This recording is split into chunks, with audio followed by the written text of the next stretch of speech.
if all concern with political things, of all political action, in points towards the question of the good society, and the good society is the theme of political philosophy, one seemingly paradoxical consequence follows, that there is no fundamental distinction between political philosophy and political science. This was the older view, according to which the study of the more or less imperfect societies is part of the same study which is concerned above all with the good society. This can be compared with the relation between physiology and pathology. They are in a way separable, but obviously the study of the healthy body and its workings points to the possibility of diseases, and the diseases, you cannot diagnose the diseases unless you know what the healthy body is. This is the way in which, above all, Plato in the Republic and Aristotle in the Politics deal with all kinds of political societies, perfect or imperfect. The situation in which we find ourselves today is characterized by the fact that in the first place, political philosophy is thought to be radically different from political science. In the mildest form, political science is a whole, of which political philosophy is one of many parts.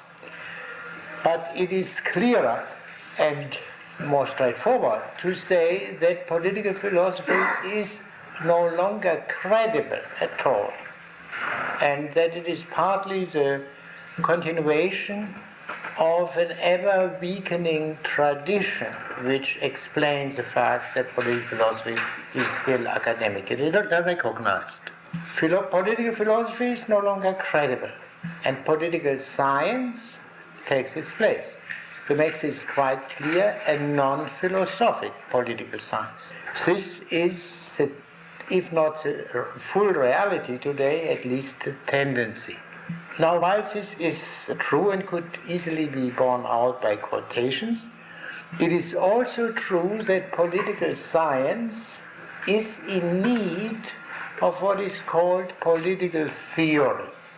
And in this respect, I think there is unanimity. Theory, in contradistinction to philosophy, it can be scientific.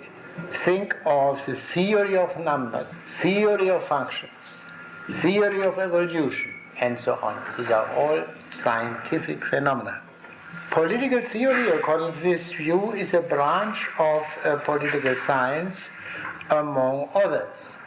Only look at the announcements of this department to see that this is the prevailing view. All fields of political science are related to the others. For example, agricultural politics and foreign aid, i.e. foreign relations. But political theory is more related to the other fields than any others among themselves. Political theory is the most general of the fields of political science. What is political theory? You would help me if you would answer me that question. Because, I have some notion of what has been suggested in the course of the last 30 years as to what political theory is, but there is a great variety of opinions. Will the most articulate among you tell me? Well, since I seem to be unable to overcome this shyness so becoming young people, I will at least give a few of the views which I found. You find the view, for example, that theory, political theory, this universal discipline which has its finger in all pies, is needed for guiding research. A theory, as it is a theory of theory formulations, one could say. This political theory, thus understood, does not meet and does not claim to meet the political issues of the so-called isms therefore, there is another understanding of political theory, according to which political theory is that pursuit which is primarily concerned with the isms, democracy, communism, fascism, dealing with the ideologies, the operative ideals, of course primarily within the United States, with the ideals operative in the United States. Political theory thus understood is not possible without history, and without history, for example, you cannot understand the American operative ideals without understanding what the United States Constitution was originally meant to be. You have to study the Federalist Papers, and if you want to understand them properly, you have to go back to the authorities guiding the Founding Fathers, and guiding especially Hamilton and Madison, Montesquieu, and so on and so on. You are led back eventually to classical antiquity. Now, a third meaning is indicated by the recollection of the fact that 50 years ago, I believe the general answer to what political theory is about would have been to say it has to do with the state. The state understood as a sovereign state. The sovereign state, according to this doctrine, was distinguished from society. And a development took place there around 1900, which led to what is called pluralism, according to which the state is only one of many associations, each having a function of its own, but none of these associations can be said to be superior to that of any other. So the state in particular cannot be said to be superior to the churches, trade unions, etc. This pluralism, the pluralistic doctrine, questioned the crucial importance of the state. And even if we take the state proper, it is easy to observe, especially in a democracy, that its action is determined by the interplay of interest groups or groups of other sorts. Furthermore, there are movements opposed to the state, denying the importance of the state, anarchism, and to some extent communism. And yet these movements, anarchism and communism, are without any question political movements. So it seems that political is a wider term than state, and therefore it was suggested that the theme should rather be the political than the state. So in other words, the state has lost this evidence which it had for quite some time, surely throughout the 19th century. Now, one can of course also say political theory is sometimes meant to consist of overall reflections, comprehensive reflections about a policy in our age. What should be the reflections more elaborated than they can be elaborated in an inaugural address, but as I find their expression to some extent within an inaugural address. These are the views of political theory which one would discover on the basis of present-day usage. Did I omit any meaning of political theory with which you are familiar? Please tell me. Now, political philosophy, I said before, has become incredible, implausible. In order to understand what that means, we have to formulate the objections to political philosophy.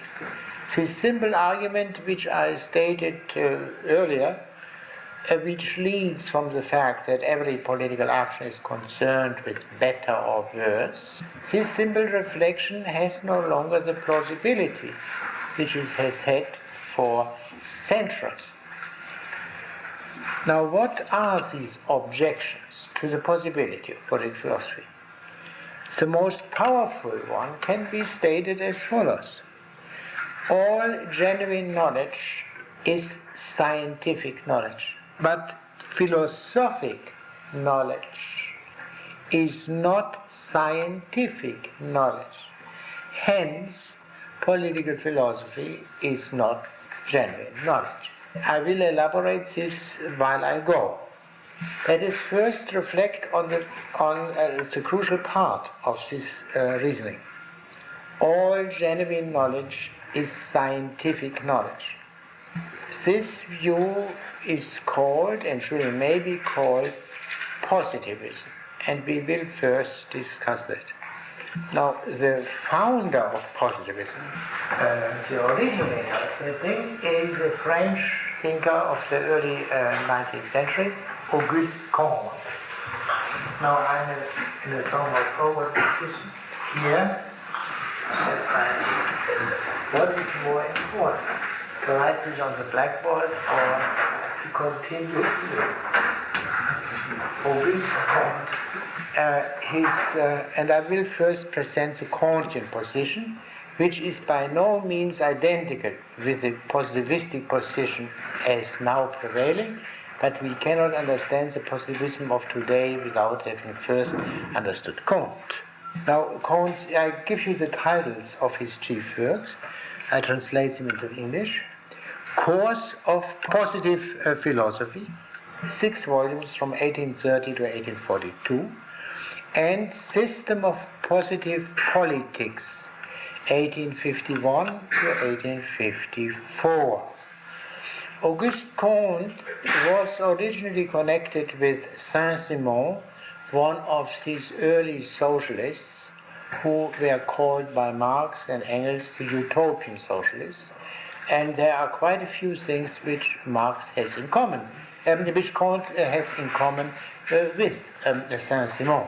But Comte ceased to be a socialist very early, and nevertheless, the similarity of his problem with the problem as seen by Marx is very great, as we will gradually see.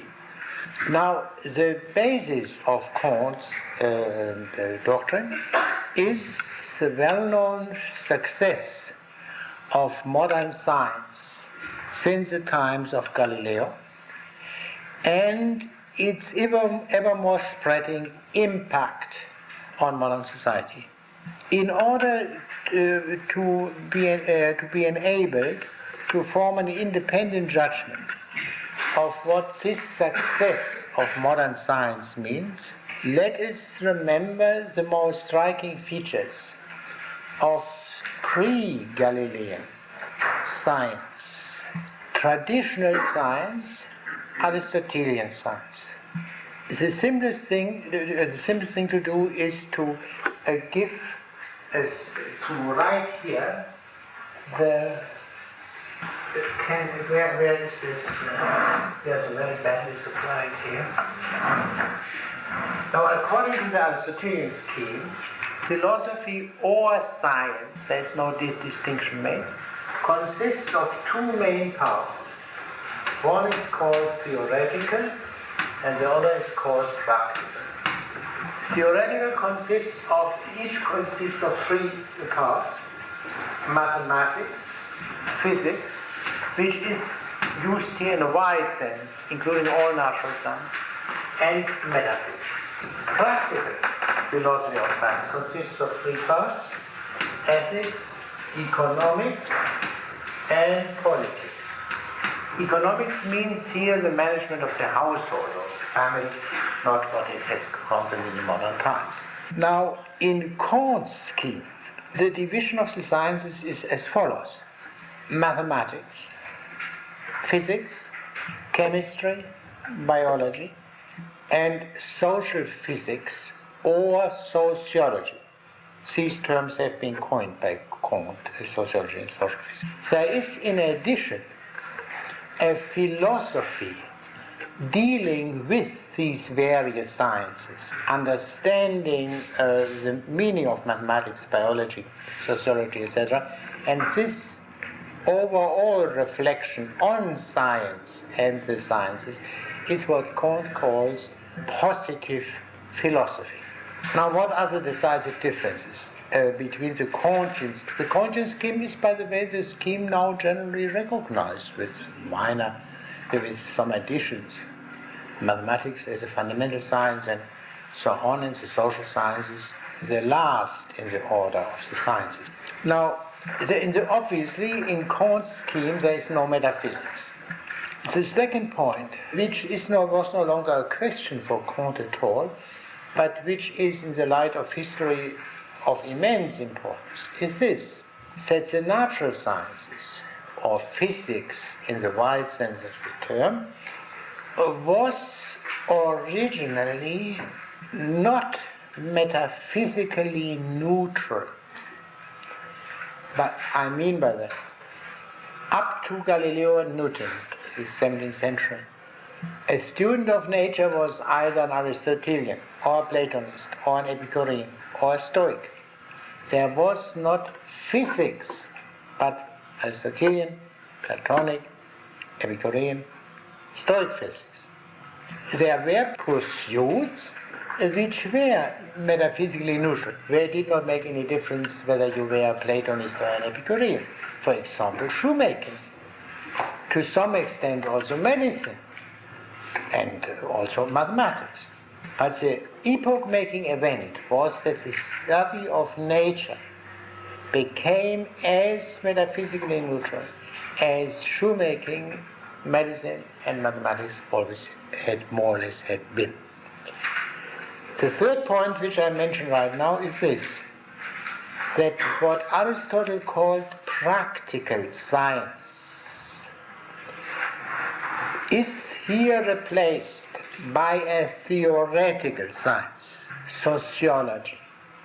Sociology is as theoretical as mathematics, physics, and chemistry.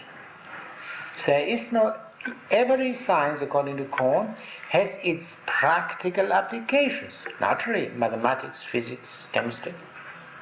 So has sociology. But the science in itself, the science of man and human affairs, is as theoretical as the other sciences. Therefore, for Aristotle, the ethics, or let me speak more specifically of politics, political science, is fundamentally independent of the natural sciences. I mean, that it uses the natural sciences in a subsidiary fashion goes without saying, but in itself it is independent of the natural sciences. But in the Kantian scheme, sociology, the study of human society, is as much dependent on biology as biology is dependent on chemistry, and chemistry is dependent on physics, and physics is dependent on mathematics. That is a crucial difference, and this is, of course, very important for the understanding of what social science means today. It is no longer understood that a social scientist has had a very thorough training in mathematics, physics, and chemistry. But on the highest level of social science, this, in the modern sense, this dependence on the preceding sciences, preceding in the order of the sciences, still is of crucial importance. Kant implies that the fundamental science, the science on which all others depend, is mathematics. Mathematics is the model. Hence, science formulates laws, equations, preferably in mathematical form. Now, what positive philosophy, the understanding of all intellectual activity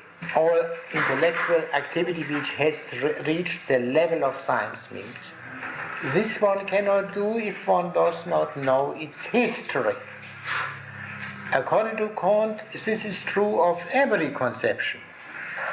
One cannot completely know a science without knowing its history. And this is impossible without studying in a general way the history of mankind. The broad result of Kant's study of the history of mankind is that it consists of three stages, of three successive philosophies, as he calls it. And even so much so that every science, say mathematics or chemistry, goes through each of these three stages. The three stages are called by Kant the theological stage, the metaphysical stage, and the positive stage. Positive you can almost identify with scientific, but I have to use this terminology. At all times, man needs a philosophy for observing facts as well as a social bond. We cannot observe facts without selecting facts, and we must therefore have principles guiding our selection. To that extent, a philosophy precedes all observation. But we need also a philosophy, in the sense of Kant, as a social bond. Men cannot live together without an agreement regarding fundamentals, as others have put it. Now, what are these three stages? The first is the theological stage, in which man believes that he can answer the grandest questions and that he can exercise an unlimited control over the external world by substituting to the things wills which he can influence. There are three stages of that according to Kant, which he called fetishism, polytheism, and monotheism. In this early stage, which lasts in a way up to the present day, man believes to know the origin as well as the destiny of the universe. He claims to possess absolute knowledge, and he finds this absolute knowledge supplied by the assumption of supernatural willing agents. Kant explains this as the primacy of the theological philosophy as follows: that man has the tendency to transport involuntarily the intimate sentiment of his own nature to the universal explanation of all phenomena whatever. The anthropocentric approach, in other words, is natural to man, and it finds its perfect expression in the theological stage. The second stage is the metaphysical stage, in which the willing beings, the persons, are replaced by abstract forces, as he calls them, by personified abstractions. The highest stage of this is in which nature, with a capital N, is understood as a universal source of all phenomena. Another formula which he uses is that in the metaphysical stage, entity is substituted for divinity. The third stage, these two stages, it takes as their principles, our immediate sentiments of human phenomena, our immediate sentiments of man, and hence they seek to explain the universe and all particulars in terms of will. Those who have any knowledge of what is called metaphysics may not recognize metaphysics at all in Kant's description, but let me say only this point: what he has in mind is a teleological analysis, say in the form of Aristotle, that a being tends towards something. This, of course, is not a will in the being. Say, if you take a worm or any other being which tends towards the peak of its growth. But the very speaking of tendency implies still thinking in terms of willing that he has in mind. The positive stage is characterized by the fact that its starting point is obviously not will, but numbers. The fundamental science is mathematics, and therewith any attempt to explain phenomena in terms of will is excluded. In the positive stage, man abandons the question of the origin and destiny of everything. It abandons the claim or the aim of absolute knowledge. Only relative knowledge is possible. What does that mean? In the positive stage, man does no longer ask for the why, but is only concerned with the how things operate, not why they operate in this manner. For example, there is no longer any speculation on the origin of life or the origin of the species, according to Kant. You see, in this particular point, Kant was obviously refuted by the later development of biology, to say nothing of Lamarck, who already preceded him. But the fundamental thesis that science is concerned with the how and not with the why has survived Kant up to the present day in many circles. As an example, another example, man is no longer concerned in the positive stage with whether inanimate and animate beings have or do not have the same or a different nature. This is, according to Kant, an insoluble question.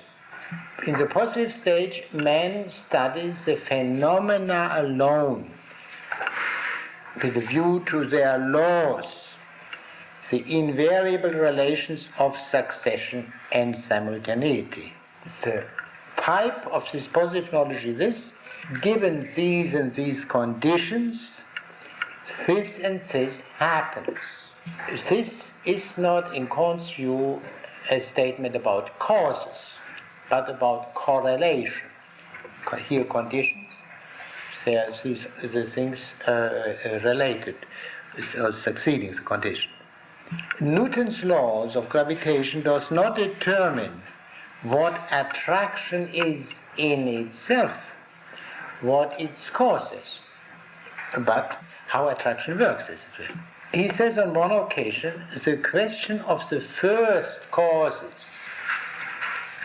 of all motion, of all life, or whatever it may be, or of the final causes, the last causes, is meaningless for us. A phrase which has recurred many times since. Now, the positive stage, which cannot be properly understood if one doesn't see it as succeeding the theological and the mathematical, the metaphysical stage, is the final stage in the development of the human mind. There is no possibility of visualizing anything radically different from the scientific approach which has come into being since the 17th century and has spread ever more. The victory of the positive spirit is inevitable, i.e. it has not yet been entirely victorious, especially not in the social sciences, but it is inevitable. For the human mind is powerfully disposed toward unity of method. And in the long run, men will not leave it at proceeding in this manner, in this very successful manner, say in physics and chemistry, and proceeding in a radically different manner in the study of human affairs. For the time being, say 1835 or thereabouts, the theological and metaphysical philosophy has still a certain practical superiority over the positive philosophy, because they still can maintain the claim to universality, to answering all questions. While positive philosophy has achieved a breakthrough only in certain fields, say physics and chemistry especially. But the human mind cannot but reach its true definitive maturity, the positive spirit, in all fields. What makes us Kant certain of the future victory of the positive spirit is the constant progress of the positive spirit from generation to generation, and the corresponding constant decline of the theological and metaphysical spirit. The most important lacuna, as far as the positive spirit is concerned, is the study of the social phenomena. This has surely not yet reached the positive stage. There does not yet exist the social science, in other words. And the external fact that Kant coined the term sociology is an indication of the state of affairs. Sociology did not yet exist before Kant. Hitherto we do not yet have, as Kant says, a social physics, but only a social theology or a social metaphysics. And the examples which he gives are for a social theology is the doctrine of the divine right of kings, which was of course still lingering on in continental Europe in the 30s of the last century, and of social metaphysics, the doctrine of the sovereignty of the people. Both are, and these are examples which may give you some initial guidance as to what he means by the distinction between theology and metaphysics. The doctrine of the divine right of kings, the theological doctrine, the doctrine of the sovereignty of the people, and metaphysical doctrine. Now, while there can be no doubt regarding the intellectual superiority of the spirit of science and of science to all competitors, the positive spirit is not without its intrinsic dangers. The peculiar danger which is inherent in the victory of science is specialization. It becomes ever more necessary for a man of science to be either a physicist or chemist or whatever it may be. Where do we get that comprehensive view which, in however spurious a manner, the theological and metaphysical spirit supply? Kant's answer is we need a new kind of specialty, namely a special study of science in general, of science as such, and its relation to society. And that is what the positive philosophy of Kant is about. The social situation now is that the positive spirit, scientific spirit, has destroyed the old certainties, i.e. the social bonds which hitherto kept society together. The consequence is anarchy, intellectual anarchy. The reconstruction is possible only through the application of the positive spirit to the social phenomena. For men need, society requires the assent, more or less conscious assent, of all to a certain number of general ideas. These are no longer supplied by theology and cannot be supplied by metaphysics. The only way in which we can escape the anarchy caused by the destruction of the old certainties is that science supplies these certainties. We must see how he thinks of that. The meaning of science is clearly indicated by the fact that the first of the sciences, the science par excellence, is mathematics. By the way, what Kant says about mathematics is, of course, very much dated. There is no inkling of non-Euclidean geometry, for example. But within the limits of what could be known at that time, I find it very interesting and very clear.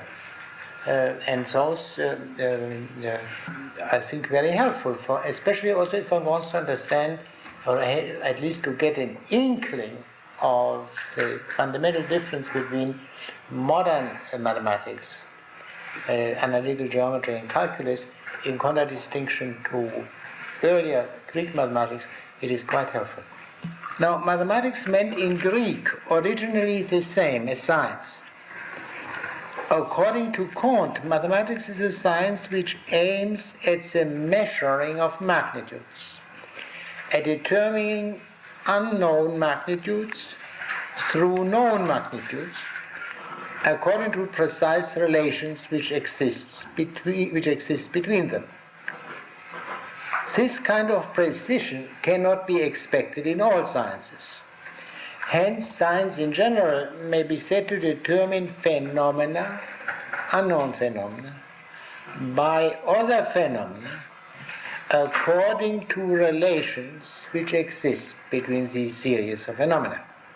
Science is essentially destined to dispense, to the extent to which the various kind of phenomena permit it, of every direct observation, by permitting to deduce from a small number of immediately given data the largest possible number of results.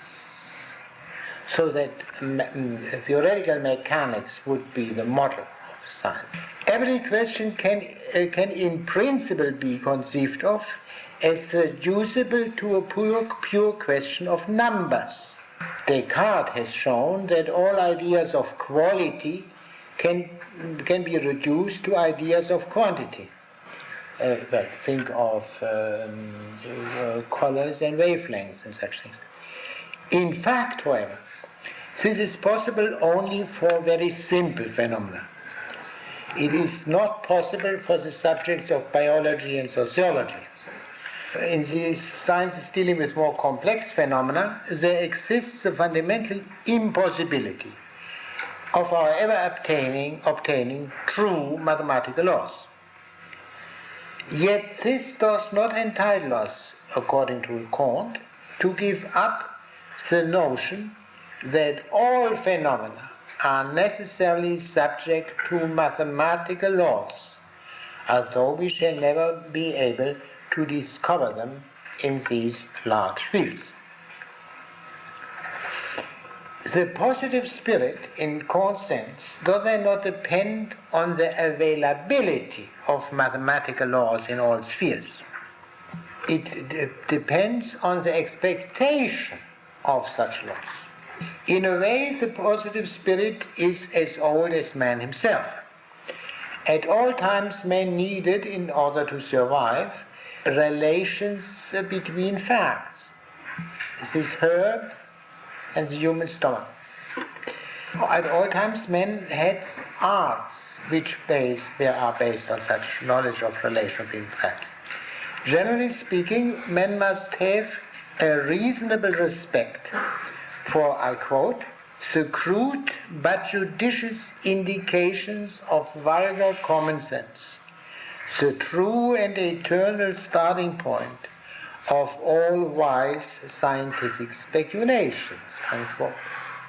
In other words, common sense, pre-scientific understanding is highly respectable because it is already, in a germinal way, scientific thinking. Now, this importance of common sense applies especially to human affairs. Ordinary common sense is perfectly competent in regard to phenomena which by their nature are constantly submitted to its attentive consideration. A man dealing all his life with this kind of activity knows more about them then a scientist who doesn't have the same familiarity can possibly know. All isolated study of the various social elements, which is the way in which it is handled by scientists, is in itself irrational and sterile. In this sphere of social things, all understanding must start from the whole and not from the elements. For the demand that one must proceed from the simple to the complex, a demand which is in a way underlying Kant's whole scheme, from mathematics, physics to sociology, is not the primary demand of the scientific mind. The primary demand is that we proceed from the known to the unknown. But in sociology, in the study of society, the whole is a thing which is known, and the elements are those towards which we have to proceed by analysis. In the social sphere, the most vulgar phenomena are the most important ones, and therefore the procedure in sociology, to some extent even biology, must be different from that of mathematical sciences strictly understood. The positive spirit, we may say, is universalized common sense, and therefore not in opposition to it. Kant hesitates to assert that this is due to the fact that there is an essential difference between man, the subject of sociology, and brutes, subject of biology, and to say nothing of inanimate things. For according to Kant, there cannot be natures, a nature of man different from the nature of brutes, because this is metaphysics. Intimate natures as distinguished from phenomena and their manifest relations. But Kant's consideration regarding the primacy of the whole in sociology goes very far to compensate for this denial of this tacit denial of essential differences. The fact that sociology, which means here the study of all social phenomena, has a very broad meaning. The fact that sociology is not reducible to biology, etc., does not mean that it is not to some extent based on biology, for example. For instance, biology, especially anatomy and physiology, have to fulfill a most important function in regard to the intellectual government of society. Anatomy and physiology must protect common sense in its, on the whole, just appraisal of the various levels of intelligence against the metaphysical view that all human intelligences are fundamentally equal. Biology, as he understood it, I do not have to go into the particular teachings he had in mind, made sure that the intellectual levels of different human beings are very great. The differences are very great, and therefore the belief in the equality of man intellectually is a wrong assertion. Biology does fulfill here an important political or social function. Or also the overestimation of the merely acquired abilities. Merely acquired abilities is distinguished from the native abilities. This, and that he said without any irony, this error, the overestimation of the acquired abilities, is fostered by the scientists themselves, the majority of whom are men of very mediocre minds, and therefore must put all the emphasis on their learning rather than on their native fields. Yet the dependence of sociology on the preceding sciences means more than that. It means the primacy of the non-social and the sub-social, generally speaking, of the lower. Accordingly, there is only a difference of degree between the human mind and the mind of the brutes. The scholastic definition of man as a rational animal is, according to Kant, nonsense. No higher animal could live without being rational to some extent. Ideology, which means in Kant's terminology is the same as what is now called psychology, is a part of sociology, of zoology. In other words, human psychology as such doesn't exist. Connected with this, in connection with this, Kant teaches the primacy of the passions in contradistinction to reason and intelligence. The passions are the primary motive power in human life, and so far from being dependent on intelligence or resulting from it, they are the powers which awaken intelligence and bring about its continuous development. The passions, not reason, determine the permanent goal of the intellect, and the lowest passions are the strongest. Does this strand, this important strand in Kant's thought remind you of something? Yes? Yes, Hobbes especially, but quite a few men in between.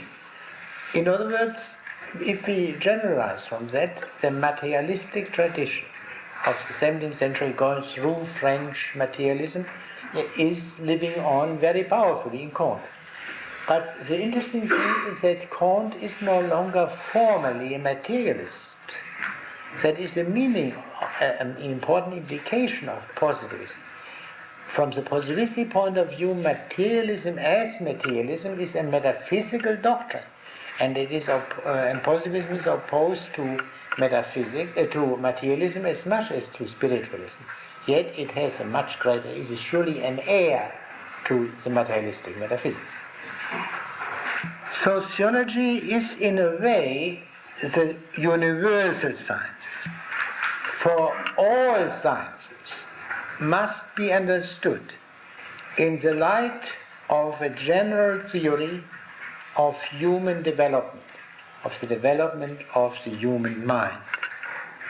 So you cannot understand mathematics in terms of numbers, because mathematics is not a number. Mathematics is a human pursuit. And this human pursuit can only be understood within the context of the development of the human mind, i.e. of the law of the three stages. Furthermore, the guidance of research and of discovery in all sciences requires a rational theory. And this rational theory is ultimately supplied by the needs of man, which needs of man can only be scientifically known by a science of man, by sociology. All sciences are the work of the human mind as social mind. From this point of view, sociology is the fundamental science. Now, the supremacy of the positive spirit means simply the obvious superiority of scientific explanations to theological or metaphysical explanations. This obvious supremacy of the positive spirit proves the necessity of a positive science of society, of what, to repeat, Kant calls sociology or social physics. Why do we not yet have a social science? Why is the positive spirit not yet, why does it not yet have reached, made itself the master of the study of social phenomena, as it has made itself the master of in physics? Now, in the first place, the logical order of the sciences from mathematics via physics and so on to sociology, is at the same time the temporal order of their emergence. Chemistry could not become a science, a positive science, before physics had not become so. So only after biology has reached the scientific stage, which according to Kant was not the case before the end of the 18th century, could social science become possible. More specifically, and more importantly, the phenomena most important for making social science possible did not yet exist before our time. Our time meaning 1830, thereabouts. Why? What is the most important phenomenon for making social science possible? That phenomenon which makes it possible to see society as a whole properly, truly. A society is in a way always a whole, but this is insufficient. The larger whole, of which all societies are part, is the development of the human race. And the development of the human race finds its completion in the positive spirit and its social implications, and this did not yet exist before the reaction to the French Revolution was completed, according to Kant. Social science is not possible before the completion of the development within the elite of the human race in our times. Prior to our times, the essential direction of the social movement was not sufficiently determined. There was no certainty as regards the progressive character of the historical process. Classical political philosophy, that of Plato and Aristotle, coincided with a state of decline of ancient society. The notion of a more perfect state of things replacing a less perfect one, i.e. of progress, is due to Christianity, according to Kant. The distinction between the new law, the perfect new law, in contradistinction to the less perfect old law. Forerunners of the positive social science, according to Kant, are especially three men. Aristotle, whom he highly respects, Montesquieu, and Condorcet, the victim of the French Revolution, Condorcet. And those of you who know Montesquieu and Aristotle, Condorcet, at least to some extent, will be quite surprised by this combination. Because one can see that someone admires Aristotle and Montesquieu because of their very solid empirical character of their studies, which of course Kant needs too. But Condorcet is very far remote from that. Later on it will be clear to you why he makes his peculiar selection. But he is also, has also a certain respect for the political economists, but especially Adam Smith, and the historical school of jurisprudence in Germany. Prior to the French Revolution and the reaction to it, it was impossible to see that the history of the human race is a whole, has a physiognomy of its own, and this is its progressive character. And therefore, that insight makes social science possible. Therefore, there couldn't be social science before. Social science is necessary now, not only theoretically, in order to round off the whole science, but above all practically. Public morality needs a solid basis, and practical politics needs reliable guidance. a vision of the future.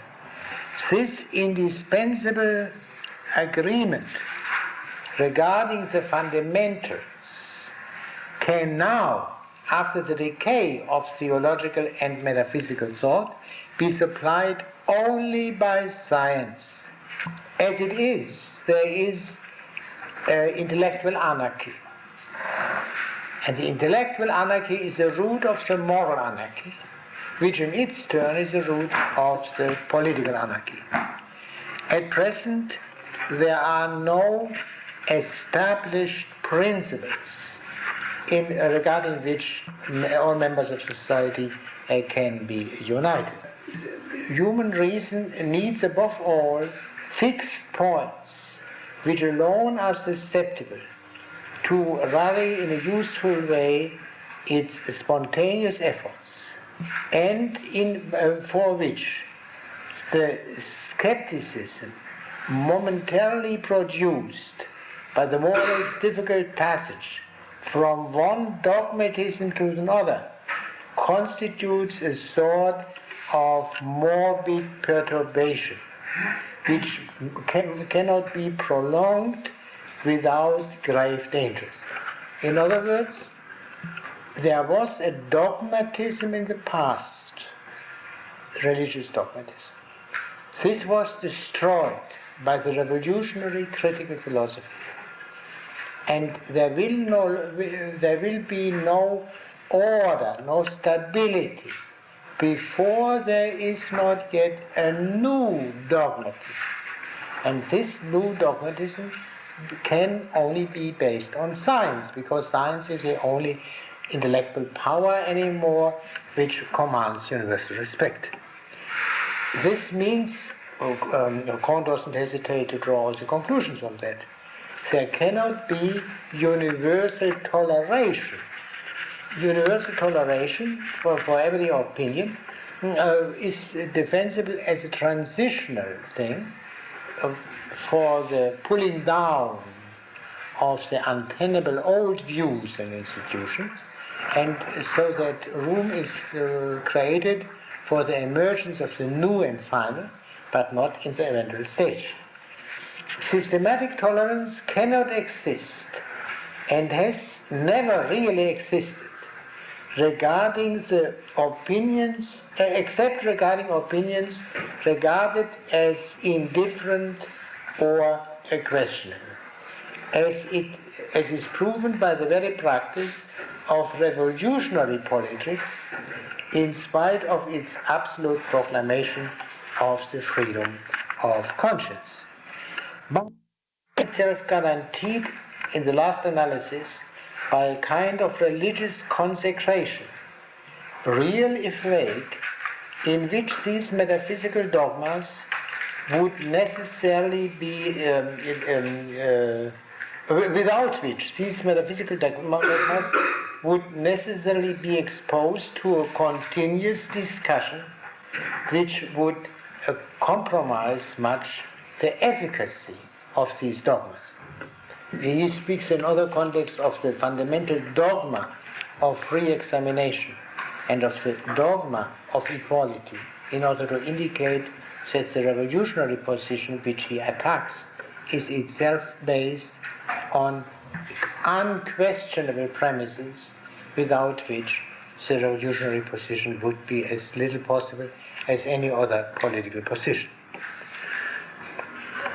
The root of the present anarchy in morals and politics is, to repeat, the intellectual anarchy. Now, how can Kant diagnose the situation prevailing in his time as chaotic or anarchic? He must have some notion of order, and not merely of a fantastic notion which may not have any solidity, but of an order which is surely possible. Kant indeed takes it for granted that there was once an order, intellectual order, hence moral, hence political, and this was existed in the Middle Ages. According to Kant, Catholicism is the most noble work of the theological spirit.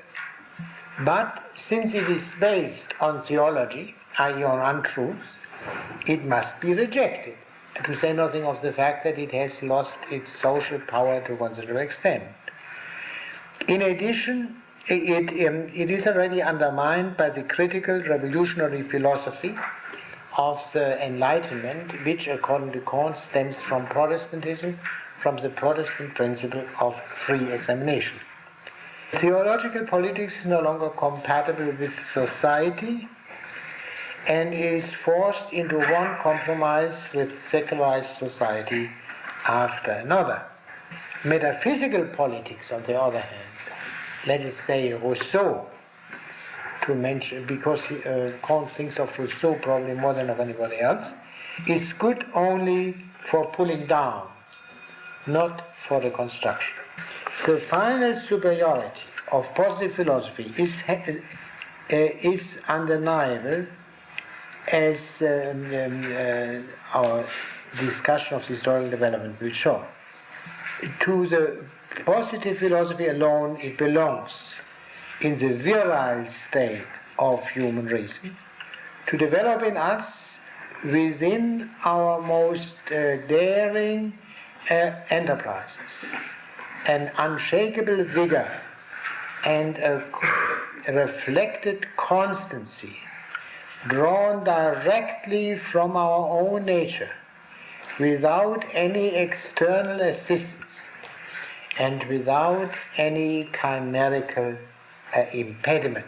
The propriety to unite as well as to stimulate and direct belong from now on in an ever more exclusive manner, since the decay of religious beliefs, to the whole of positive conceptions, which alone are today capable to establish spontaneously from one end of the world to the other, on basis as durable as extended, a true intellectual community which can serve as a solid foundation to the vastest political organization. This is the practical significance of the positive philosophy. There is then an obvious need for the new order, and this new order is understood as a final order. It is final for the simple reason that science is the final philosophy, modern science. The new order will come inevitably. Its power is based on the power of science, which destroyed the alternatives. The new order, we may say, is the order in accordance to nature, and especially in accordance to the nature of the elite of the human race. There is some difficulty in the argument which I would like to read to you. The elite of the human race, as a necessary and final result of all the diverse earlier evolutions, touches now at the direct coming of the social order best adapted to its nature. The theologic and metaphysical philosophy have alone freely undertaken hitherto to operate the political reorganization of modern societies, and they having failed, it follows evidently either that the problem would not be successful of any solution, which it would be absurd to think, or we have to have recourse to positive philosophy. Kant does not consider it possible that there might be a problem which is not susceptible, which cannot be solved by any philosophy in his sense of the term. In the new order, men will be guided by a small elite that is implied in everything I said before. And these men are the men devoted by nature to contemplation. In a very strange, not to say fantastic way, Kant has dared to demand and even to predict the rule of philosophers in the 19th century. And the imminent rule of philosophers, but these philosophers being modern scientists. One can say Kant has been refuted 100 times by the development which has taken place, and as a predictor, he surely is subject to refutation by further developments.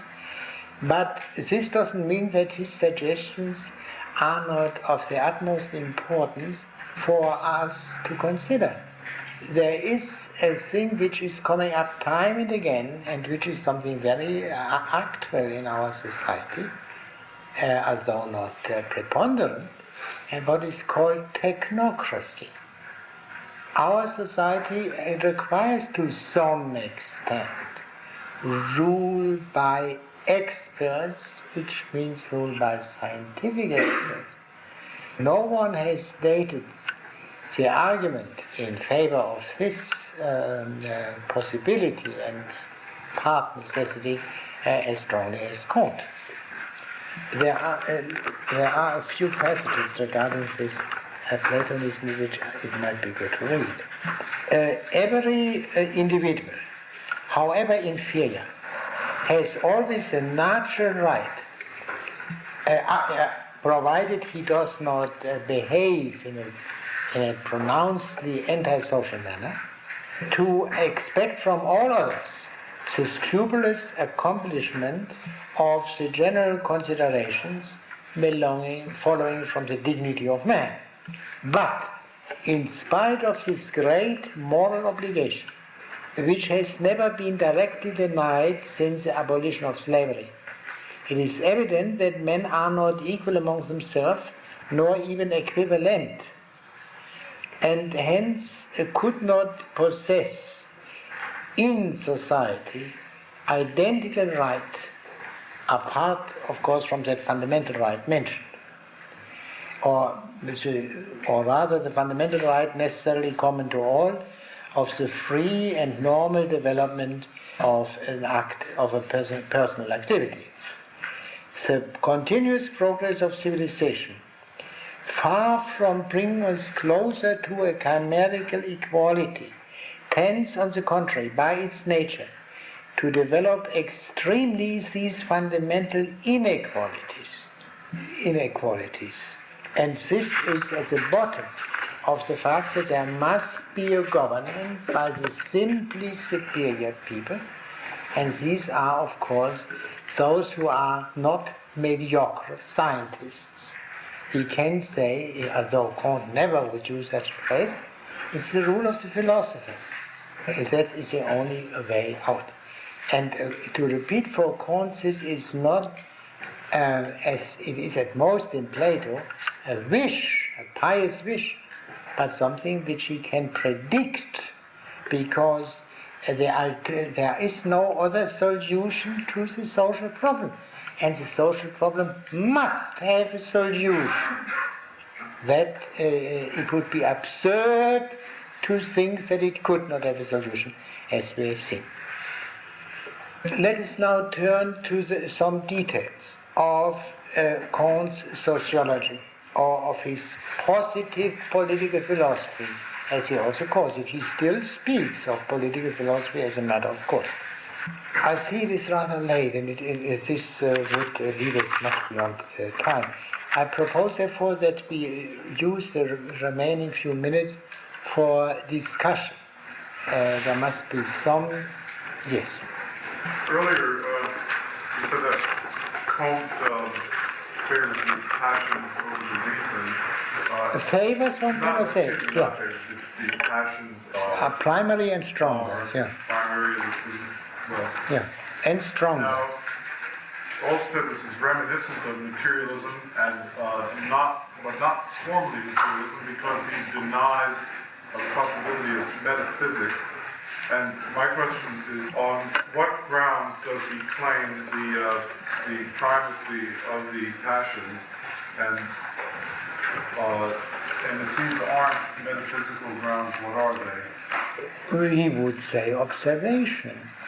The study of men, individual men, will show that apart from very rare exceptions, due to particular circumstances, the men are more passionately they are more passionate. Passion in the wide sense. I mean, not only noble passions, passions of in any kind, then rational. Then you're saying that for Comte to consider it a sufficient argument that an overwhelming percentage of people did something, you consider that? No, not quite. I mean, there is one point into which I didn't wish to go because it would really lead us far. He has, regarding biology, he thinks very highly of one writer in the early 19th century called Gall, Gall, the founder of a thing called phrenology, the study of the brain. And he was in a way a very materialistic man, believing he had found the locus of each mental activity in a special part of the brain. And so on the basis of this, I've forgotten now how he localized where he localized passion and where he localized reason, and what the bulk of the passionate part of the brain compared with the bulk of the rational part of the brain, if one may say so. These things do play a great role in Kant. But still, I would say this view of the preponderant power of passion in the majority of men was a rather common view. I mean,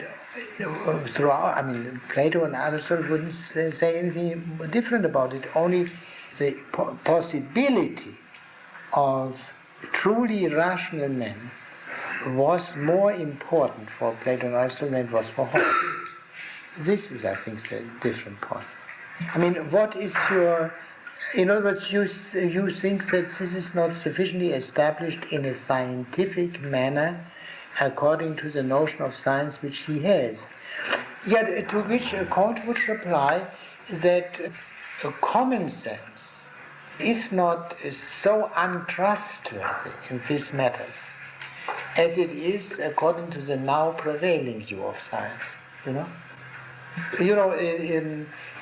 the today such assertions would be questions by scientists if they have not been properly established by what is called scientific methods. This was not Kant's view. Kant thought that in matters of such grave importance for men, the ordinary experience of men throughout the ages is quite trustworthy. And he would contend that this general experience of men throughout the ages confirms that men who are rational are an exception rather than the rule. And of course, Kant wants these men, these rare men, to be the rulers. He doesn't draw the conclusion, since passion is more powerful, it should not be controlled, it must be controlled. The details, how he thinks, how he visualizes this control, I will discuss next time.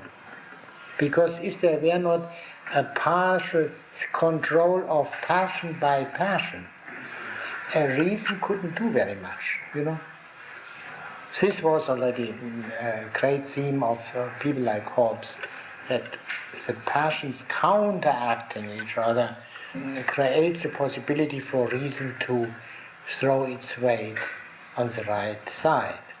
And therefore reason doesn't have to be so powerful in itself. Yes? Mr. Strauss, is there any significant relation between positivism of Kant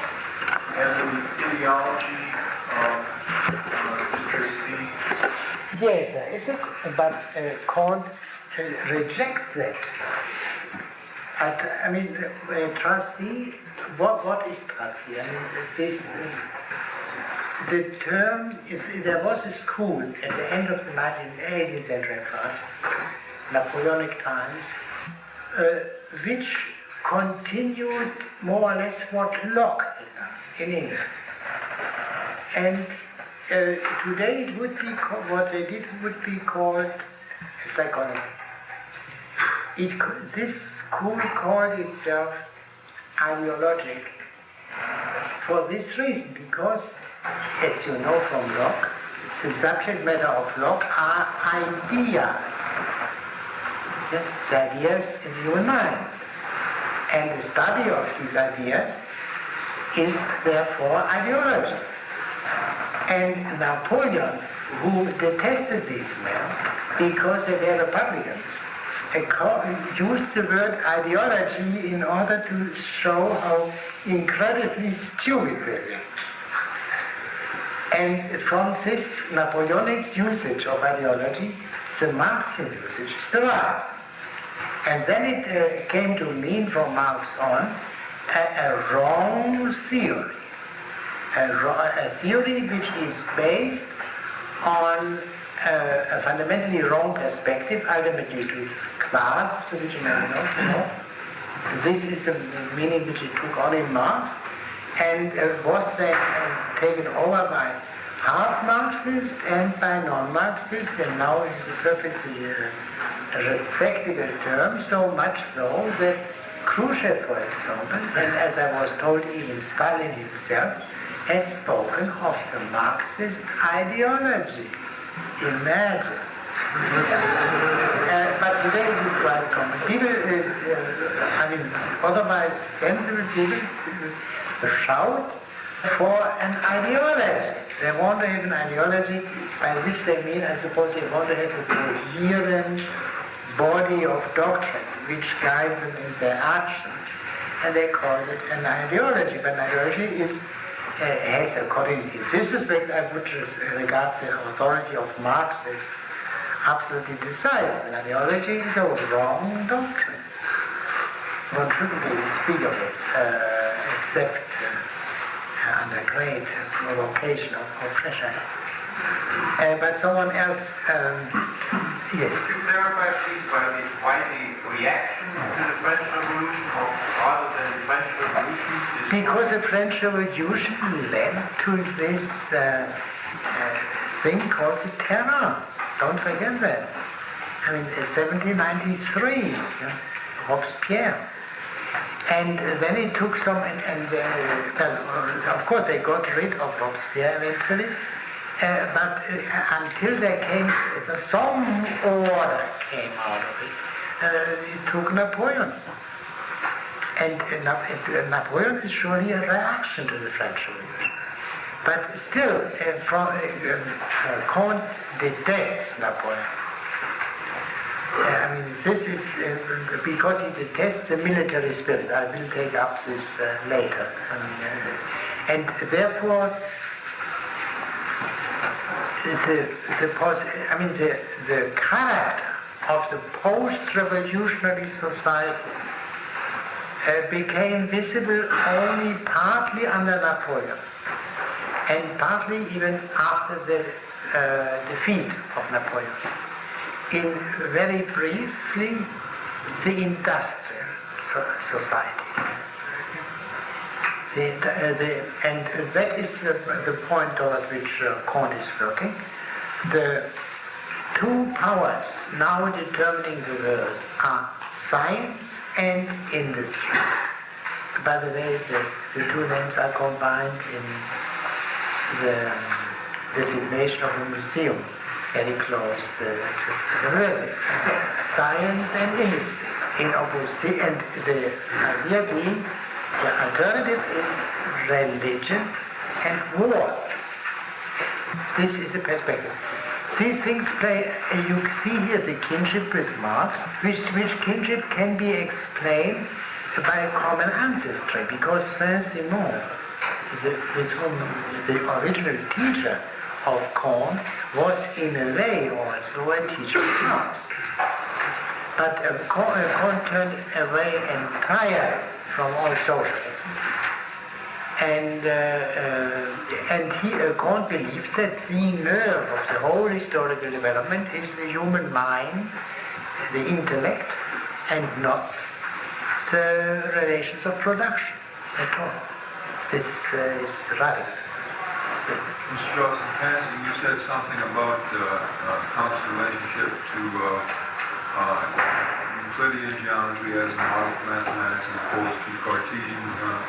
The difference between classical mathematics, or also the mechanics, say, in Archimedes, and this radically new point, in the 17th century, especially Descartes' analytical geometry and Leibniz-Newton's calculus.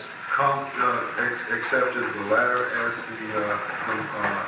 Of course, modern is actually naturally. The ancient was only an inadequate form of mathematics. Truly, the modern development, what he understands by the positive spirit, by the scientific spirit, is the spirit of modern science, which was prepared to some extent by Euclid. May I ask, what could you be, if you think it's necessary, a bit more explicit on the nature of these technocrats of the final stage? Well, I will speak of that later.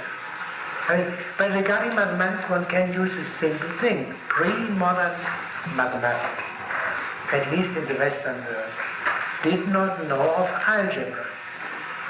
And algebra is, in other words, they could reckon only with numbers, not with these strangely generalized numbers, the algebraic magnitudes. Yes? Yes, I wonder if you could tell me what was Kant's view about human nature in this sense. I believe you mentioned that in the transition from the second to the third stage, from the metaphysical to the positivistic, an intellectual anarchy occurs in the sense that the old order is being destroyed. And no longer people are asking why questions, they're now asking how questions. And this is not quite correct.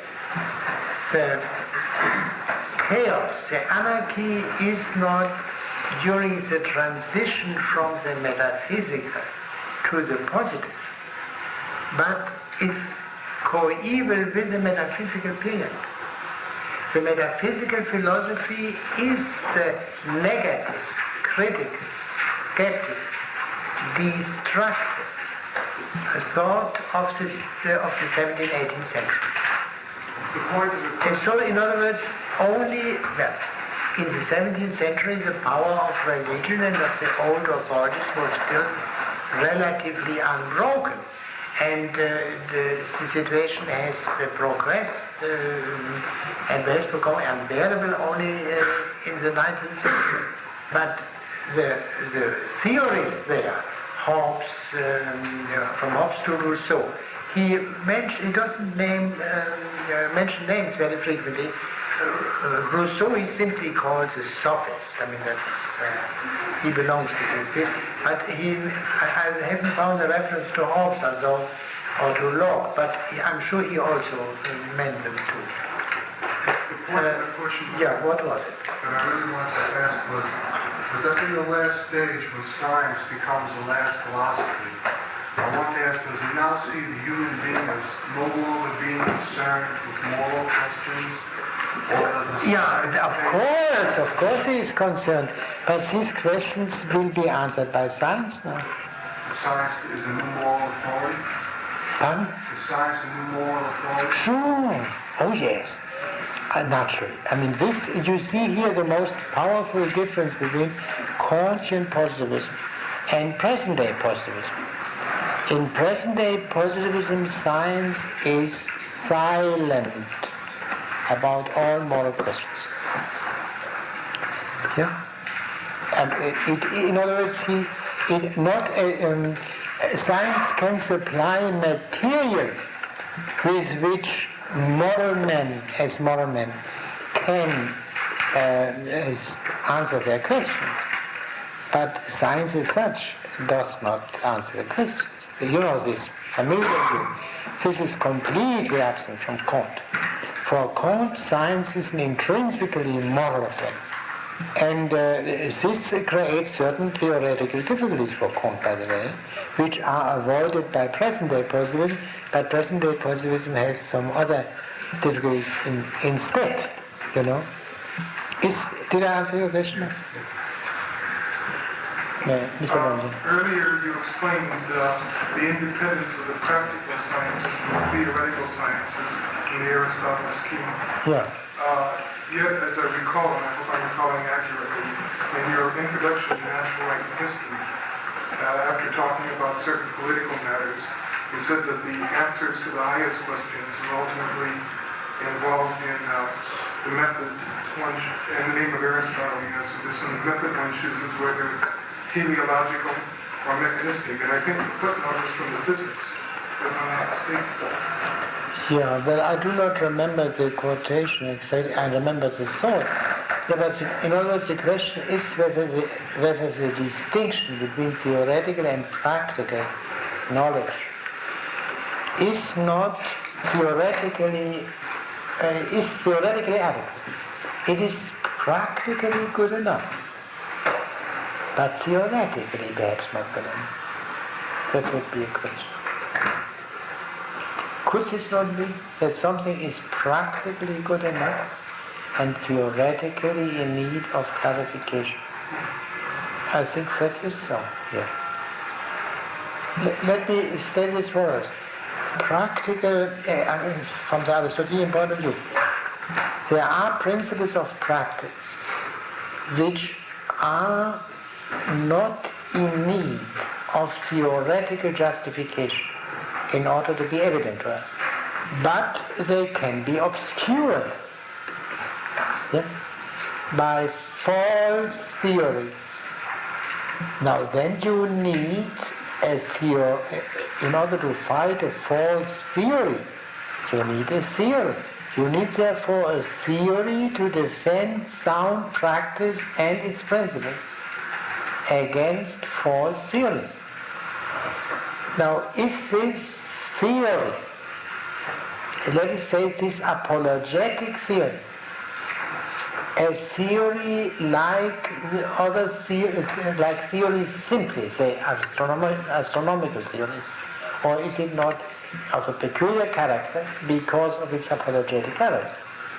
These are questions into which one would have to go. So, I think used here includes just.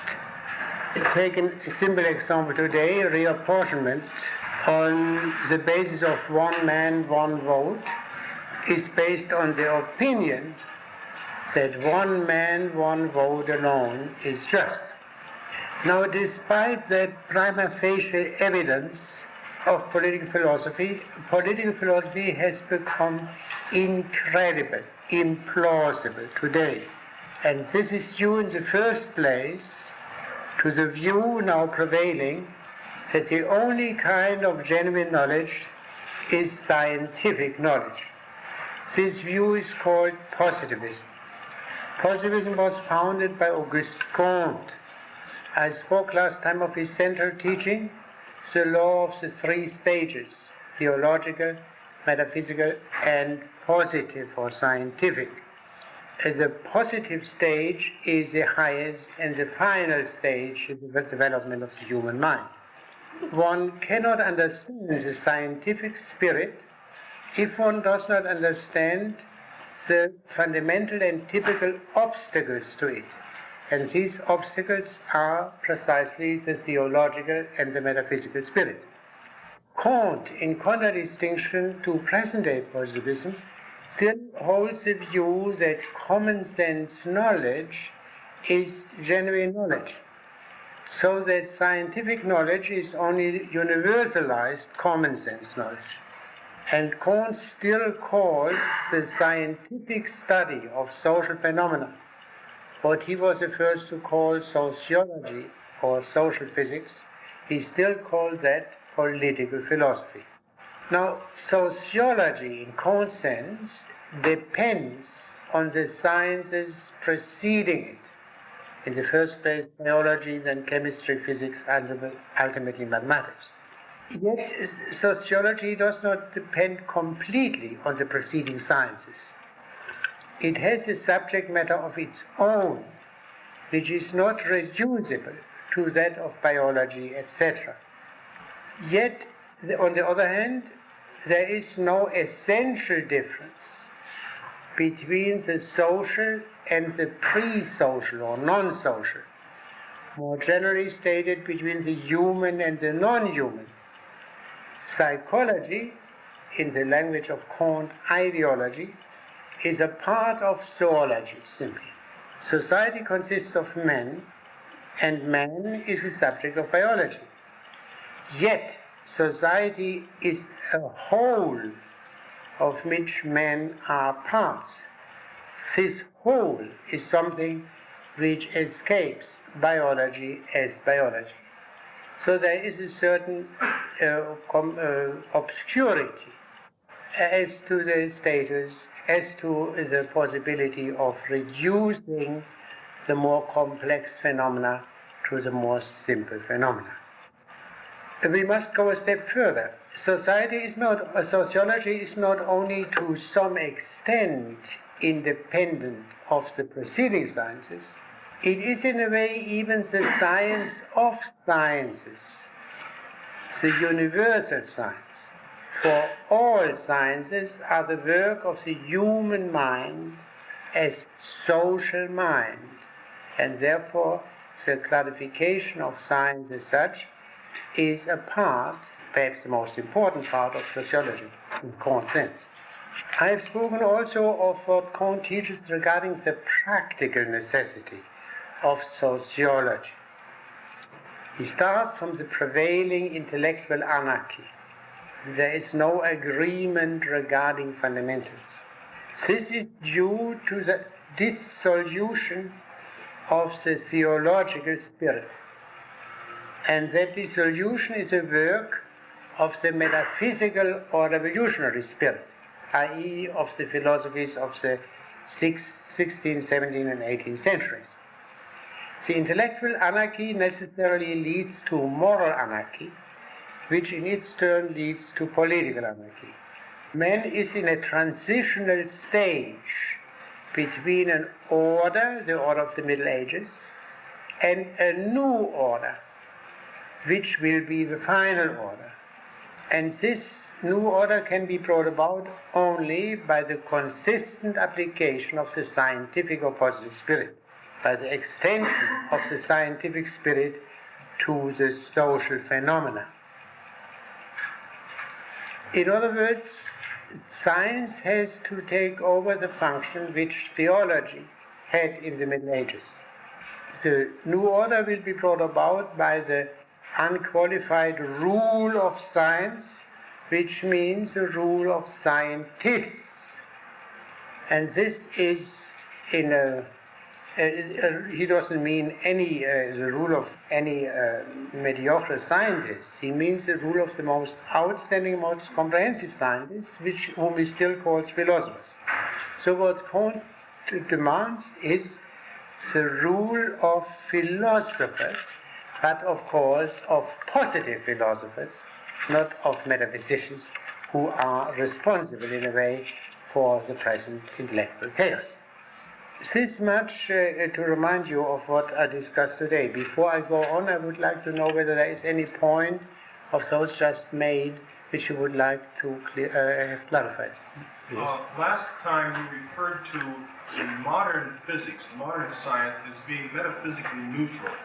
Yes. And I don't understand what that means. How can physics be considered today metaphysically neutral? It strikes me that their metaphysics, although usually undeveloped, would be more Epicurean. Yes, but talk to any physicist or to any theorist of physics and he would deny that.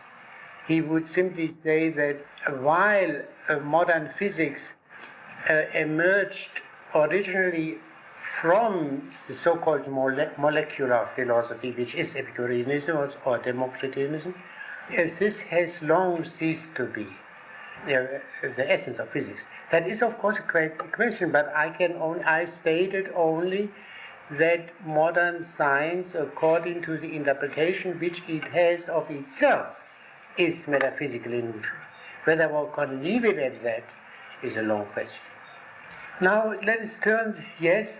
When you say that the sciences are based on preceding ones, Yeah. do you mean anything more than that the one accepts the results of the preceding?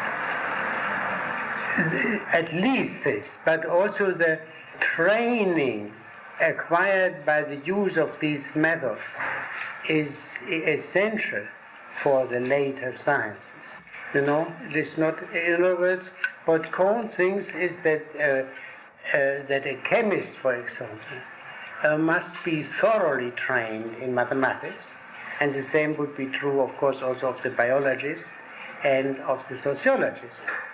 It is more than other in this. If this were so, then there would be the preceding sciences would be mere authorities, you know, and not truly understood. He wants more than that. That you simply say, well, my colleague in the other department has proved that, Joe has done it, and we don't have to bother about it. It's a bit more. Now let us turn then to Kohn's notion of positive political philosophy, which is the same as sociology or social physics. Sociology consists of social statics and social dynamics. You see here the connection with physics. Social statics deals equally with all societies, i.e. with the conditions of existence common to all societies and the corresponding rules of harmony in regard to first the individual, second the family, and third society properly so called.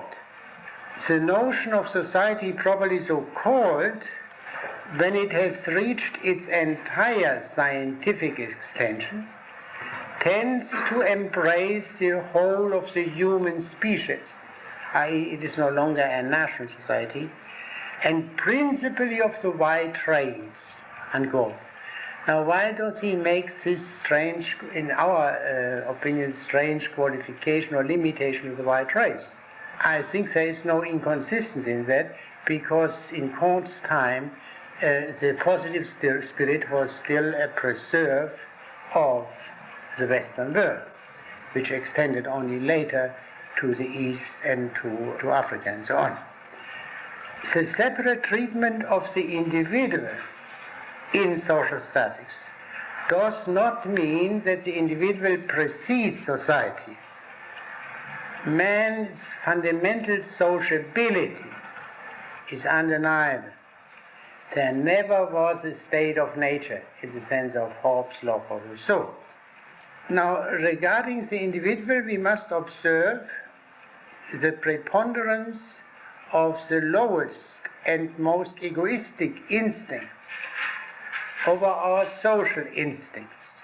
Our social instincts are weaker than our egoistic instincts. Hence, the primacy of the egoistic instincts must clearly be seen.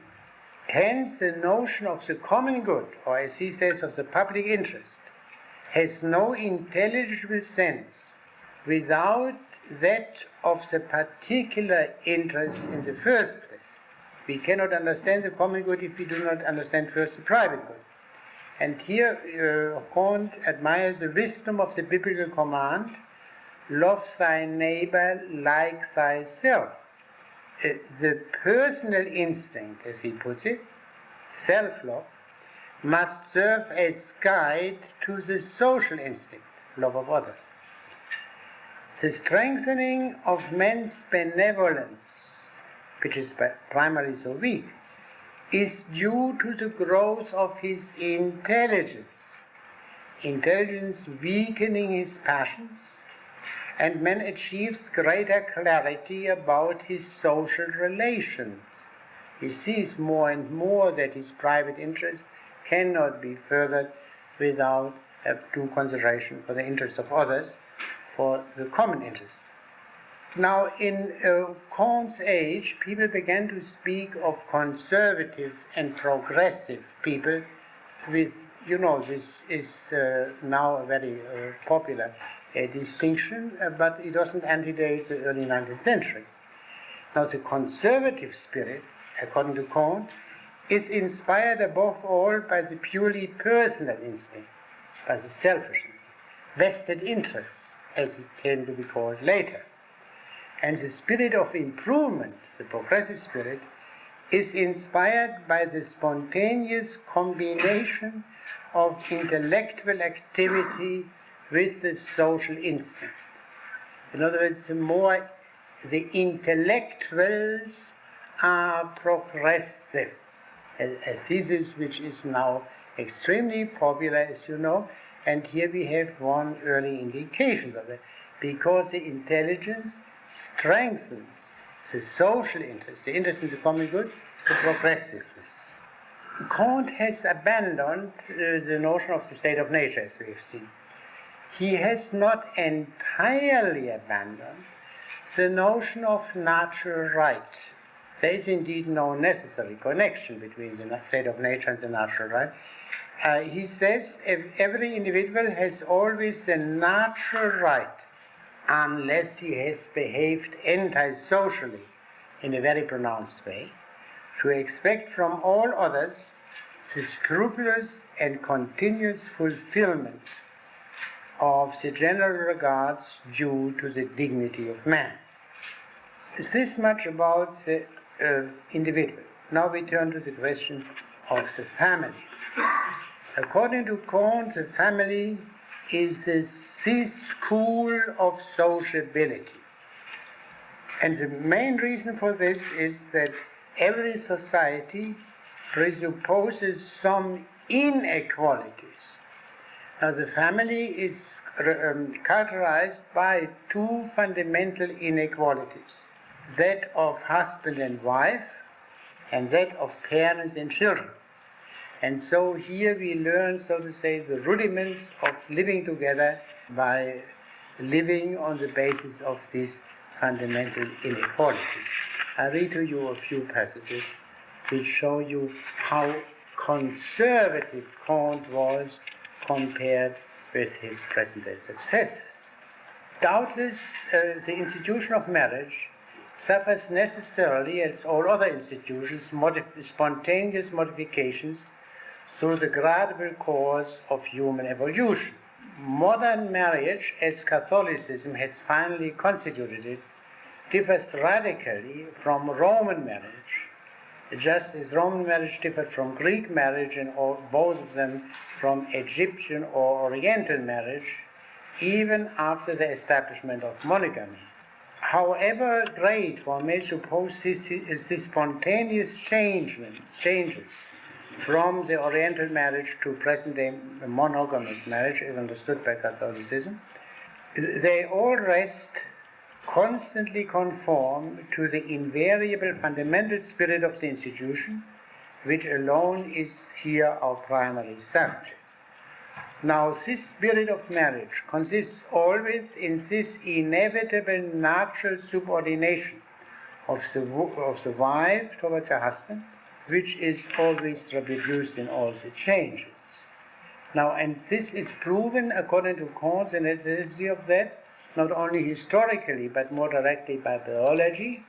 Positive biology, i.e. scientific biology, tends to represent the female sex, especially in our species, because in other animals may be different, as necessarily constituted, compared to the male, in a sort of continuous infancy, which removes her, especially in the most important respects, from the ideal type of the race. So, in other words, science proves that women cannot reach the level of men. One cannot seriously doubt today, meaning on the basis of biology, the evident relative inferiority of the woman, who is much less capable than men to the indispensable continuity as well as to the high and intensity of mental work, either by virtue of the smaller intrinsic power of her intelligence, or because of her more lively moral and physical susceptibility, which is so opposed to every abstraction and every concentrated scientific work. And all history shows that. And especially women are wholly unfit for government. He goes much beyond the tradition, because the tradition generally said for government women can be quite good. Proof Queen Elizabeth I, Catherine, and Empress Catherine, and some others. But only the question regarding science. Good. But I read this to you more in order to show you how very conservative Kant, in spite of his progressiveness, is. Now, the third and most important subject, society strictly understood. Society consists of families, not of individuals. This is a clear return to the older view against the view of the 17th, 18th century, where society is based on a contract between the individuals and not of families. What is characteristic of society at large is the invariable reconciliation of the separation of work, the division of labor, with cooperation. Division and yet cooperation. Individuals of very great intellectual and moral differences work together without an organization or a plan, spontaneously, as we call that. The principle of society is a division of labor, which leads naturally to cooperation, or implies cooperation. And this is a crucial difference between the society and the family.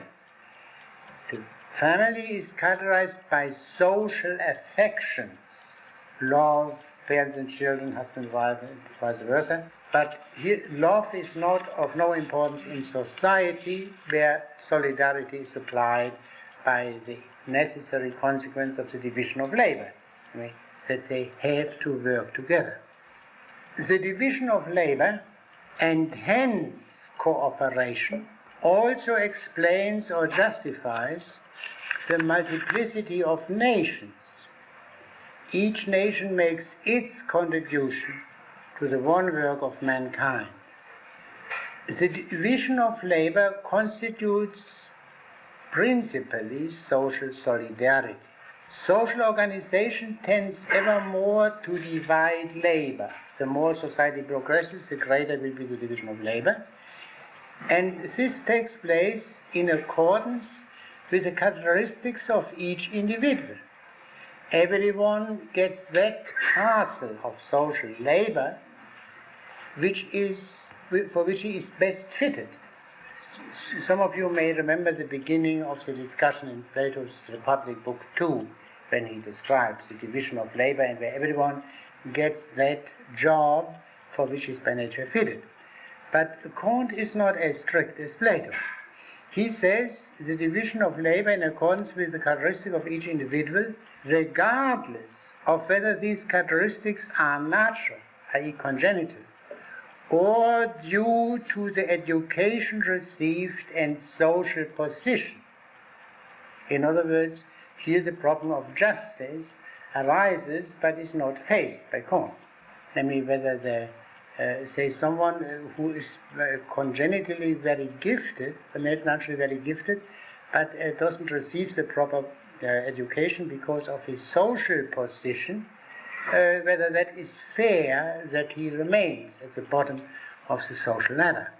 The division of labor even produces differences between both intellectual and moral among the individuals. In other words, these are not merely the natural inequalities there, these natural inequalities are increased through the division of labor. If someone works all the time intellectually, his intellect is, as a natural result, superior as the intellect of one whose intellect is never used or hardly used.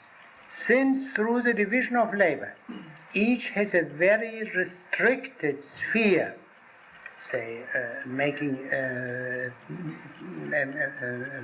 some part of some machine. He doesn't see clearly the relation of his private interest, his wages, or maybe even his class interest, to the public interest. So a certain atomization of society takes place. There arises therefore the need for permanent social discipline, that's to say, for government.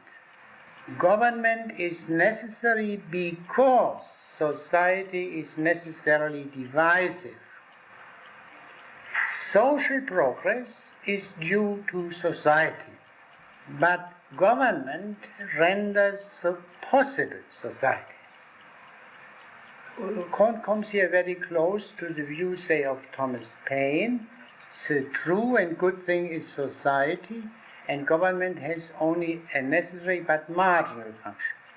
Yet, as we will see immediately, Kant differs very radically from Paine and his like. For the action of the government is not merely, as he puts it, material, by which he means coercive, the police, but also and above all intellectual and moral. For government stands for the spirit of the whole, whereas society is characterized by the division of labor.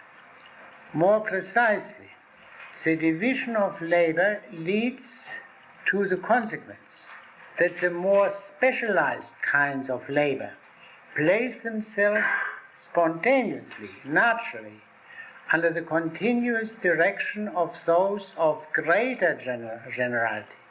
That's to say, there is a natural hierarchy. Well, the simple worker who does this kind of very limited work, there's a foreman, and so on and so on, which is, and this hierarchy emerges without any planning by the nature of things. This fact increases, of course, the intellectual and moral inequality. That doesn't mean that the men at the bottom of the ladder are immoral, but simply means that quite a few moral potentialities are not actualized there, which are actualized on the higher level. But more intellectual and moral qualities are needed on the top than at the bottom. Every human society tends then toward a spontaneous government. This tendency is in harmony with another natural phenomenon, namely that some individuals are by nature inclined to command and others to obey or to follow. Nature is so kind, we can say, as to provide for this distinction. Yet, we have to consider that there is a need for two kinds of government. In the first place, we need a government which vouches for the preponderance of a certain system of common opinions. There is a need for the permanent existence of a speculative class. In other words, for the continuous division between theory and practice. A privileged class which enjoys the physical leisure indispensable for the culture of the intellect. And the function of this speculative class is to organize opinion and education in the largest sense of the word, i.e. not merely what's going on in schools. Its function is limited to moral influence, i.e. these intellectual rulers, well we know the scientists, are excluded from political power. The medieval separation between church and state, or rather between the power spiritual and power temporal, are a not quite perfect model for Kant. Spiritual government, the government of the scientists, we could say intellectuals, if we understand by intellectuals the man of science. A spiritual government has also the function to approve and disapprove of the public and private life of temporal government. In other words, a power of censorship which has in itself no direct political effect. The temporal government was originally of a military kind, and now it must be industrial, peaceful. The temporal government will naturally consist of the captains of industry and banking. Captain, you remind, is originally a military title, which shows the connection. At the top there would be dictatorship of 3 bankers, not elected, but named by their predecessors, but checked by the freedom of the press and public opinion in general. And the idea being that public opinion is formed by the wisest members of society, says a man of scientists. Now, the need of a power spiritual is connected with the fact that no society is possible without religion, according to Kant. But Kant, being a positivist, can of course not have a religion with God. It must be a religion without God. Now, that which at that time might have seemed to be very paradoxical has in the meantime become a very popular notion. I have read an article, for example, by one of the present-day positivists that a scientist who is absolutely unbelieving is religious because of his dedication to science. This is not quite Kant's view. The object of worship of this religion is the human race, a religion of humanity, a religion which consists in the worship of humanity and especially of the great benefactors of the human race. Now, this is in agreement with Kant's moral teaching. Morality, according to Kant, consists in altruism, living for others, vivre pour autrui. This does not mean to exclude self-love, as we have seen, because Kant accepts the biblical command, love thy neighbor like thyself. And it is also not merely love of the present generation, but of the future ones as well. This morality is very stern. It demands severe self-control. Man has no right to do what he pleases. A life of self-indulgence and mere amusement is impossible. Every citizen, high or low, must regard himself as a public functionary. Intellectual power, no less than the power of wealth, need moral control. The mind, the intellect, must be subordinated to the heart. So, in other words, these scientists as rulers are supposed to be permeated by the highest morality. That is are not mere technocrats. I have switched more than once from Kant's social statics to his social dynamics, because the social dynamics is the authoritative and the fundamental part of Kant's teaching. The chief contents of Kant's new political philosophy as a whole is the law of the 3 stages, and this belongs to social dynamics, to the changes which society has undergone in the course of time. More generally stated, the chief teaching of Kant's political philosophy is to the effect that the whole development of the human race constitutes a progress. That's to say, an ever-increasing power of the characteristic faculties of humanity as distinguished from animality, of our most noble inclinations and our most generous sentiments. The conditions of progress are In the first place, the continuous renovation of the agents of the social movement, that's to say, the death of the individuals. If this would not take place, rigidity would set in. And secondly, the progressive increase in numbers. Progress requires large population centers throughout history. Kant faces for a moment the possibility of overpopulation in the future, but doesn't see it as an imminent danger. The core of progress, however, is intellectual progress. History of society is dominated by the history of the human mind. And the history of the human mind, intellectual history, history of philosophy, is the key to all history. Now, history of philosophy does, of course, not mean philosophy as a field, academic field in any sense. Philosophy is this overall view which man necessarily has, whether it is theological, metaphysical, or positive.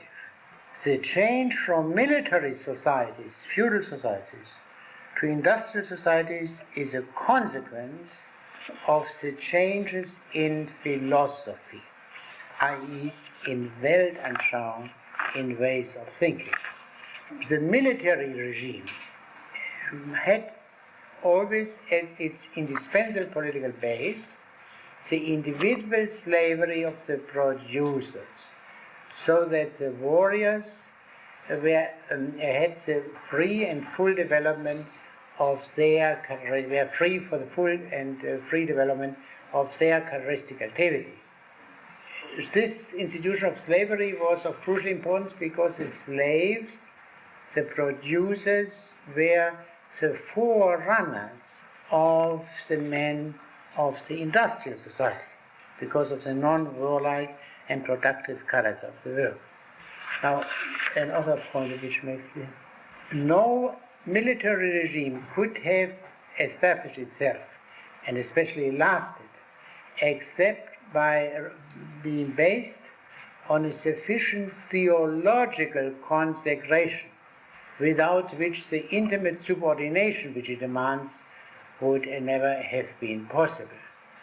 Without this intimate correlation to the theological spirit, it is evident that the military spirit could never have fulfilled the high social destination which it had for the development of the human race. In other words, the military spirit required the theological spirit, was based on it. And therefore, the fundamental thing is the theological spirit, not the military spirit. And the whole history of the human race is intellectual history, above all. Now, for the better understanding of Kant's new political philosophy, we shall consider at somewhat greater length his critique of what he calls metaphysical politics, in contradistinction to his critique of theological politics. This, for the following reason: metaphysical politics at least claims to be based on man's natural faculties alone, whereas theological politics claims to be based on divine revelation. But above all, metaphysical politics was not sociology, whereas positive political philosophy is sociology. What was the fundamental error of that political philosophy which was not sociology? In other words, what was the fundamental error of all political philosophy proper? This question is answered by Kant's criticism of metaphysical politics.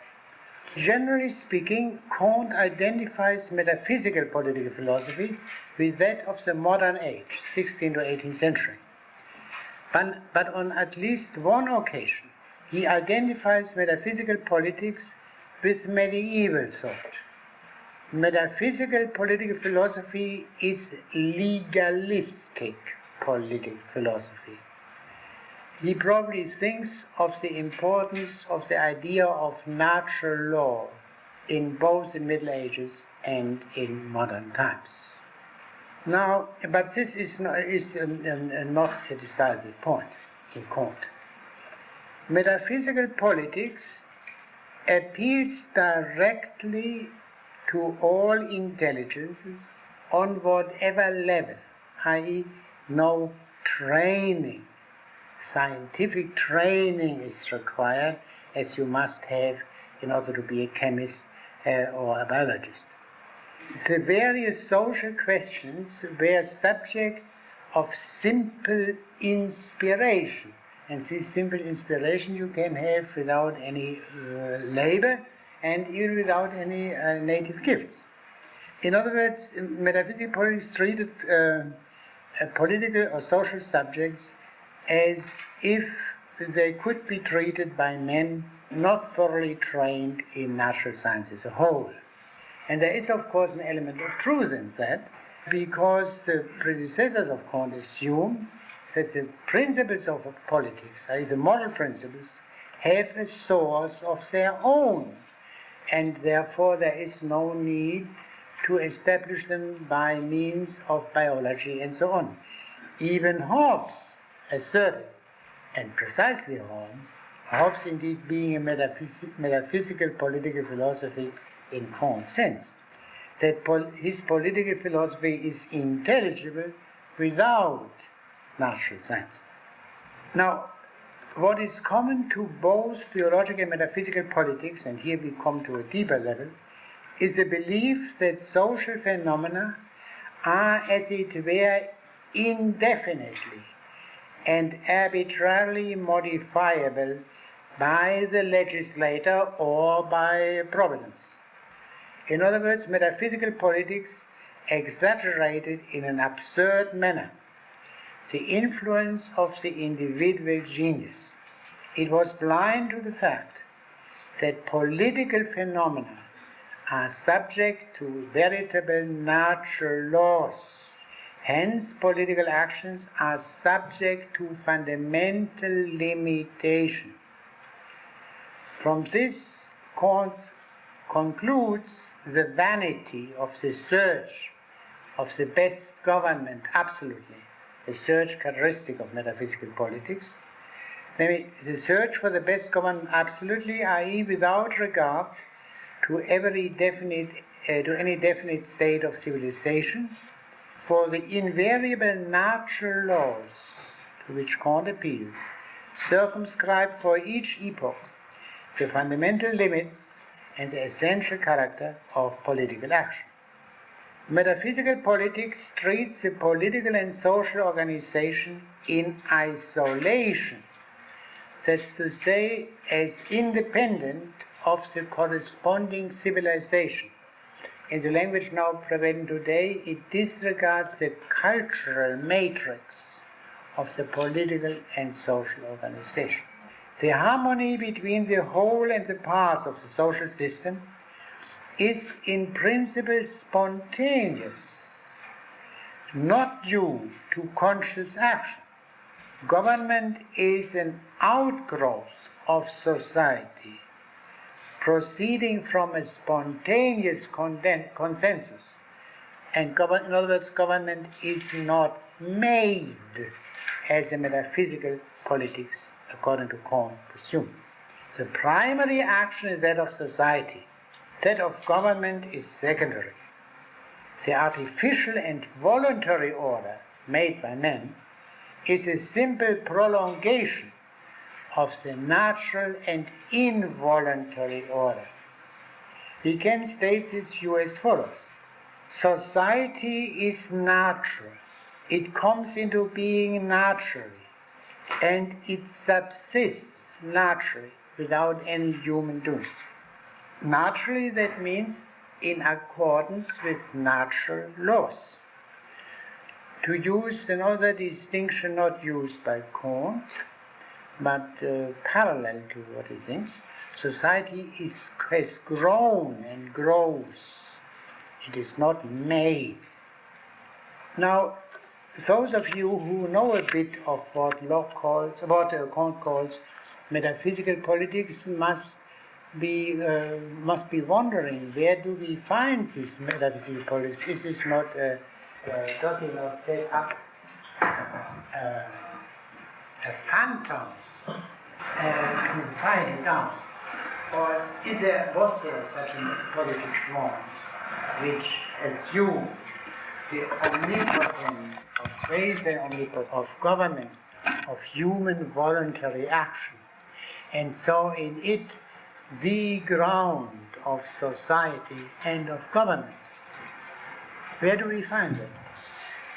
Well, you remember that Aristotle said the physis, the polis, the city, society, is by nature, i.e. it grows out of families, clans, etc. So there was nothing new in that. But where do we find this view of the quasi-omnipotence of government? Yes. In Hobbes, Locke, and Rousseau, the social contract idea. Yes. What does the social contract, I mean, at least as understood by these men, imply? It implies that there was a time when society existed without government. No. Perhaps Kant believes that, Locke believes that, but surely not Hobbes and Rousseau. No, we have isolated individuals. And these isolated individuals figure out that they are in a very bad situation.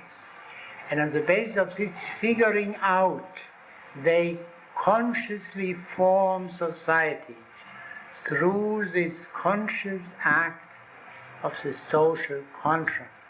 This is what and these people, when setting up their government, or their government, are of course perfectly free to set up this or that kind of government.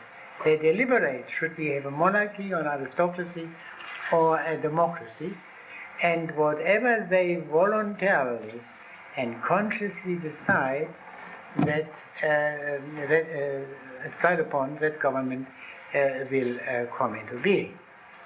So, in other words, Kant's description of metaphysical politics is a kind of caricature, but not altogether misleading, of the teachings of the most famous teachings of the 17th and 18th century. Aristotle's politics would not be metaphysical in this sense, although Kant does not make this sufficiently clear. But still, what Kant teaches is of course not the same as what Aristotle teaches. What's the difference between Aristotle's teaching in this point and Kant's teaching? One difference would be that Aristotle does not distinguish the state and society. Very good. Crucial. There are families, naturally, and there are all kinds of loose associations among citizens, and so that goes without saying. But there is no notion of society. That is of decisive importance. This concept of the society developed only in the modern age, in connection with the market especially. In connection with the emergence of modern political economy. But what is it, nevertheless, that is very true. Now this is connected with something else. The political society, according to Aristotle, the polis, is concerned with the common good. And politics means a conscious concern with the common good. And the common good is above all the quality of the citizen body. Naturally also the walls of the city, public defense, etc., etc. But the highest consideration is the quality of the citizen body. Now, this is intrinsically the highest, much higher object than that of what Kant calls society, the production of goods. Now, is this not, however, admitted by Kant too? Does not Kant admit that it's absolutely necessary to be concerned with the quality of the citizen body, with education in the widest sense of the term? To some extent, Kant surely does. And this is, for Kant, the function of the spiritual as distinguished from the temporal government. To some extent, the spiritual, what he calls spiritual government, is an attempt to solve the question which Aristotle had in mind. But there is a great difference, nevertheless, between Kant and Aristotle at this point, because according to Kant, what is decisive for society is the character of common opinion. Is that common opinion, there is always there common opinion, is that common opinion theological or scientific? And only if it is scientific is it truly good. Now, how does this fit in with Aristotle's whole way of thinking? Let me leave it now at saying that Aristotle does not consider the possibility of common opinion of society molded by science. This is why this is so, and what this implies. That is a very broad question. I limit myself now to stating the mere fact. Now, metaphysical politics, in Kant's sense, has this character.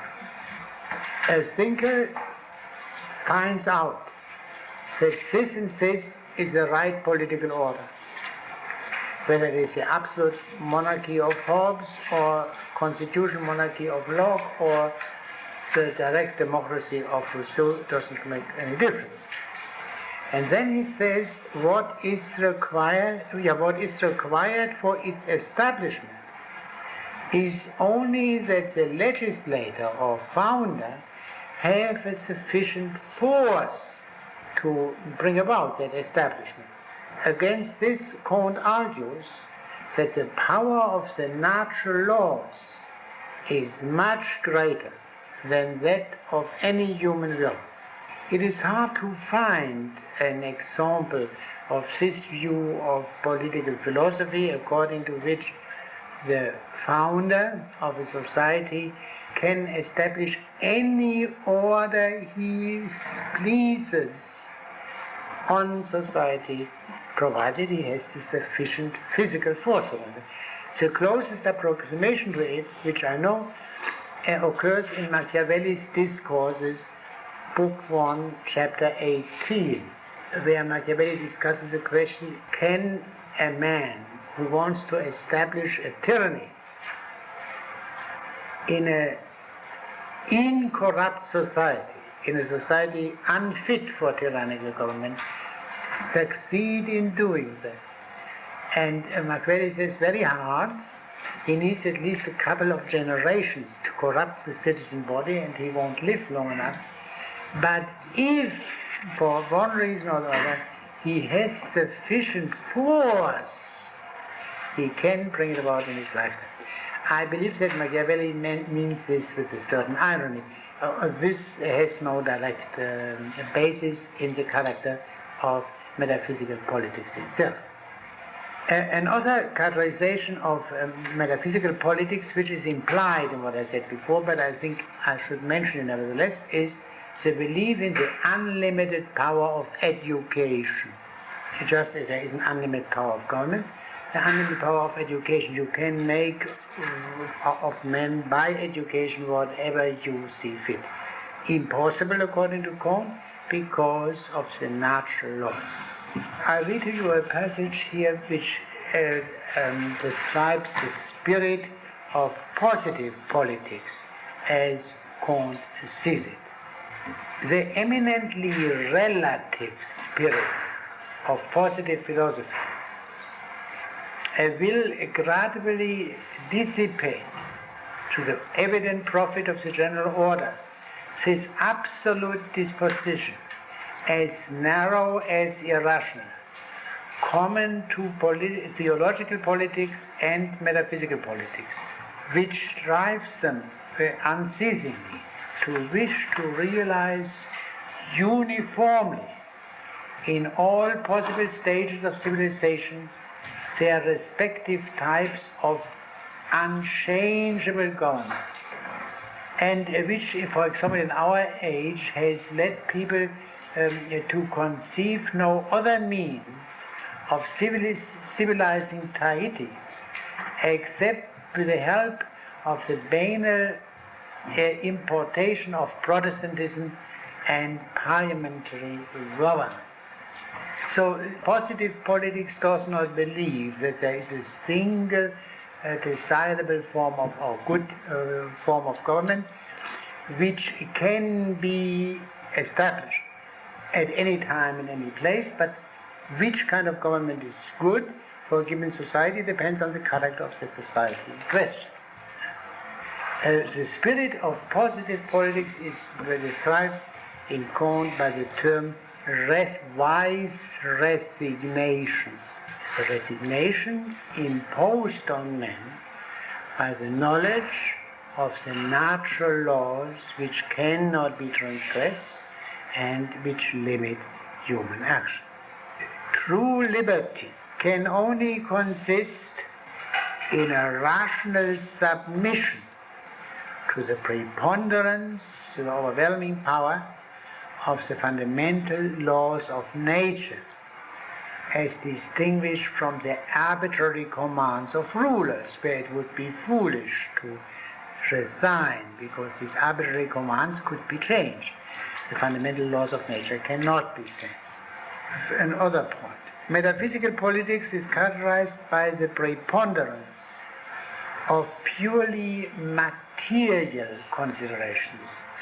But what he means by that, by the view that all political evils are due to faulty institutions and not to the social ideals and morals, i.e. to the doctrines prevailing in society.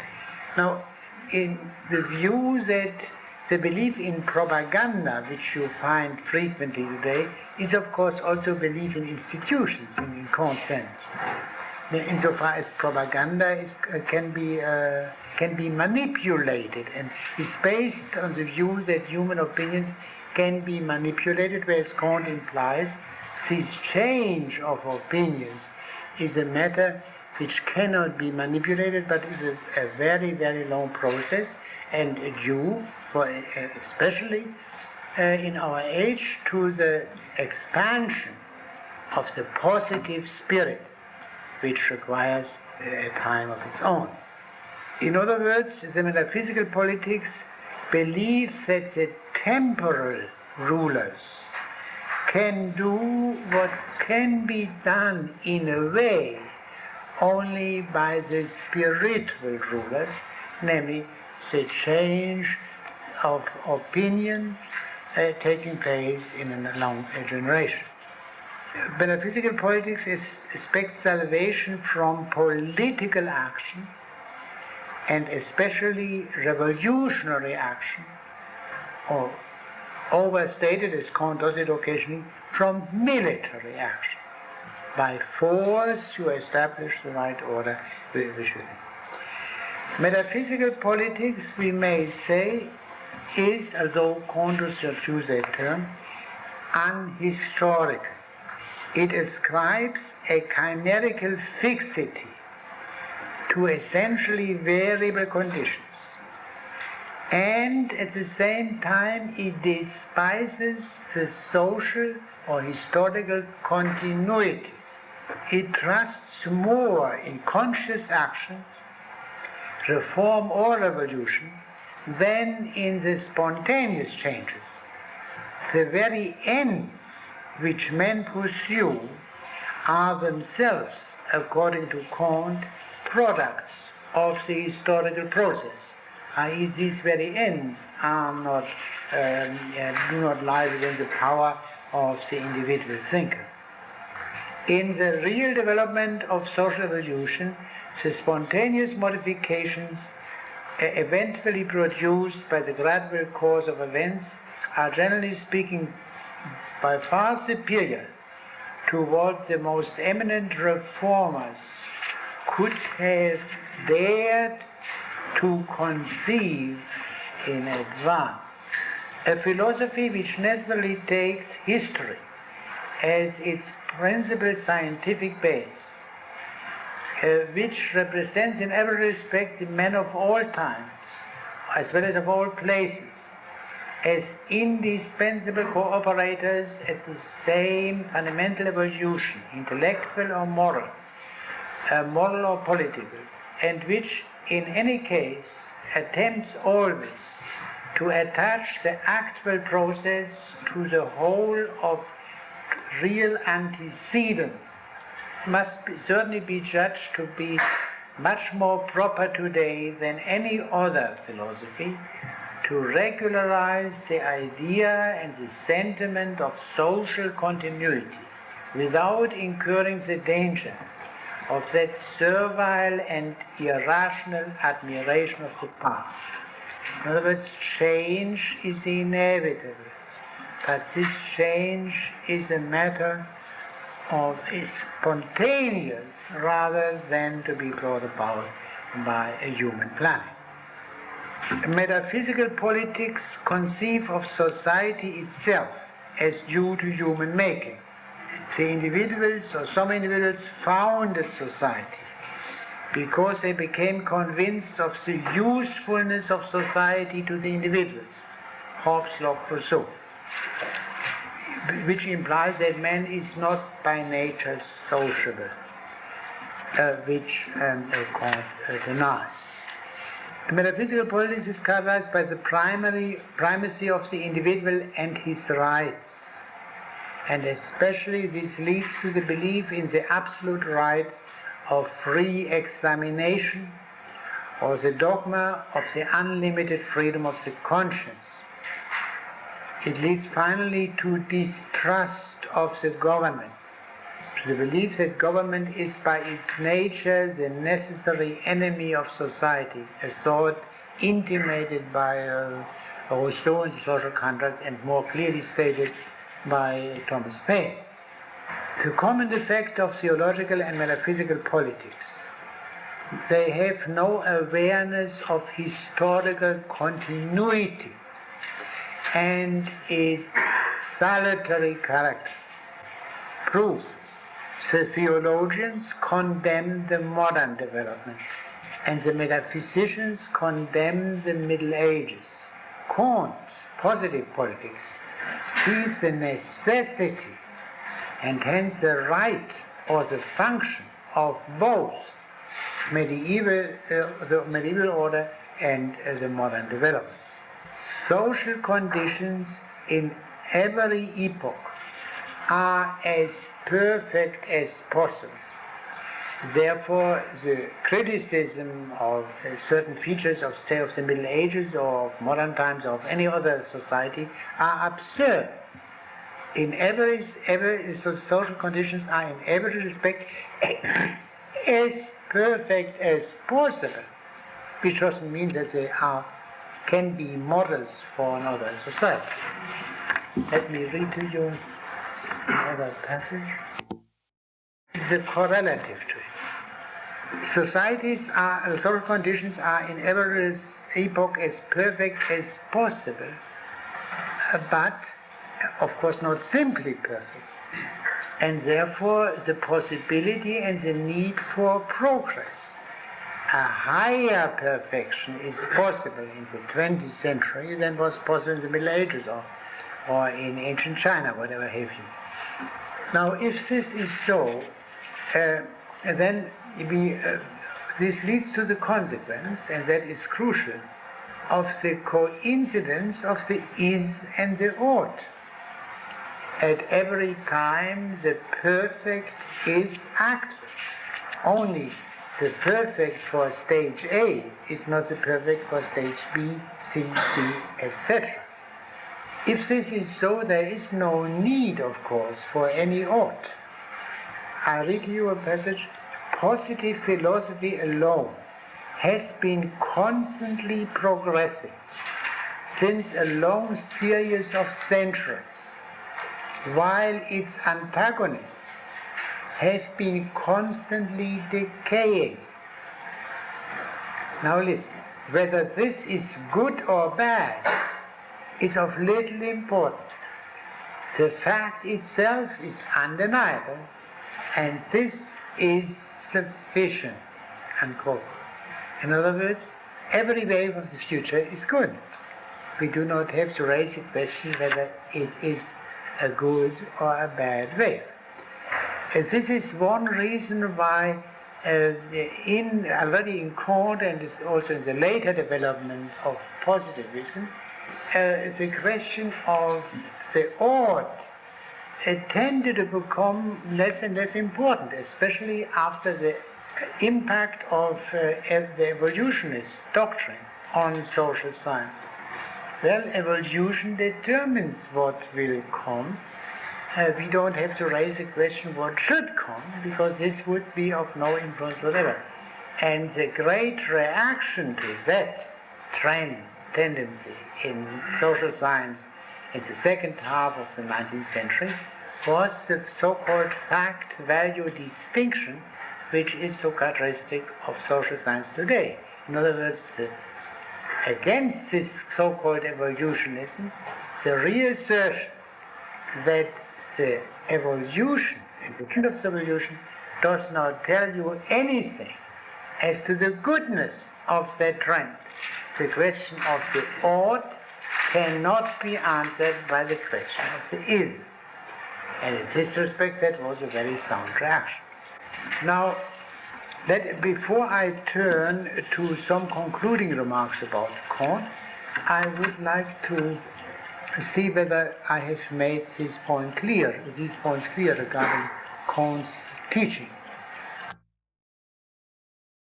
What is directly interesting to us as students of political philosophy is to repeat Kant's critique of pre-positivistic political philosophy, and which he calls metaphysical political philosophy.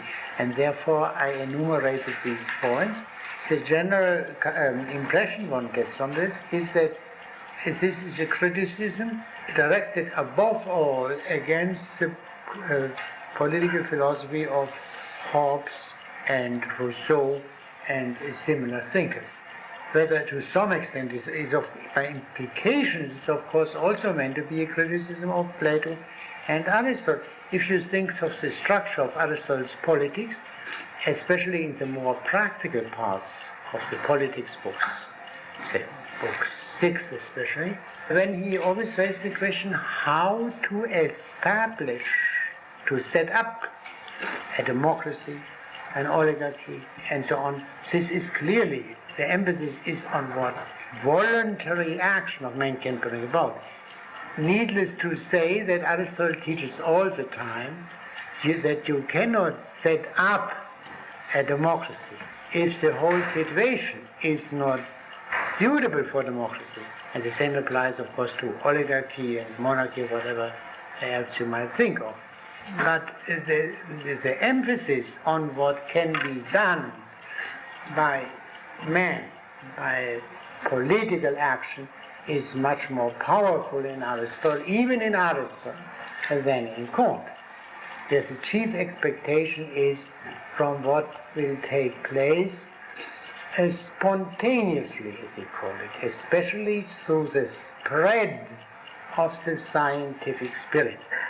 Yes, Mr. Sherman. If these stages are supposed to be in a certain historical order, Yes. does he explain why, for instance, Aristotle and Plato, as metaphysical philosophers, came before the Middle Ages?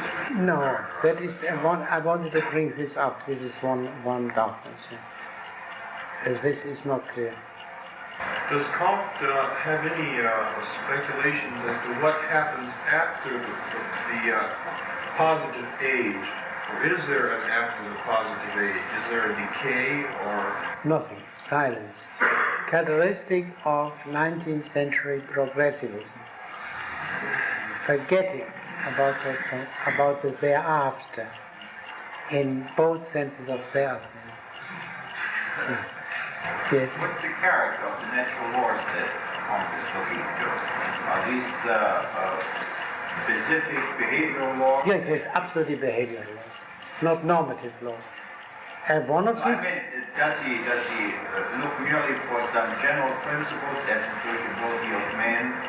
No, for example, we have one example, the ineptitude of the female sex, the natural law.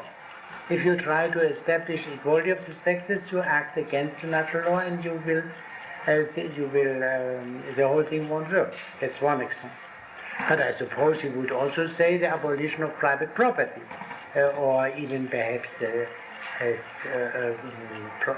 progressive income tax is against the natural law. That I would assume. Yeah.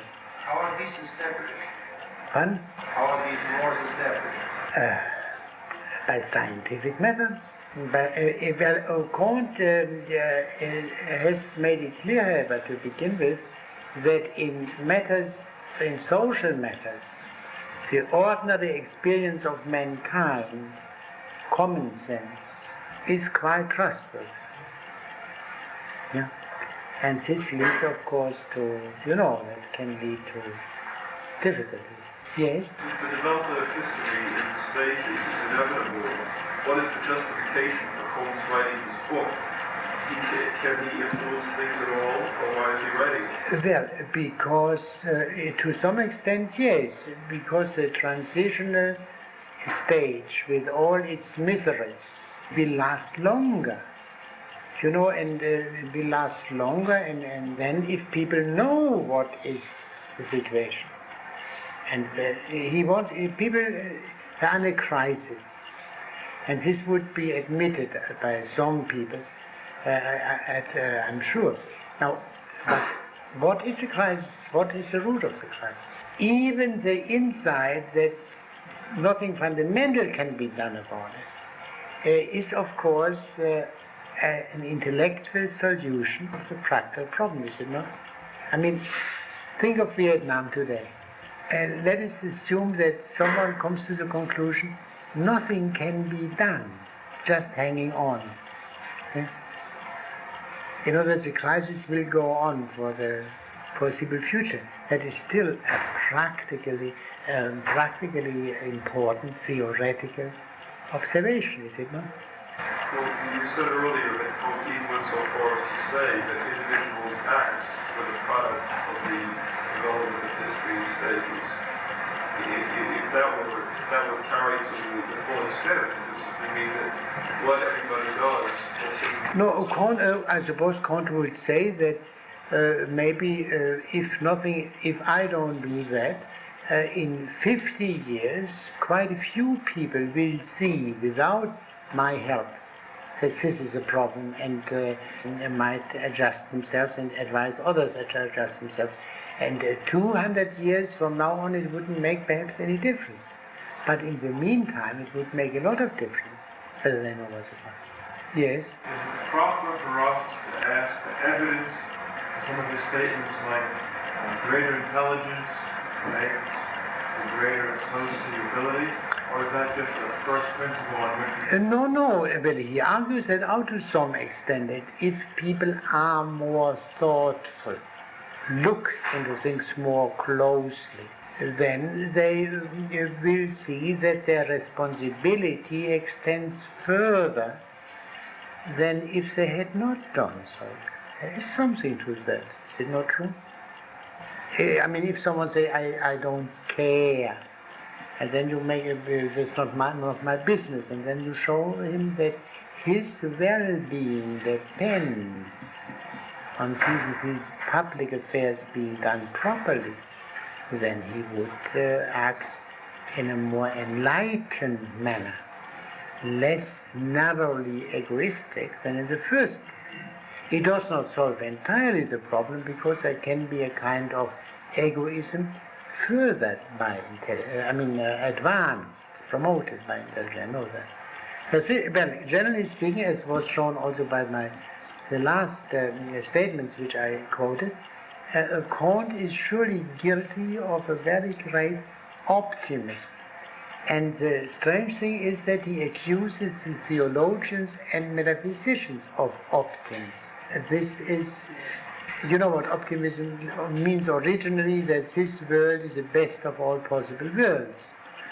And now if someone says social conditions are in every epoch as perfect as possible, if this is not optimism, it's hard to say what it is. Yeah? Surely, so in other words, that is not a a reasonable kind of discussion. Are you an optimist or a pessimist? I mean, one would have to be specified properly. Well, then I will turn and make a few critical considerations regarding Kant. I was happy to see that some of the points which I wanted to make have already been anticipated by some of you. Now, the core of Kant's teaching is the law of the three stages, as successive stages. Can one understand the history of the world, or at least the history of the West, in terms of that law? For example, if you take the development from Plato to Archimedes, and here we have in between the Stoics, who had some influence on Roman law, some social influence. This would seem to be metaphysical rather than theological, and yet it was succeeded by the clearly theological Middle Ages. This is a minor difficulty for Kant. But more important, his prediction of the victory of the positive spirit. In the foreseeable future, only the positive spirit will possess public power. He doesn't mean that there will not be individuals who think in either metaphysical or theological terms. That would be of no interest. But what about the isms which raised their ugly heads after Kant? In the 20th century, especially, communism and fascism, clearly something like metaphysical politics from the point of view of Kant. But on the other hand, there is, if you think of such facts as the Supreme Court decision regarding desegregation, based on the findings of social science, this would not have been possible 100 years ago. And whereas a Supreme Court decision based on metaphysical or theological consideration is, I believe, today unthinkable.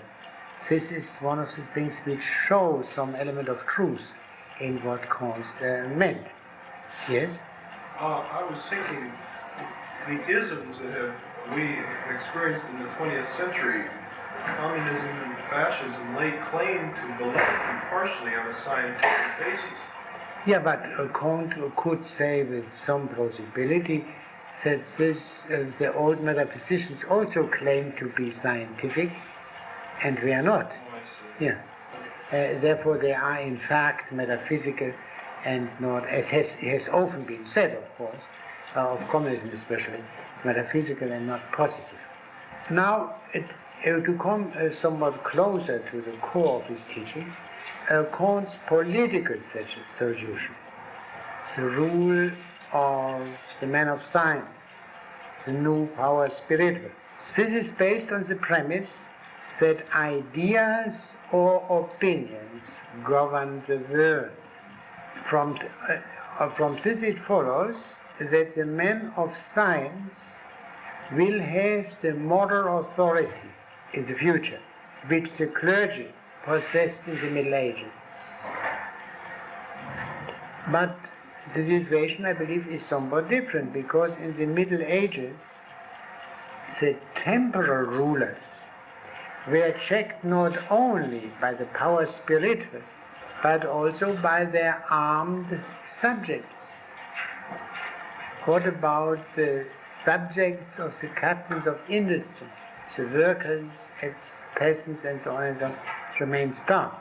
And above all, in the medieval order, there were very great sanctions in afterlife on obedience or disobedience to the power spiritual.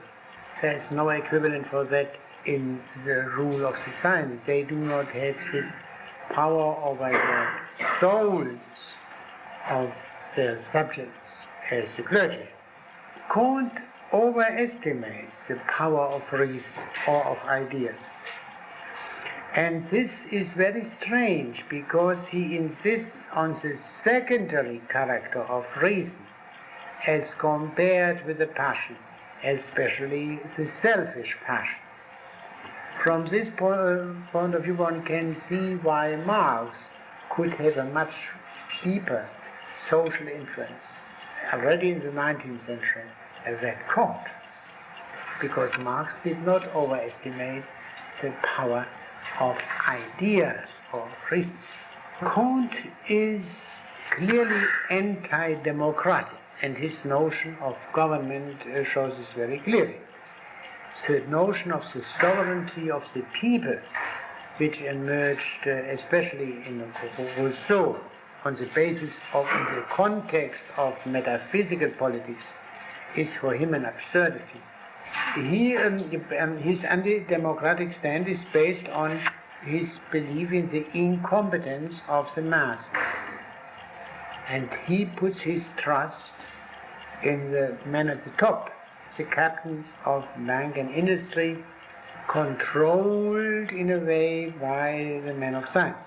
The social organization tends evermore to divide labor in accordance with the characteristics of each individual, regardless of whether these characteristics are congenital or due to education and social position.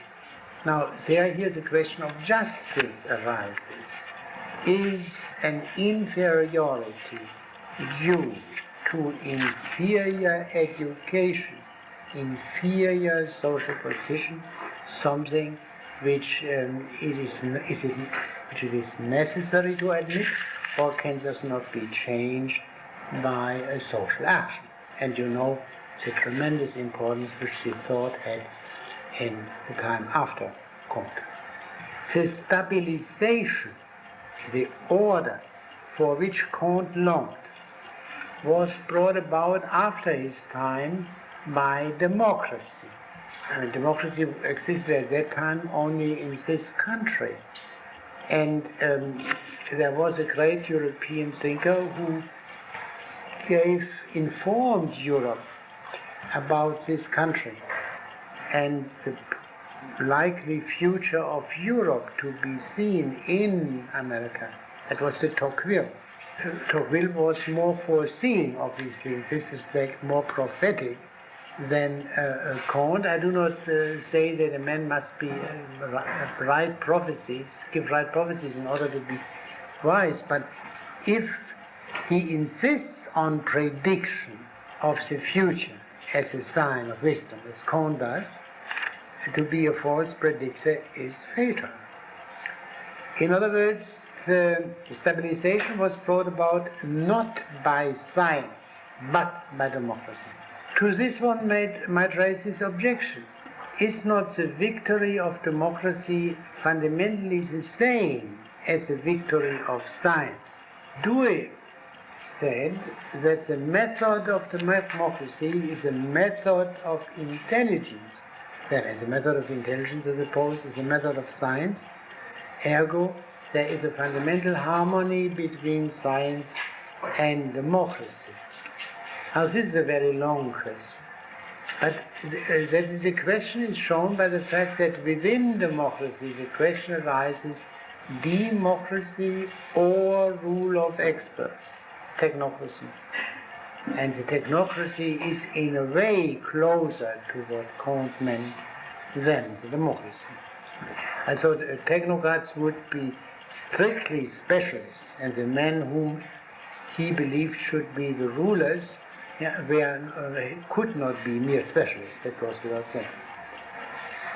We must note the contrast between his positivism, his alleged sobriety based on knowledge of laws, of behavioral laws, factual laws, and his amazing utopianism.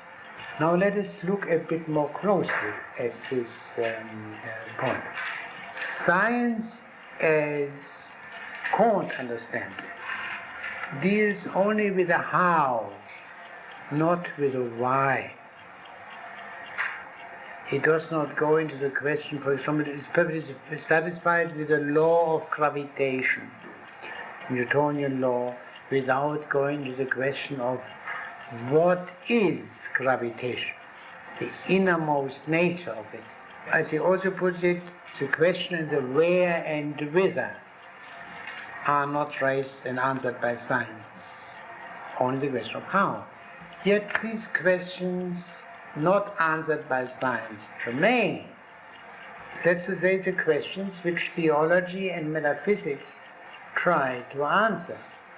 Even if we grant that theology and metaphysics do not supply knowledge, they take men's deepest concerns seriously and do not starve them, as science, as understood by Kant, does.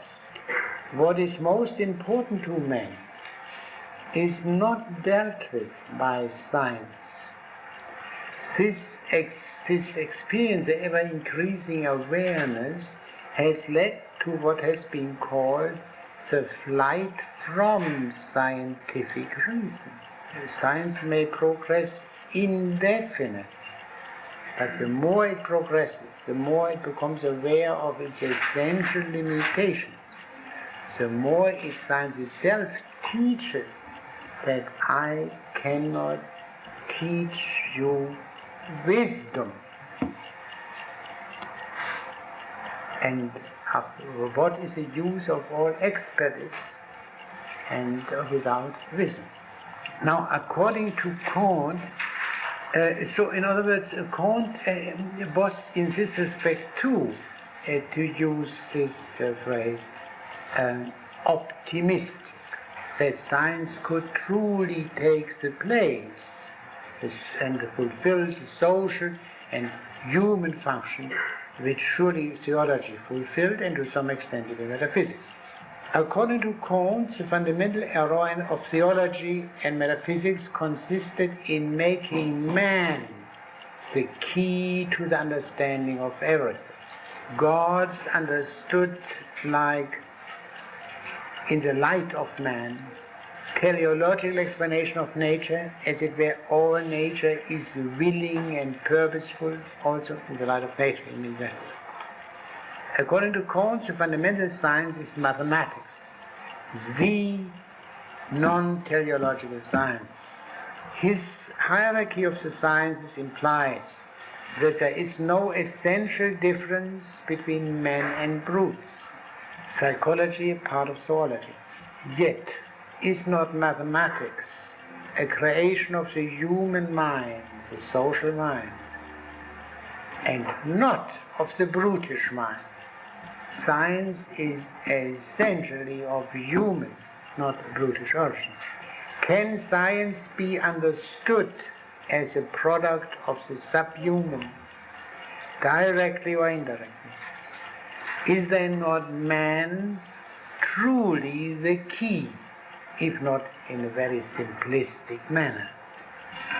Finally, regarding his religion of humanity, based on the awareness that of a religious sanction, it is clear that this religion of humanity is an ersatz religion.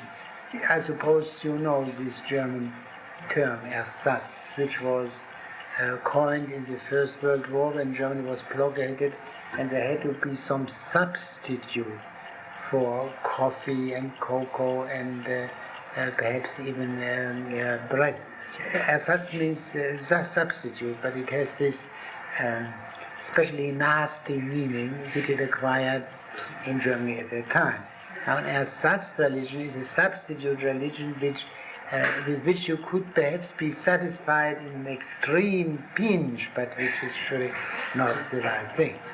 If the question would be, can men who are heirs to the biblical tradition worship something that is not eternal? Now I read to you one quite revealing passage. The actual march of our individual development from infancy to maturity. And the same is also true on a large scale. There is also such a march of the human race from infancy to maturity. Well, if we look at the individual, we know that if he lives long enough, there will also be a stage of old age, not to say senility, and eventually death. What about the old age of the human race, to say nothing of its death? Here we see, this point came up in the discussion, here we see again his quote, optimism, unquote, so strange because his major objection to theology and metaphysics is frequently expressed by the assertion that they are fundamentally optimistic.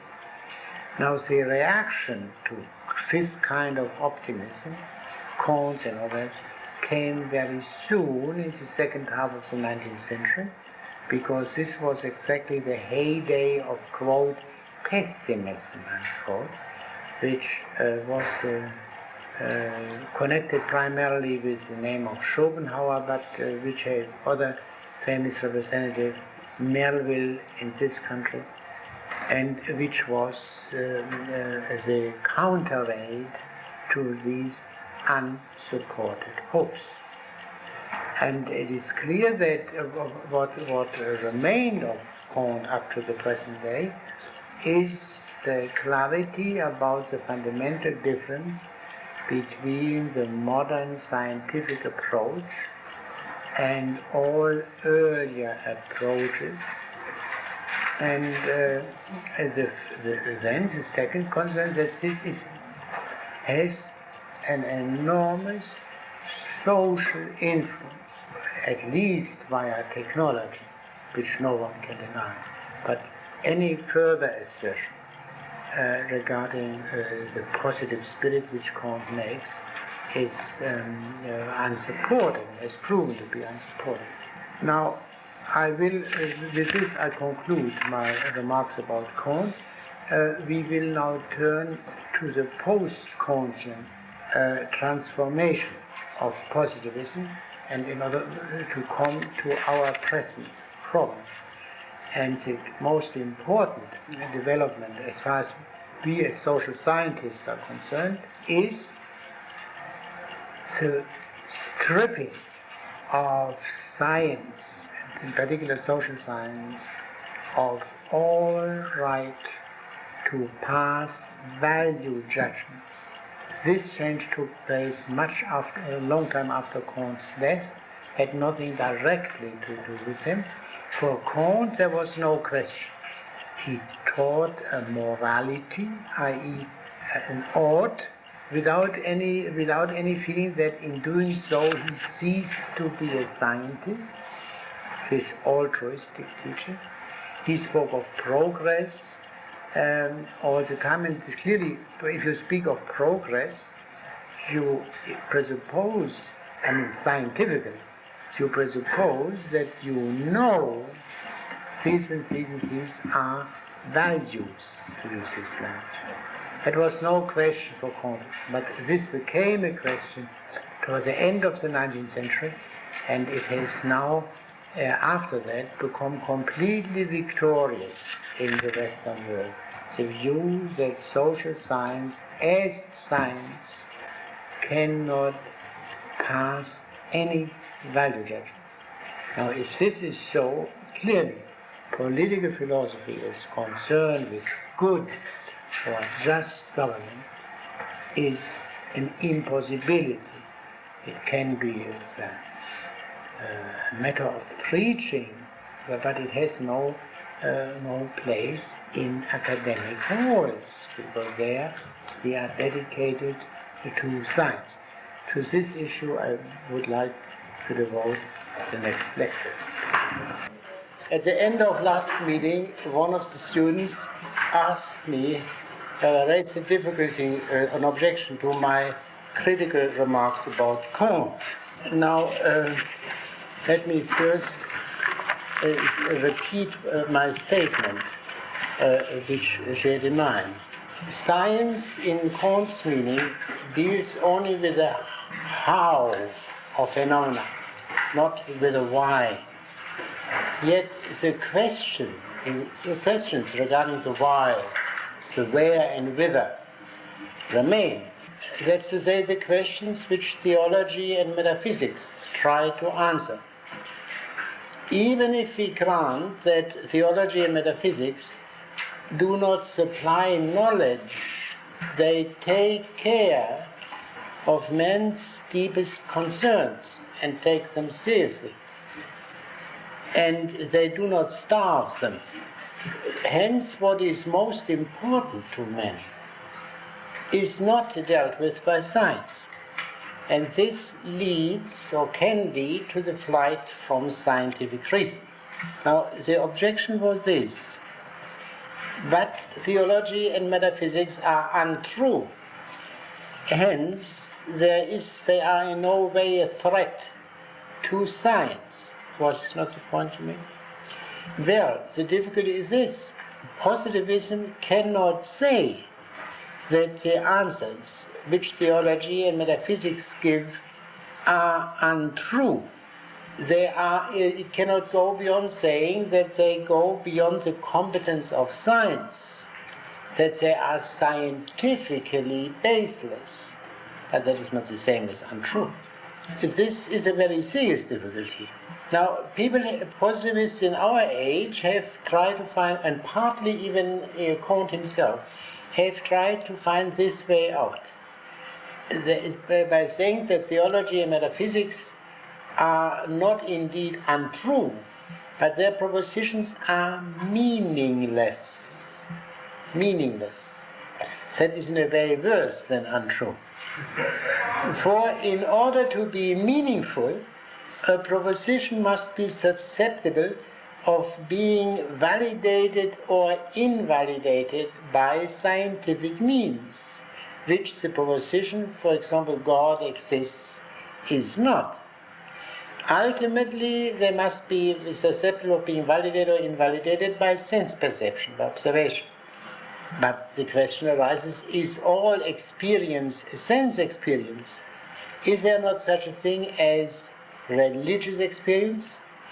There is a book by William James on the variety of religious experience, which would give you food to think. Some people are, as Max Weber said of himself, quote, religiously unmusical, unquote. But this means, of course, that they are for this very reason incompetent judges, just as an ordinarily unmusical man is a bad judge of music. A religiously unmusical man is a bad judge of religion. So positivism would need a kind of what we can call negative metaphysics in order to take care of theology and metaphysics.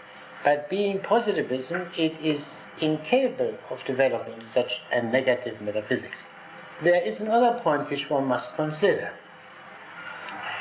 The primary view of the truth, which is still very powerful in Kant, is that truth is the adequation of the intellect and the thing. Adequatio intellectus et re. Or in other words, that knowledge reproduces being as it is. There are certain difficulties here.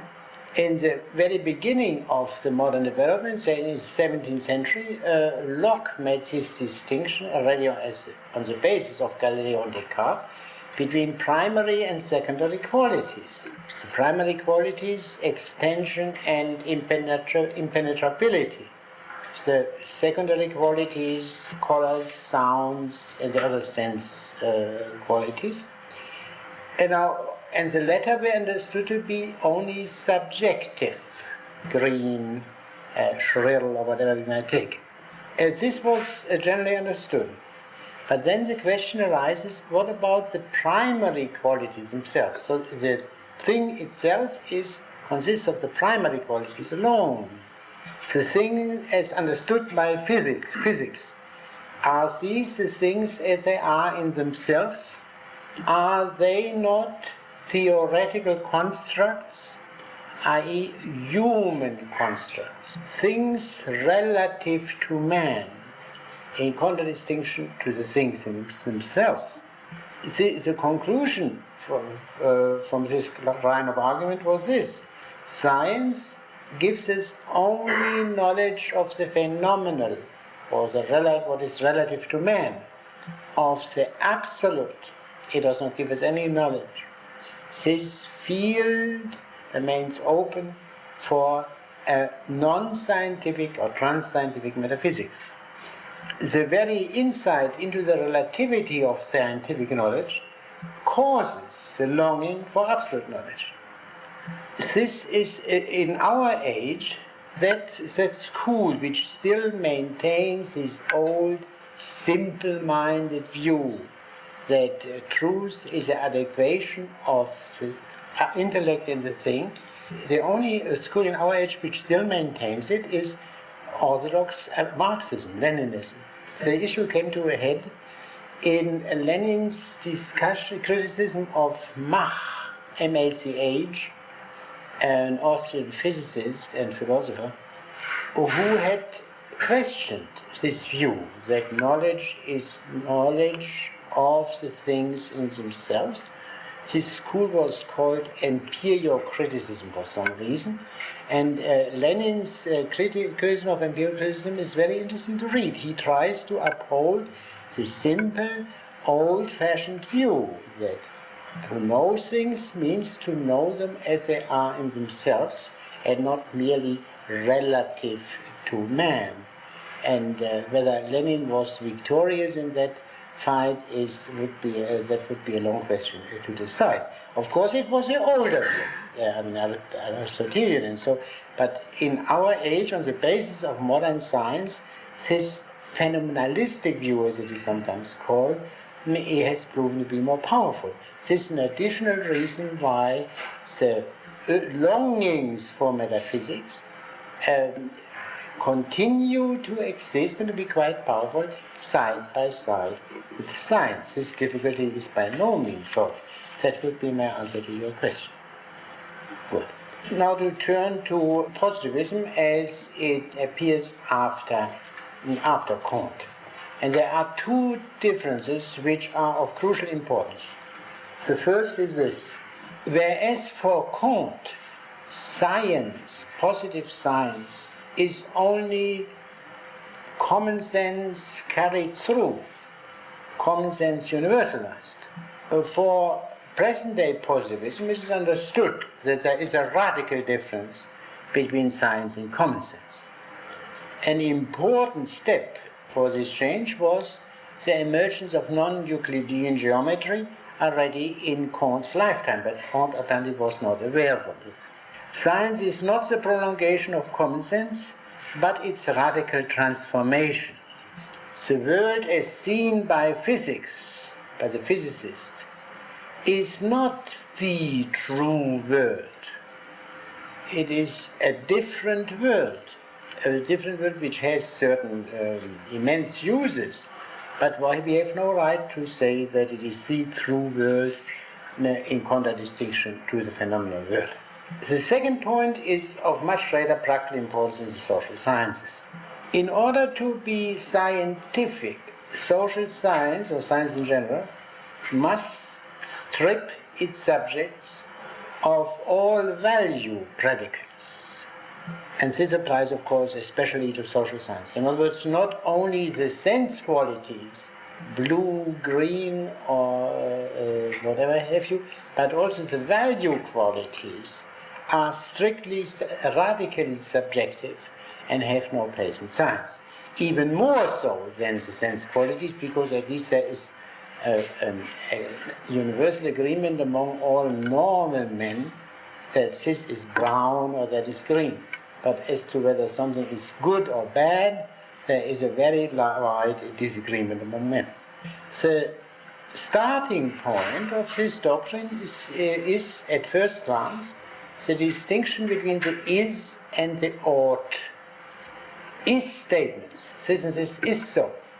Ought statements, this and this ought to be so, have no logical connection with each other. It is not possible to infer from the fact that something is that it ought to be, nor vice versa, to infer from the fact that something ought to be that it is. To infer from the is to the ought means to be a conformist of the worst order. Whatever is good. And to infer from the ought to the is wishful thinking. And up to this point, this is of course absolutely sound. So this distinction between the is and ought, which is a very difficult distinction, is somehow in a way immediately intelligible to everyone today. But the distinction between the is and the ought is not decisive for the present-day position, because this decision was made by Kant. This distinction was made by Kant above all, or by Hume for that matter, and neither Kant nor Hume said it is not possible to make objective value judgments. On the contrary. So the characteristic premise of present-day social science is not the ought-is distinction, but the additional assertion that there is no knowledge of the ought in any manner, shape and form, while there is knowledge of the is. I mean, this is a peculiarity of present-day social science, because there was a thing throughout the ages called skepticism, which denied the possibility of objective value judgments, but it denied also the possibility of is statements. There is no knowledge of the truth. Present-day social science is not skeptical at all. It admits the possibility of science, but it denies the possibility of objective value judgments. But in what I said there is implied another premise. Is ought is the first stage. Now by the ought we ordinarily understand some moral things, duties. But this is extended beyond the sphere of morality, and that is implied in the term value. For example, if I say something is beautiful, there is no ought in any way involved, and yet it is a value judgment. So value includes the good and the beautiful, and if there is any other sphere of values in addition, it's much larger. Ultimate values, it is asserted, are irreducible to any is, and hence indemonstrable. And furthermore, there are many, if only two, but more than it, ultimate values which are incompatible with one another. Because if they were not incompatible with another, then there would be no difficulty. But since they are incompatible, the question is which to choose. This question cannot be rationally settled. And ultimate values, because a given value, I don't define what a value is, following the positivists themselves. And if I have a given value, it may be possible to reduce it to a higher value, to a more fundamental value. And so that value A would follow logically from value B. So value A is no problem in itself. The problem is only value B from which value A is derived. Still, it is asserted that science is not completely baffled by the existence of values. Science can handle them in a manner. It can analyze them, it can describe them, it can clarify their meanings. That is, assume someone would say, my value is political liberty. Well, the social scientist can take cognizance of that, and he can explain what this individual understood by political liberty and distinguish it perhaps from other meanings of political liberty, without, however, being able to say which is the superior meaning, or whether political liberty in itself is valuable. This is beyond the competence. Furthermore, social science can do the following thing. If the values function as ends, science can establish which means are required for the actualization of these ends, which includes the possibility that science might be able to show that certain ends cannot be actualized at all. And to that extent, it refutes this end or this value as a possible end. Science can furthermore try to establish correlations between values and human types, social, racial, what have you. For example, it's shown that lower middle class people, as a rule, go in for value A, upper middle class people go in for value B, and so on. This is a relation between values and facts, values and is, without in any way, of course, establishing therewith the value of the values. If a lower middle class man, who by his virtue of his social position could be expected to cherish value A, but he can only be expected to do that if he is a lone ranger and says, no, I prefer the upper class value. It's his business. I mean, he's not obliged, obviously, to follow the value of his class. Now, the fact-values distinction is meant as a logical distinction. What does this mean? I mean, what is the relevant meaning of this statement here? A psychological connection between a value and a given human type, for example, is irrelevant for the discussion of a value. And here we come to the meaning of the distinction between logic and psychology. Psychology deals with the genesis of human thoughts. The validity of human thoughts is something entirely different, beyond the competence of psychology. The non-distinction between genesis and validity is said to be the error of something called psychologism. The proposition in itself and its validity must be decided entirely in non-psychological terms, in terms of the genesis. So if a man would say slitting man's throat and drinking their blood is good, there may be such people, he cannot be criticized on the ground that this proposition stems from insanity, because that's only the question of the genesis of the proposition and has nothing to do with the question of its validity. We have to take the proposition by itself in isolation. That is another important implication of this view. Now, this view is at present the official doctrine, by which I mean the large majority, perhaps the overwhelming majority, of social scientists, especially in this country, but also in large part of Europe, holds to this view. And therefore, everyone is compelled to familiarize himself with it and to take a stand toward it. This view emerged in the last decade of the 19th century in Germany. But it became accepted in this country only after World War I.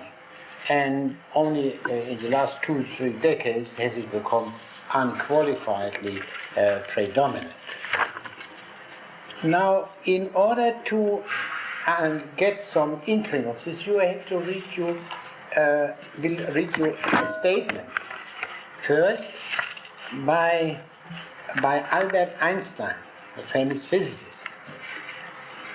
I quote, "If someone approves as a goal the extirpation of the human race from the earth, one cannot refute such a viewpoint on rational grounds." That's to say, on non-rational grounds, meaning I don't like it.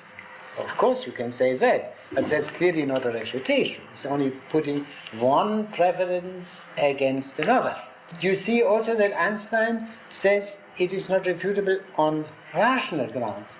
Now, Einstein was a physicist, and if he would have said on physical grounds, maybe he's right. He should be more competent to say that than I. But he doesn't say on scientific grounds, he says on rational grounds, in identifying tacitly rational and scientific. This we know only in passing.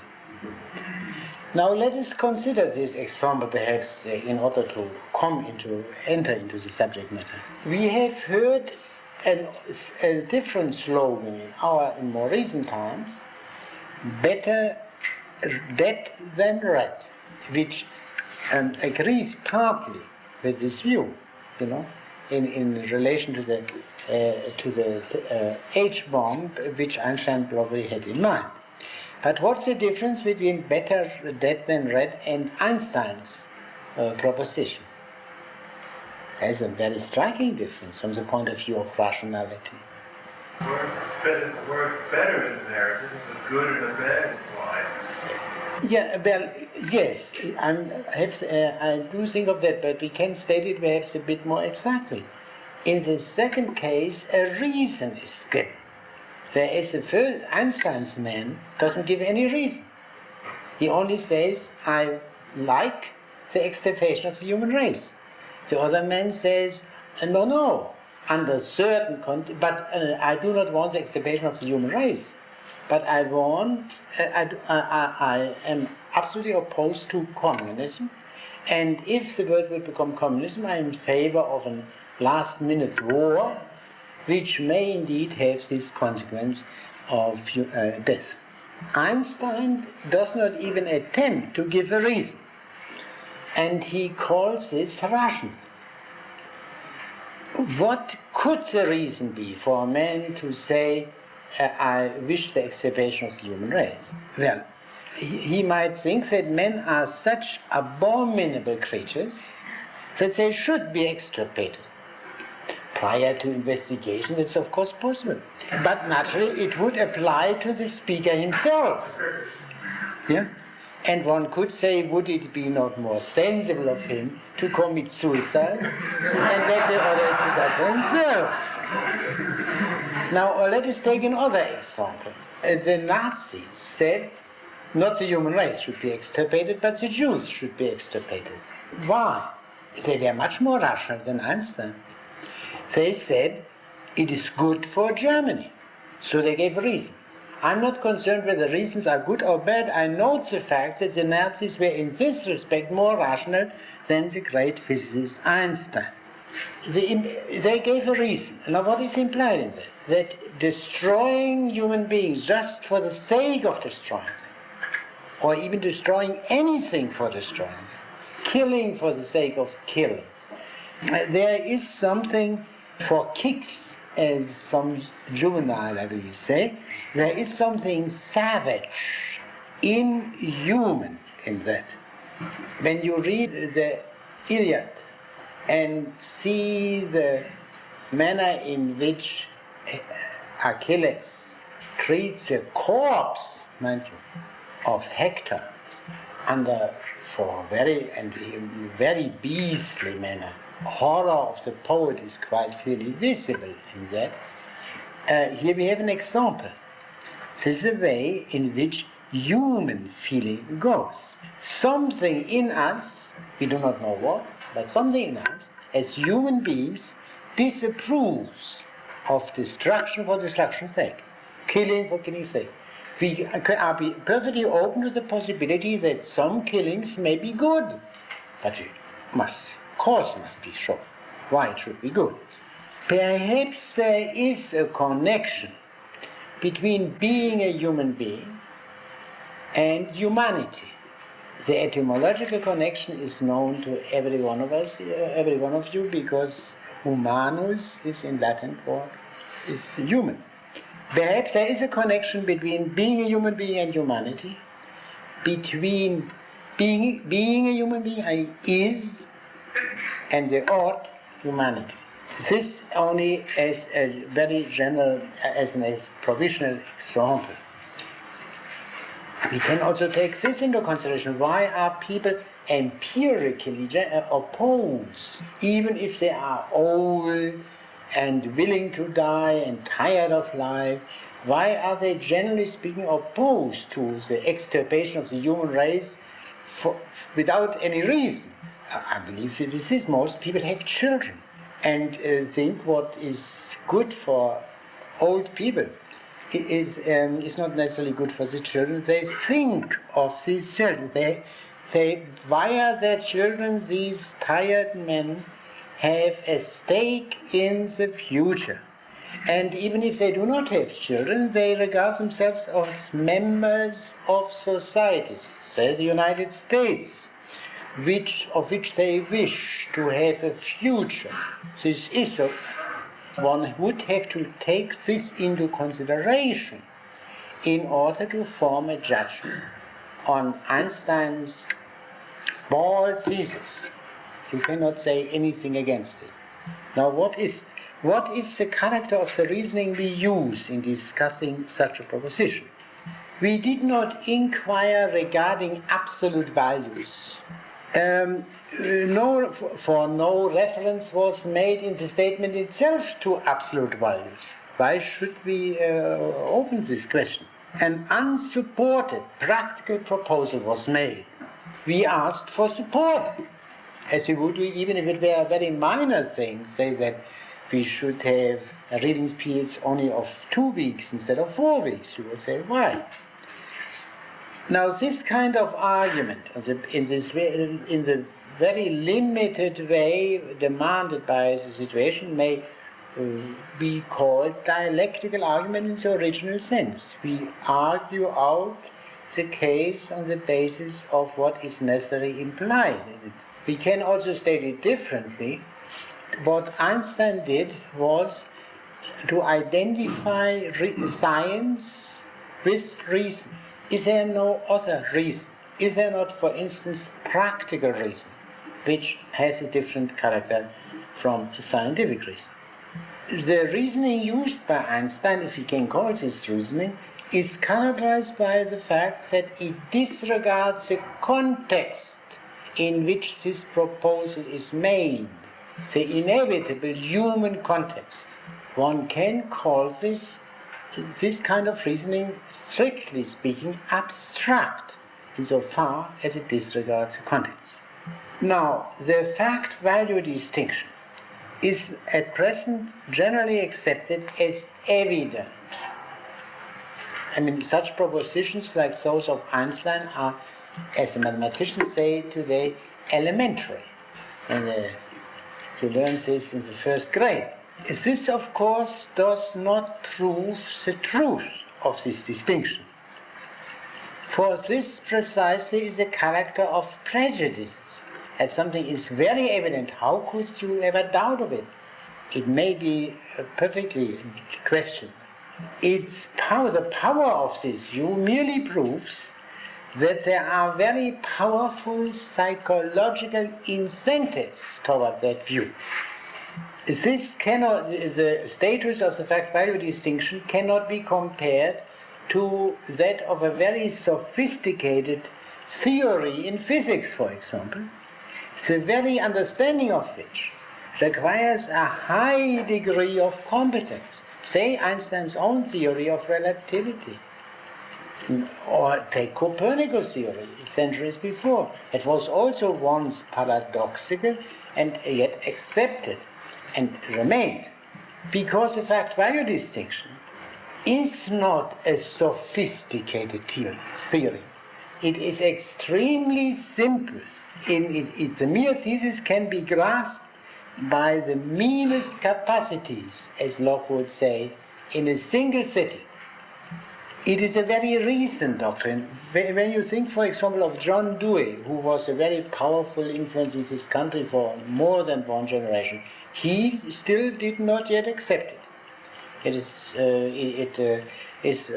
The first statement of it occurred, as I said, in Germany, in a book by a philosopher-sociologist, Georg Simmel, S-I-M-M-E-L, Introduction to Moral Science, Einleitung in die Moralwissenschaft, 1892.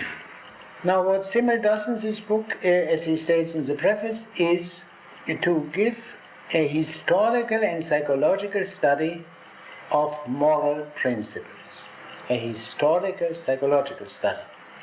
And he calls this pursuit positive ethics. Positive here in the sense of Kant, which treats, as he puts it, good and evil as equally indifferent subjects of a merely genetic knowledge, unquote. It looks at good and bad as a meteorologist would look as good weather and bad weather, without any complete indifference. I read you a few more passages. What is called normative science, as ethics was traditionally thought to be, is in fact only science of the normatives. Science itself does not establish or prove norms, but merely explains norms and their correlations. For science always raises only causal, not teleological questions. The question, this norm, what is its cause that it is accepted in this or that society? And norms and purposes may, as well as anything else, be the subject of scientific inquiries, but cannot be the essence of science itself. In other words, the science itself cannot be normative, it can only deal with norms. The pure and ideal scientific problem is this: given these purposes and conditions, what must we do in order to realize those purposes while considering these conditions? Only a moral legislator, a practical revolutionary in moral matters, can say simply, while setting up ultimate goals in a dogmatic manner, this ought to be. No scientist can. For the ultimate setting up of a rule is a fact which silences criticism. I mean, however atrocious that rule may be, it silences criticism. Ethics can set up only hypothetical imperatives in Kant's sense, not categorical ones, unquote. Now, so a categorical imperative is one which says, thou shalt do then that. The Ten Commandments are categorical imperative. A hypothetical imperative is this: if you want to drink this soup, you must use a can opener. Yeah? You must use a can opener is hypothetical. If you want to have that soup in that can. I quote another sentence: value is nothing objective, but arises only in the subjective process of preferring. What I must confess, in my earlier browsings in Simmel's book, I did not become aware of the fact that Simmel truly has this view already perfectly. What prevented me from seeing it was this: here a man makes a complete break with the whole tradition of ethics in all its forms, without any apparent awareness of the immensity, of the enormous character of this change. And this, I believe, is not possible. Take this example.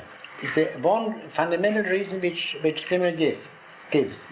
Science is causal, not teleological. Now that was an old story since the 17th century. The greatest and most outspoken enemy of all teleology was a man called Spinoza. And what is the title of Spinoza's chief work? Ethics, and normative ethics. So the distinction between causal and teleological thinking cannot possibly be the sufficient reason for this view of a value-free social science. I believe, or I suspect, that no epoch-making change in human thought takes place without awareness of it. In other words, there may be great economic changes, for all I know, which take place without any man being aware of it except after it has happened. But in human thought, I believe that is not possible. Now, how can we understand this great radical change in the character of the study of man, which is represented by Simmel's book, and Simmel's not being aware of the profound character of the change? Now, Simmel was preceded by Nietzsche, who died practically 4 years before Simmel's book appeared. And now Nietzsche regarded Schopenhauer as his teacher. Simmel himself wrote later on a book on Schopenhauer and Nietzsche.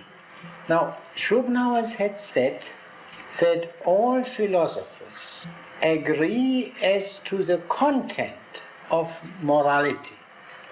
As he phrased it, don't hurt anyone, but as rather try to help everyone as much as you can. This simple, ordinary morality, there is agreement among all thinking men, Schopenhauer thought. The only difference, and that is very great, among the philosophers concerns the ground on which we believe these things to be our duty. Now this caused Nietzsche's violent reaction. I read to you one statement.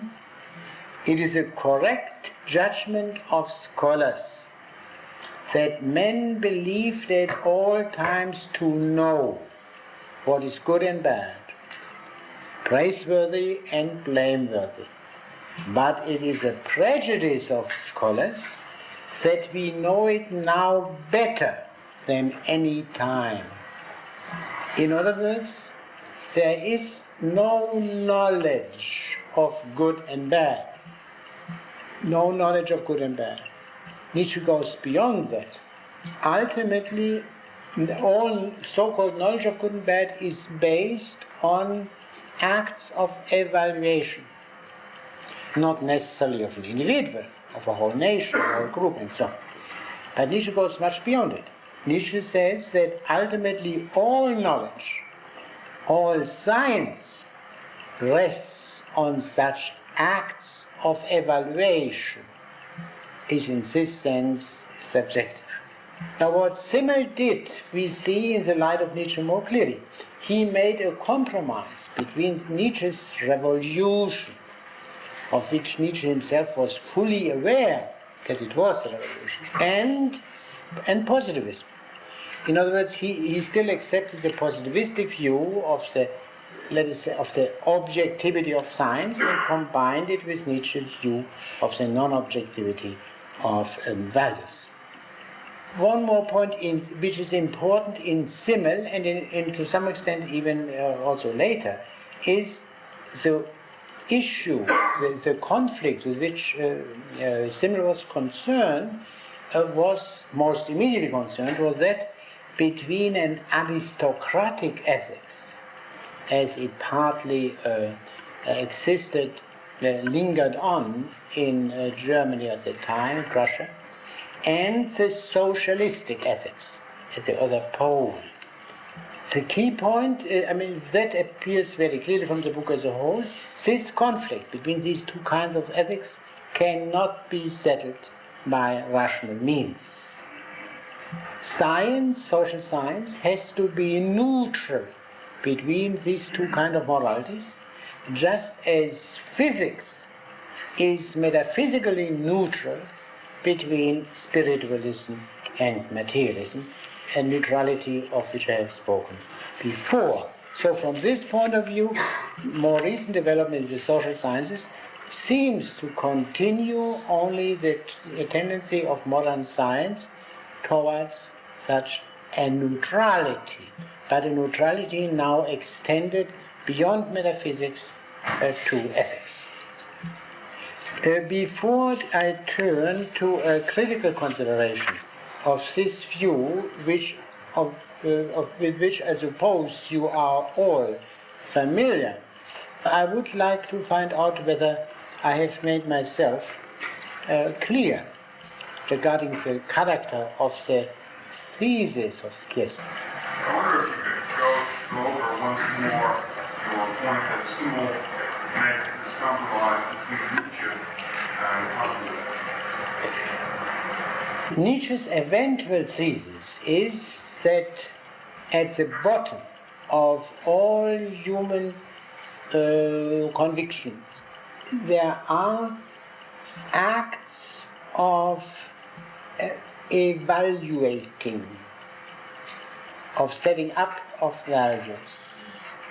So that, for example, modern physics, theoretical physics itself rests on such an evaluation, And not, of course, not only because science is based on the acceptance of the value of truth. This you could say of every form of science, had a very specific evaluation, which lies the bottom of. Now, Simmel rejected that. He accepted the authoritative character of modern science without any hesitation. But as far as the moral things are concerned, he accepted Nietzsche's view. So it is in a kind of compromise between Nietzsche and the then prevailing view. Yes. When you first mentioned Simmel, you said that you couldn't understand how such a radical break could be made. Yes. The whole tradition of philosophy without his comprehending it. Now, do you think that... Yeah, without his, when you read that, what he says about these matters, and this enormous book of more than 600 pages, the 2 volumes, it does not in any way make the impression of being a revolutionary book. When you read later on the statements of Max Weber, they are much more revolutionary in their substance, although Weber himself says it is nothing new, because this was already a kind of settled opinion in certain academic circles in Germany by Max Weber's time. But Weber is overwhelmed, as it were, by this state of things, that certain things which were hitherto regarded as knowable are now admitted to be not knowable at all. In other words, you didn't mean that simply seeing the fact that Simmel combines the issue of positivism takes away our shock at seeing them say these things. No, there was there was no pedagogy or soft shell. That is exactly, and I believe it becomes intelligible when one presupposes, as this book appeared in a country which had been hammered for at least a decade by Nietzsche's immoralism. Immoralism is a word which Nietzsche himself used, and which meant, surely this, there is no knowledge of good and evil possible. It meant more than that, but this it also meant. Yes. Could you explain Nietzsche's position a little bit more as to, did he believe that there was knowledge of the good and the bad, that all scholars have been mistaken on this in the past? Or? Yeah, well, of course, this was naturally implied, because hitherto ethics had been a normative science, and not only the doctrines of the so-called idealists, but the British utilitarians. It's, of course, a normative doctrine, the greatest happiness of the greatest number. Surely, Simmel says, but Simmel does not convey to the reader an awareness on his part of the fact that this is a complete change in the character of man's study of men. That what hitherto was taken for granted by everyone, a normative study, ceases to be. I mean, there were, of course, some preparations for that, Marxism to some extent. But Marxism, in its attack on bourgeois morality, yeah, and of course appealed to another, truer sense of justice, as it thought. Yeah? No one could say that Marxism is simply non-normative and ethically neutral in the way in which this present-day social science claims to be ethically neutral. This, I must say, was the reason why I was not inclined to credit Simmel with that, whereas Max Weber, whose essays on this subject appeared about a decade later, originally, Weber is filled with a kind of passion to which he gives very powerful expression due to this new insight. He doesn't claim any originality. He says it is known to the logicians. But Weber was the first who preached it, as it were. So that it became, after Weber, a matter of intellectual integrity, whether you will use value judgments in scientific considerations or not. Weber's articles are translated into English, and I suppose, I remember in former times they were read in the college here, in the social science courses. I do not know what they do now, but I suppose some of you have read them. Well, the most famous of these things is his lecture on science as a vocation, which gives to this view a very powerful expression. And I think if you can read it, you should read that. Yes? Who was the writer who developed the idea that scientific knowledge somehow was superior to common sense? How did Comte's idea that common sense knowledge was scientific knowledge come to be overthrown? Well, you can say the other view, the contempt for common sense, was a much more powerful thing in modern times. If you read Descartes' Meditations and see what happens there to common sense, that was a more powerful. In Comte, this had his relative sympathy with common sense had very much to do with his peculiar political or social preferences, with a kind of a certain conservative inclination on this kind. Yeah, it was an exception of him. Yes. Strauss, you said that this movement claimed to be able to speak of values in a causative sense. From which discipline or from which area would the necessary universals for a causal analysis be supplied? You seem to have rejected psychology as a source.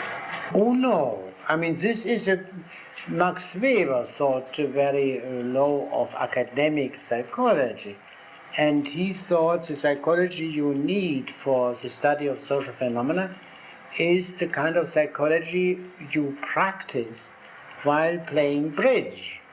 You know, you have a certain estimate of the fellows with whom you play. The refinements of academic psychology are of no value. But generally speaking, of course, there is no the discrediting of psychological questions regarding validity questions has nothing to do with the contempt for psychology. I was asking a very narrow question. How did these people see a causal explanation in terms of values as possible? Yeah, not in terms of values, at most in terms of people's believing in values. It's a great difference. So if people believe in, say, in the Christian values, this will affect their action, of course. And you have to take this into consideration without, of course, saying anything, without taking the Christian values as in themselves good or bad. That is beyond the competence of social science. But they would say the prevailing view in this school is this, which is also prevailing now in this country. Multi-causal. There is Marxism, which says ultimately you must understand all social phenomena in terms of the relations of production. And Weber wrote long books in order to show that while in some respects that is quite helpful, there is also the other causation. That, well, his famous study on Puritanism and the spirit of capitalism is meant to show that a religious motivation had here a crucial effect on economics, on the economic action. No, I think that this is a view now generally prevailing. They call it multi-causal. There is no universal rule possible as to what has priority in a given situation. That depends. In a certain situation, one might be able to show that the decisive causation originated in economic things. In other cases, it may have been religious. or maybe due to science, whatever it may be. Well, no further question. This then leaves room open within the social sciences for disagreement on what the cause of a particular act is. Some may want to attribute it to religious feeling, the other to an economic. You know, they would say that's a factual question. And I believe they might very well say, without any getting into trouble on that score, that in given case you cannot find out unambiguously that this or that was a cause. Must leave it open. There is no difficulty in that.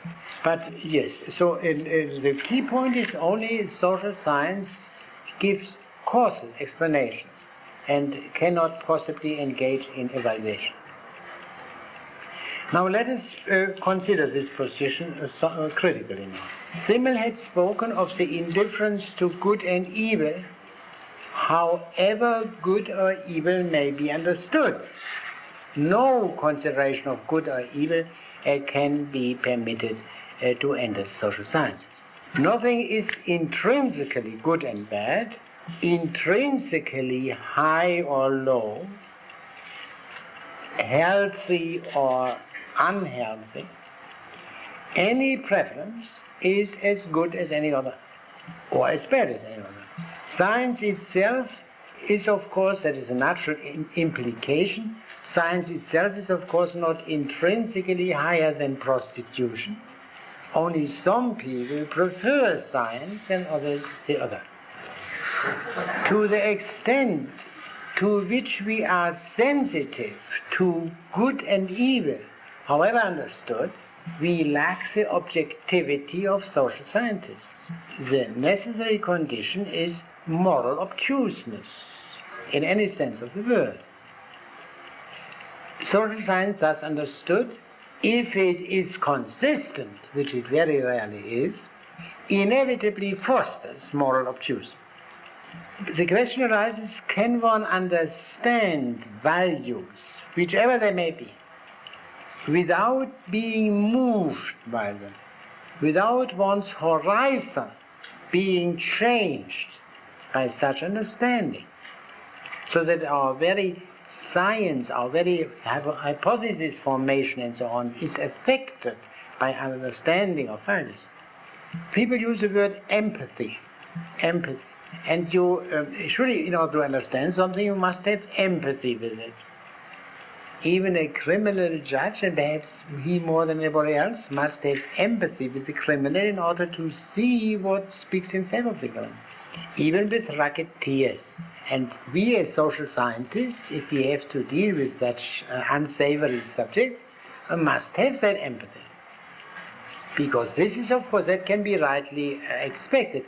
From time to time you read works of political historians, I will not give an example, in which, in favor of some hero, who was, of course, at his time attacked by another party, without the historian even making the slightest effort for a second to look for one moment at the hero from the hero's enemies' points of view.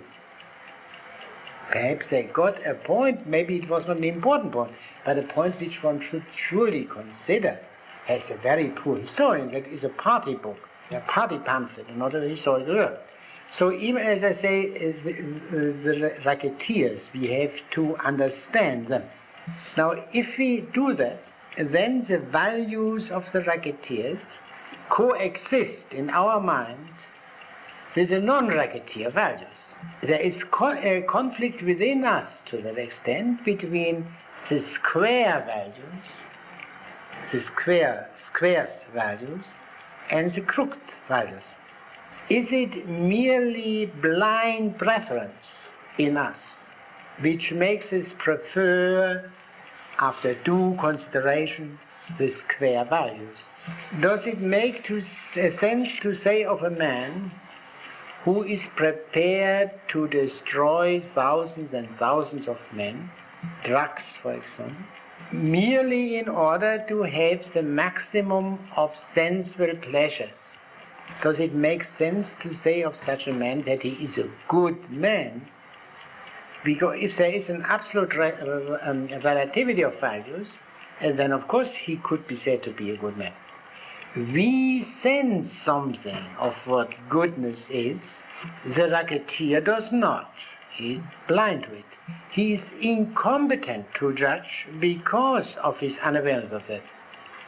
He is at least as incompetent to judge of the issue as a blind man is incompetent to judge of pictures of colors.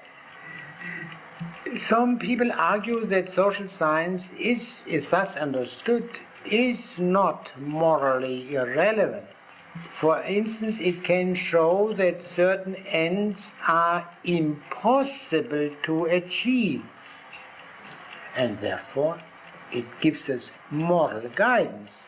Abandon this end which cannot be achieved. But, as has been said somewhere in Goethe's Faust, him I love who desires the impossible. To desire only the possible, rationality is a value like any other. Or if you say, well, the matter is everyone wants to succeed, that's the question. Do all men wish to succeed? Are not some people desiring to fail? Tragic natures, as some people say. It is also said that social science can show that certain ends are based on objectively untrue premises. For example, the Nazi theory. But again, this helps very little, because the question arises, why should a man choose truth? Why not myths which supply power in one way or the other? Truth is a value like any other. Social science cannot show, of course, that social science itself is good, because that would be a value judgment. Yet you hear from time to time this view. Whatever end a man may choose, he needs clarity about the means. And this clarity about the means is supplied by social science. That's to say, while all ends are arbitrary, social science is not, because you need it for whichever end you want. But there is this difficulty, of course, if this were so, there would be one objectively valid value judgment. Social science is good, and contrary to the premise of the whole position. The fundamental questions, the most important questions, concern the ends, because the means depend entirely on the ends. Social science is incompetent regarding the ends. Social science cannot give us guidance regarding the most important things. Hence, the flight from scientific reason. Just as in the case of the why, as distinguished from the how, which keeps alive the concern with theology and metaphysics, despite the ever-increasing progress of science. And this is true in a more direct way in the case of the value judgments. Now let me explain this a bit more fully.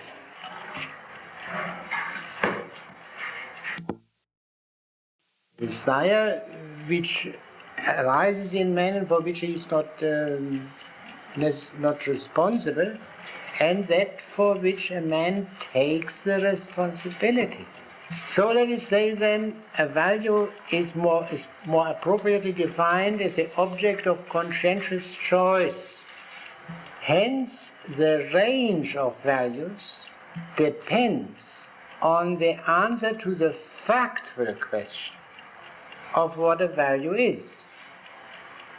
Many things which are values on the basis of the crude view, according to which a value is an object of desire, are not values on the basis of the less crude view. So a different answer to a factual question answers a value question. Take as a simple example the difference between a coward and a conscientious objector.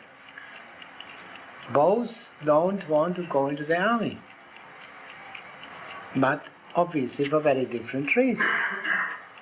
The coward simply fears death and wounds and discomfort, but the conscientious objector is willing to die for his objective. This distinction is a factually necessary distinction and implies a value distinction. As a conscientious objector, however wrong he may be, is a much more respectable human being than the mere coward. Now, let us apply this to the question of the goodness of science. Science may be an object of desire, like a cake, but it may also be an object of choice, of conscientious choice. Even in the latter case, science is not chosen because it is intrinsically good, objectively good. Such things do not exist, according to the hypothesis. It can only be chosen in an act of choice which is not guided or enlightened by the insight into its goodness. This act of choosing science cannot be justified by science. It cannot even be understood by science. For scientific understanding presupposes that we have chosen science already. The fundamental phenomenon, more fundamental than all science, is the abyss of choice. One way to overcome that abyss is the choice of science. A psychological explanation of this fundamental choice is, of course, comes too late. It presupposes the choice of science. Another consideration, science is susceptible of infinite progress. That is essential to the present view of science. This implies that reality is such that it cannot be understood in a finite process. Otherwise, science could not be essentially infinite. In other words, reality is unobtrusively and unretrievably mysterious. This mysteriousness of reality and this abyss of choice, they somehow belong together. These are, one can say, the starting points of existentialism over against positivism in our age. Now, it is essential for the claim of present-day social science to be amoral, morally in no way committed. Yet, if we proceed empirically, we observe that most social scientists take a very definite moral position, even political position. That is so. This is a mere coincidence. For example, generally speaking, social scientists do not take the same moral political position which many physicians take. I mean, the American Political Science Association has a different line as the AMA, which is, I think, a simple sociological fact. But in the case of the AMA, we have no direct interest. But in the case of the APSA, we do have. Now, what is this peculiar position? We can say liberal, in the wide sense in which the old-fashioned liberalism of Milton Friedman, of our economics department, as well as of the New Deal liberalism, goes together. Now, what does this position mean? What is this liberalism? I would say a permissive egalitarianism.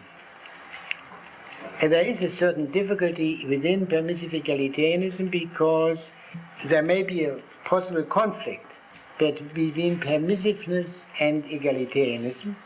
For example, to what extent should one be permissive toward non-egalitarian tendencies. That is a well-known difficulty. Now, how is this permissive egalitarianism? Well, egalitarianism is, I think, clear. Permissive, think of such questions like homosexuality, and there's a whole thing of the Kinsey Report, and some whole attitude toward penal law, which now prevails. Now, what is there a connection between permissive egalitarianism, the prevalent posture of present-day social scientists, and the very principle of social science as previously defined? The social science position implies that all values are equal. Naturally, if they were not equal, there would be an objective reason for preferring value A to value B, and so on. And so all values are equal. That's to say, the principles of action are equal. Now, for any man of common sense, it follows that if all values are equal, or all desires are equal, they ought to be treated as equal. If you treat equal things differently, then you act in a grossly unfair manner. They ought to be treated. In other words, it is very hard to avoid this step from the is to the ought. Well, naturally, it's one limitation for any men of common sense. They ought to be treated as equal within the limits of the possible. So if the man who has the value of slitting people's throats and drinking their blood, this wouldn't work very well together with the values of most other people who strongly object to someone doing that to them. There is a conflict of values. But how can such a conflict be rationally settled? Precisely given the equality of everyone around, the only just way of settling the conflict is to let the majority have it. The majority are absolutely opposed to these throat slitters, for example, and therefore we have laws making this forbidden action and so on. So I think there is a deep connection between the social science, the allegedly strictly logical, methodological teaching regarding the equality of all values, and the substantive morality for which most social scientists today stand up. Now, let us have first an exchange about this subject. The question being the relation, the effect of social science, of value-free social science, on morality and the connection with it. Yes? You said before that there seems to be or must be very strong psychological inducements to believe modern-day positivism. Yes. Is there a comment on what these might be? That is a very long question. What I have in mind fundamentally is that this social science, as it exists now, is the heir of a long tradition which was still normative. Think utilitarianism. Yeah? Was still, and by virtue of this heritage, of this tradition, the inclinations are in a certain direction. I said many years ago already, scratch a present-day American relativist, as they call them, and you will find the utilitarian. There is a proverb, scratch the Russian, and you will find the Tatar. Grattez les Russes et vous verrez le Tartare. And in this sense, take off a thin varnish of this methodological doctrine, and you will find a simple, straightforward utilitarian. Naturally, the one reason why especially Max Weber, and to some extent also Simmel, developed their doctrine was their insight into the grave difficulties in which utilitarianism became entangled, and wholly independently of the socialism question. You know, the very great difficulty to define what does the greatest happiness of the greatest number mean, also, although in a crude way, what Bentham and his successor meant was clear. Better food, better housing, better health, care for health of the large mass of the population, and that in this respect nothing has changed. And as this, I've thought of that. Yes?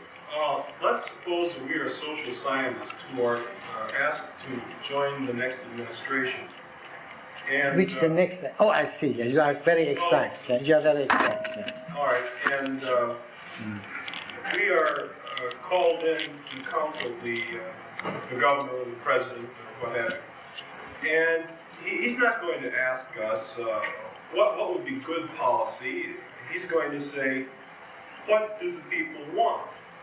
So the point being that it strikes me that as a theoretical objection, your objection to modern social science is valid, but it's a little practical consequence, because the agency which decides what values should be the public values are not philosopher kings, but are the sentiments of the people. No, that is as it should be in a democracy, but it is not quite so simple. There are that may be true most of the time, but what is true most of the time may not be true in the most important cases. Some of you may remember what happened in 1945, when President Truman, in accordance with the sentiment of probably 99.9% of the American people, demobilized the American forces in Europe. The boys must come home. The consequence was that the boys had to go again back to Europe a few years later. In other words, one could say precisely in a democracy is a duty of the government to look somewhat further ahead than the average citizen does. And if I'm not mistaken, that was the underlying idea of representative democracy, i.e. that the people do not govern themselves, but governed by men supposed to be more far-seeing than the people at large. This I would say.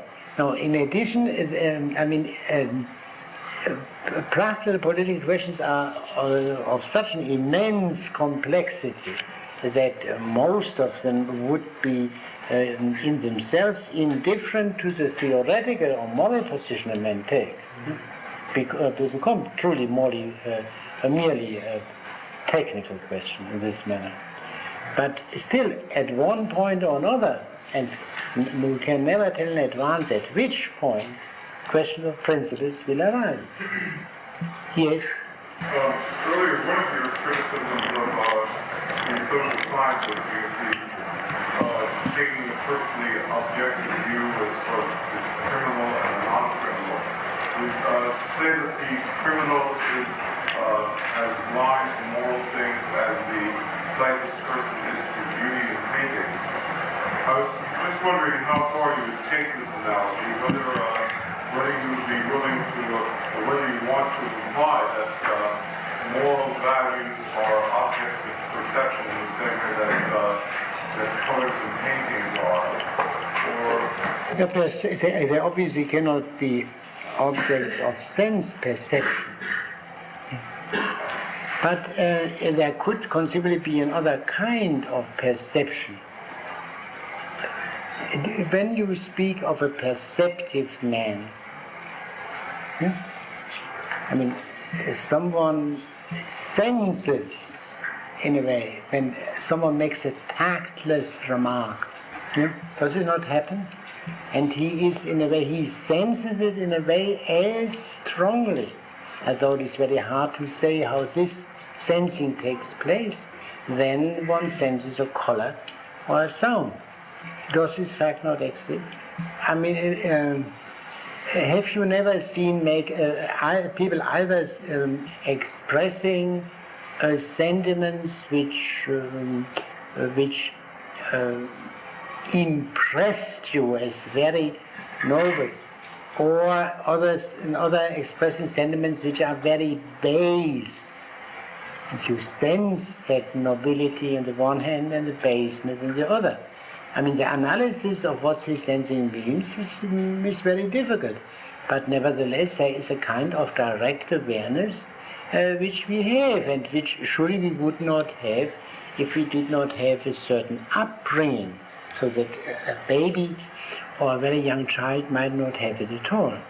Yes? Certainly for most people, we would say that if you didn't see that a certain sort of action, you hurt another person, or if not if you didn't see it, but if we saw that it hurt another person and would say, so what, we would call it morally blind or something like this. But yes. would you say that for some people at least, most of these moral judgments are capable of being based on more rational ground, or perhaps? Yes, but it is not necessary that the individual should be able to state these grounds. I believe it. Well, take a simple case. You talk to a man, and you see he is incapable of any consideration other than what will be conducive to his earning money. Have you seen such people? I mean, there are such people. I mean, and you see he is completely incapable of any other consideration. And something might be good for the country, or something might be good from any other broader point of view. They are completely unable to do that. This can surely be spelled out in the form of a proposition. Money, having money is the highest good. And this, if it is stated in the form of a proposition, you can of course go into it rationally and ask the question, why do we have money? What's the function, the purpose of money? And does not the understanding of the purpose of money show you that money cannot possibly be the greatest good? Then you find that this is not a very profound and far-fetched thing. People sometimes say of other men, well, he is amassing money, well, and he cannot take it with him. He may have heard that expression. There is something very profound implied in that. This can be spelled out. I'm sure that these things can be spelled out and must be spelled out to have their full evidence. But it is not necessary for us in daily life to have it fully spelled out. Our shock about a man of atrocious meanness is of course based on some reasonings which we are not necessarily able to fully develop at the moment, and perhaps have never taken the trouble to do. And yet we can say the man who has this narrowness, he sees only the value of money, and another who sees also the value, say, of genuine friendship, I would say the second man is surely a wider man, a more competent man in human matters than the first. This I would say without going into any deeper question. And to that extent we can leave it at this simple question of human competence. I fully agree with you that these things must be spelled out, and the only way to spell it out is to say what the purpose of a certain line of action, if not of a whole way of life, is, and see whether it makes sense to say that this, for any man, that this is the highest good for any man. Yes? Could not one say in criticism of your criticism of yes, that just like an inarticulate police chief who can't explain penal theory very well, but to run a very good department, these modern day positivists are not very deep, articulate, and can be easily destroyed. What they produce under that seeming theory is significant.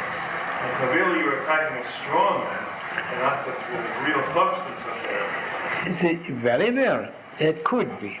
But I would say this, there is a great difference between a police chief, especially in a smaller place, because here we have Orlando Wilson, he's a professor himself, and professors, university people, academicians. They are supposed to know what they are doing. I mean, to be able theoretically, give an account theoretically of what they do. A police chief may be excellent, he may have an unfailing smell of who is a crook and who is not.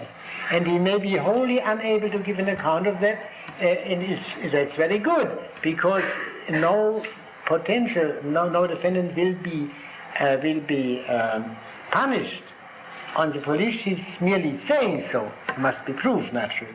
And therefore it is immensely helpful if you have men with such a wonderful instinct.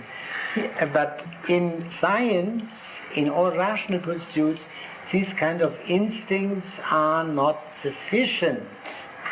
And in addition, it is truly a question whether the political views generally favored by the general run of political scientists, of this kind of political science, are good.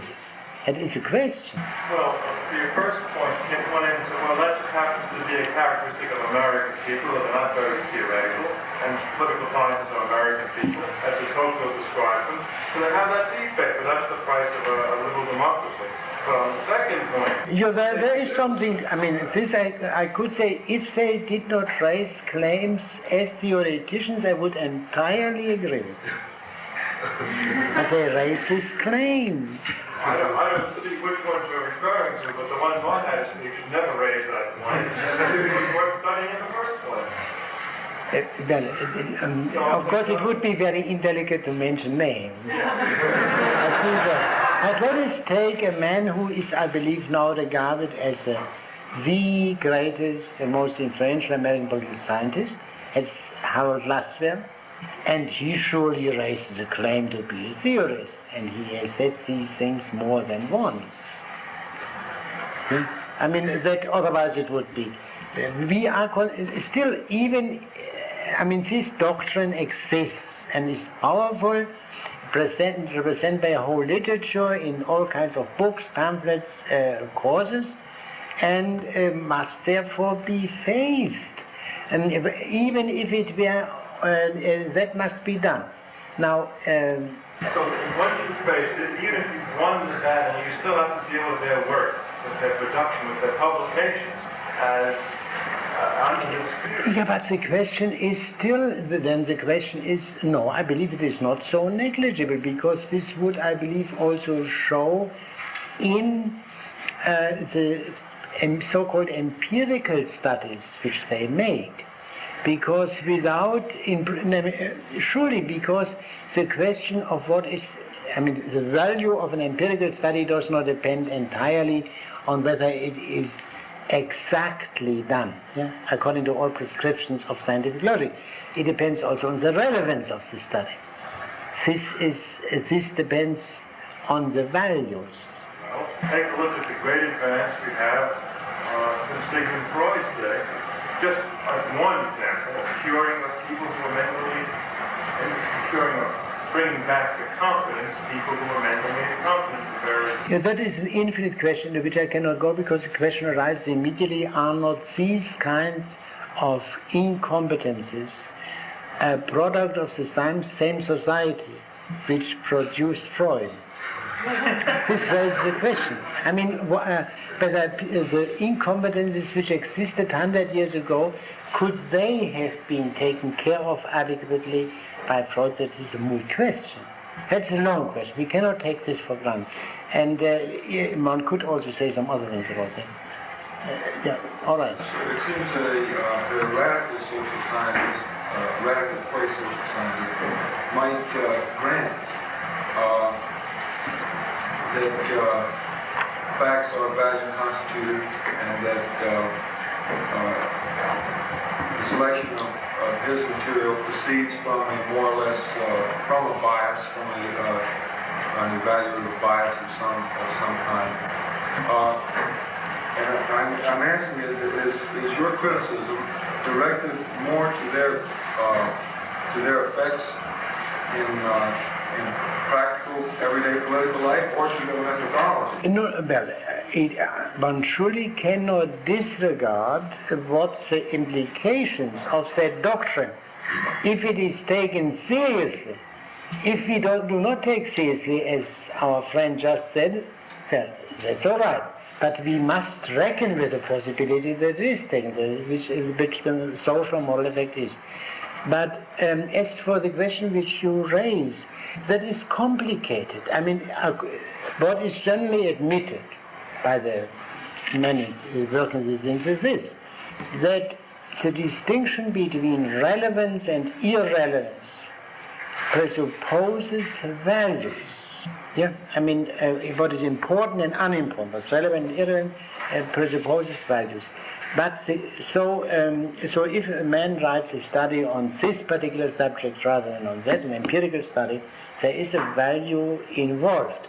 But what they say is this, that is uninteresting, because what we are concerned with is that after he has chosen his subject, no evaluation enters there. So if he says X is a cause of Y, and there is no evaluation which enters here. The difficulty is rather this, whether there are not certain subjects which are constituted, scholarly subjects, which are constituted by value judgments and which do not make sense without them. Now, for example, this example, which I take also from Max Weber. Max Weber asserted, I'm not interested whether it's right or wrong, it's only an example, that Puritanism had a bad effect, a deleterious effect, on music in England. Yeah? Now, here this proposition is of any interest only because of certain assumptions. A, that Puritanism is something, a form of religion which is very high. And B, that there was a music of high order in England before, which was destroyed under the influence of Puritanism. Yeah? So that, I mean, the highness of Puritanism and the lowness of the music coming from Puritanism are essential for the phrasing of the question. Because if there were, say, a low and mean superstition which issued in the production of very low and mean music, there's a different phenomenon. The value judgments are essential to the definition, to the scholarly definition of the subject matter. Now, you were the one. Here is this question. Karl Popper claims that science can be separated from non-science on non-verificationist principles, and agrees that the verificationist separation is untenable. If this claim is true, it would mean that a value-free social science was possible. Well, in the first place, I must say, what does verificationist mean? No, honestly, I do not know. I simply do not know what that means. And then, therefore, I do not see the connection between this assertion and the possibility or impossibility of a value-free science in general, or social science in particular.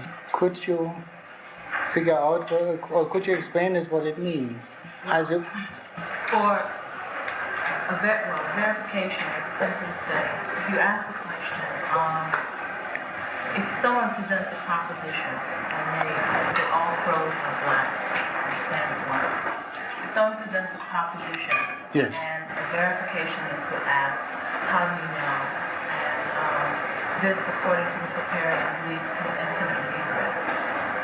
And he says that at the end of this infinite regress, according to their philosophy, is their answer, which is, well, I don't know, but I will only ask questions that are in principle falsifiable. I see. Well, does it not amount to this, ultimately, that the attempt to reject certain questions as meaningless, as distinguished from untrue, begs the question? You know, well, when the question is raised, these so-called metaphysical questions regarding the whither and where, as Kant puts it, and they cannot be answered by science, admittedly. And then the question arises, but are these not the most important concerns of man, and is therefore science not of a very limited value? Then one can try to get rid of this difficulty by saying, these questions cannot be answered by science, but for this very reason they are meaningless questions. So you see, then you have solved the problem by definition, i.e. completely arbitrarily. And I believe what he means by Popper rejects that probably, and says that, yeah, but what he means by this, that science can be separated from non-science on non-verificationist principles. What he means by that, I simply do not know, and therefore I cannot answer your question. Perhaps you spell it out for us next time. It will do you very good. It's a long, it's a 500 book. Yeah, but still the main point should be, I mean, I know Popper's position in a general way from some of his publications, but I could not. Now, I know Popper takes the ordinary view, or the ordinary positivistic view with greater, he's more careful than some of the other writers of this kind are. But the difficulty in Popper comes in rather another way, that he tries to establish his position, his frankly valued position, not scientific position, regarding permissive egalitarianism, by attacking the men opposed to it, such people as Plato, Hegel, etc. And now but in doing that, he proceeds in a most unscholarly manner, i.e. in a most unscientific manner. And therefore there is something very awkward if someone whose principle is science is unable to behave scientifically when it counts. This is my objection to Popper. No, I think, in a way, sure, why it's a mere accident. But I believe the question is whether there is not a deeper necessity for that, namely whether the lacking concern for understanding this position is not due to the fundamental certainty that this cannot, say Plato, this cannot be true as Plato meant it. Because Plato meant it as scientifically or objectively true, he doesn't take the necessary trouble of studying it. That's a bit more complex. Let us disregard Popper altogether, since the relevant point to which you referred has not become clear to me, and I suppose to no one else. Or is there someone who knows these things of Popper and would like to take them up? Do you mean what he means by verification? What this issue is, science can be separated from non-science or non-verification principle. No, what he would call Kant a verification. Yeah. Pardon? He would call Kant a verification in that, in the end, when he asked, if he were to ask Kant the question, how do you know this? Kant would have to say, I know this by common sense and by empirical studies, you see. So he says this to Karl Popper is verification, and this leads to infinite regress. Yeah. That's what he means by verification. And where do we begin then? I mean, how do we avoid that infinite regress? Well, according to him, you avoid it by saying at the end, well, I don't know. All I can say is that, it can be falsifiable. That any propositions that are not falsifiable, he won't deal with. He'll only deal with propositions that are falsifiable. So he'll say to the person he's talking with, well, help me falsify. But without saying that Without saying that he said he believes that most theories and propositions are false, indeed, and that science proceeds by falsifying these theories. And so what he will say is that I don't know, and it remains to be falsified. Well, I suggest that we take you would give us a somewhat more detailed report about it, and unfortunately I do not have the time now to read it. Good. Now I have spoken of the crucial change which positivism has undergone after Kant. Namely the realization that science or reason is unable to substantiate value judgments. Social science cannot settle conflicts between fundamentally different preferences. When considering Kant, we saw that science must leave open the questions raised by theology and metaphysics. In Kant's formulations, the questions regarding the why as distinguished from the how, and that this fact endangers the claim of science to be the guide of men, a claim which Kant raises on behalf of science, and which endangers the claim of science to take the place formerly occupied by theology and metaphysics. That claim of science to be the guide is still more endangered, of course, in the moment in which science becomes value-free, because we may conceivably turn our backs to the question of the why, or where and whither. We cannot well turn our back to the question of how we should live, how we should act. Now the practical consequence of this ex-inanition of science is what has been called the flight from scientific reason to something else, which, whatever that may be, which claims to give man guidance. I think that is a fact, but it is concealed from us by the following state of affairs.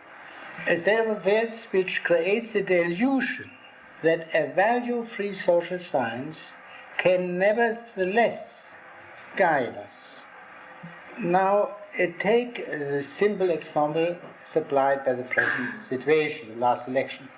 President Johnson's program is based on certain values, which, from the point of view of social science, are as good or as bad as any others. Say they are as good or as bad as those of Senator Goldwater.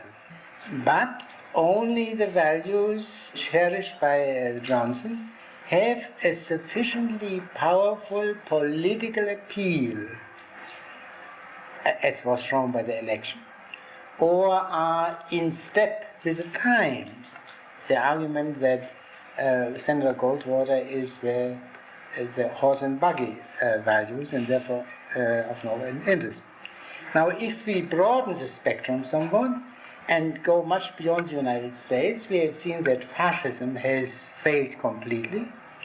And of Marxism, one can very well say that while it has been conspicuously successful in some respects, it is theoretically or scientifically wrong.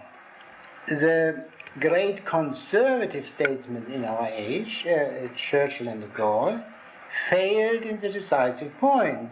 Churchill had said, I have not become His Majesty's Prime Minister in order to supervise the liquidation of the British Empire. And de Gaulle said similar things about Algeria, and look what has happened. In brief, to summarize this kind of thing, which you all know, merely factual considerations of what is possible and politically possible now decide in favor of what is now called the liberal line. That means, however, that science, value-free science, decides in favor of liberalism. This is one important part in our present situation. And from this point of view, the social science relativism regarding the values is a purely scholastic or academic affair, which has no practical meaning. It is perfectly possible to take this view and say, but we must see the question is only this. Granted that this is a wave of the future, and therefore the question of whether it's good or bad cannot arise because you can't do anything against the wave of the future. The question is whether this difficulty does not raise its ugly head in another way round. Now I would like first to read to you an old passage, which you will see has some relevance, but perhaps not sufficient relevance. Very briefly, what people think today, many people today think is this. We know where the development goes. A thermonuclear war is an insanity, and unless some insane individual like Hitler will ever come to power anywhere, there will not be a thermonuclear war. This will be avoided. Surely the Russian system will become more liberal. The consumers' goods demand will make themselves felt, and on the other hand, the West will become more socialistic, and we can see that even China will eventually modify, because this will not always be the case, and so there is a development in front of us which is both obviously possible, and perhaps more than possible, and in addition absolutely sensible. There is no problem, no fundamental problem. Now, I would like, the first passage which I read to you is from Nietzsche's Zarathustra, near the beginning. Zarathustra addresses the multitude. One must still have chaos in oneself to be able to give birth to a dancing star. I say unto you, you still have chaos in yourselves. Alas, the time is coming when man will no longer give birth to a star. Alas, the time of the most despicable man is coming, he that is no longer able to despise himself. Behold, I show you the last man. What is love? What is creation? What is longing? What is a star? Thus asks the last man, and he blinks. The earth has become small, and on it hops the last man who makes everything small. His race is as ineradicable as a flea beetle. The last man lives longest. We have invented happiness, says the last man, and they blink. They have left the regions where it was hard to live, for one needs warmth. One still loves one's neighbor and rubs against him, for one needs warmth. Becoming sick and harboring suspicion are sinful to them.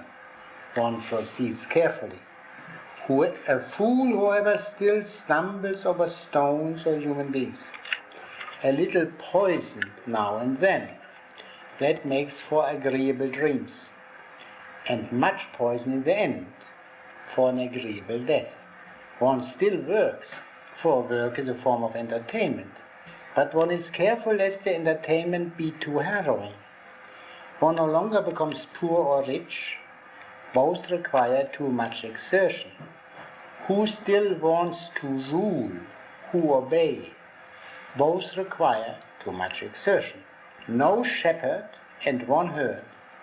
Everybody wants the same, everybody is the same. Whoever feels different goes voluntarily into a madhouse. Formerly all the world was man, say the most refined, and they blink. One is clever and knows everything that has ever happened, so there is no end of derision. One still quarrels, but one is soon reconciled, else it might spoil the digestion. One has one's little pleasure for the day and one's little pleasure for the night.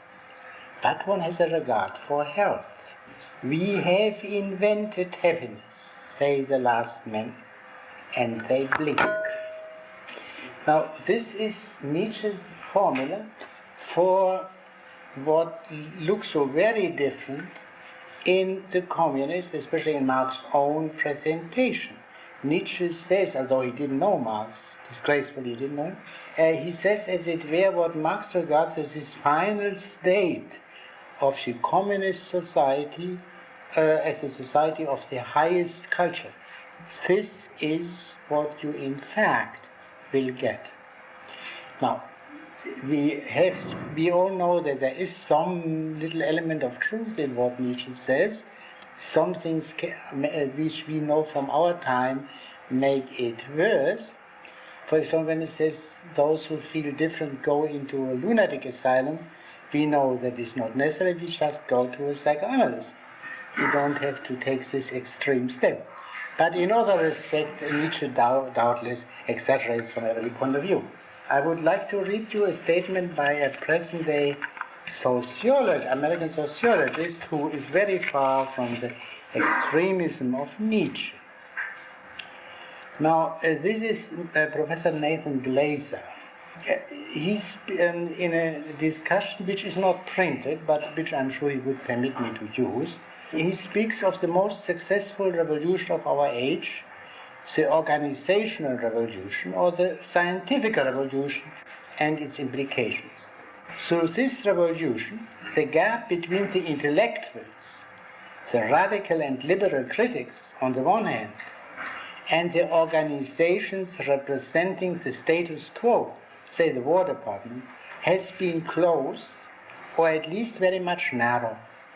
The reason was that the intellectuals proved to possess new techniques for making organizations more efficient.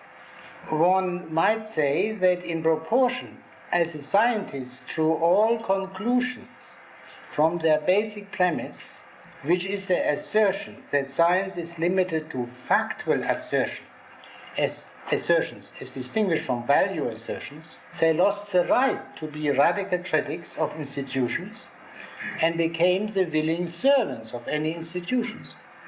Does it not make sense? I mean, in order to be a radical critic, you have to have values which you can defend intellectually. Yet, strangely, the cooperation of scientists and men of affairs, including generals, has affected the values of the latter. So that one begins to wonder whether there is not a pre-established harmony between the allegedly value-free science and the liberal values. Be this as it may, the questions which troubles Professor Glaser is whether the society rendered possible by the cooperation of the scientists and the managers, the society guaranteeing to everyone simple justice and simple freedom, can be regarded as a good society. I quote, both conservatives or reactionaries on the one hand, and intellectuals and radicals and anarchists on the other, often come together in opposition to what we might call establishment liberalism, unquote. Both the reactionary and the intellectual question the claim of the welfare state, the whole organization, the machine for doing good, to be the good society. Glaser sees only one way out, to improve the organization by setting up the great organization or the big organization or the determining center of allocation, which is enabled to direct all other organizations because it will have far more information and will make much better diagnosis than anyone else can. Hence it will be, quote, the good big society, unquote. But this is a solution not for Mr. Glaser. Alongside it, he predicts there will be developing good small societies composed of reactionaries and anarchists and radical intellectuals. But he is not sure whether the organization will be tolerant enough to let them be, nor whether they will be clever enough to evade it. This is a statement of the problem to which we all are familiar. He said this solution, which seems to be so self-evident, demanded by simple justice and simple freedom, whether this will not necessarily lead to what is ordinarily known conformism, the destruction of all human originality. That is, of course, what Nietzsche meant when he spoke of that star in the dancing star. So, in other words, however plausible the view is that, look around, there is no, for a serious and sober man, there is no question. We know what comes and no one can object to it, no one can complain about it.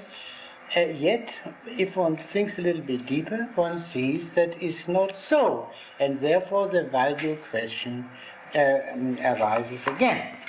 Now, I would like, last time I began to a discussion of the value-free social science, and I would like now to continue that.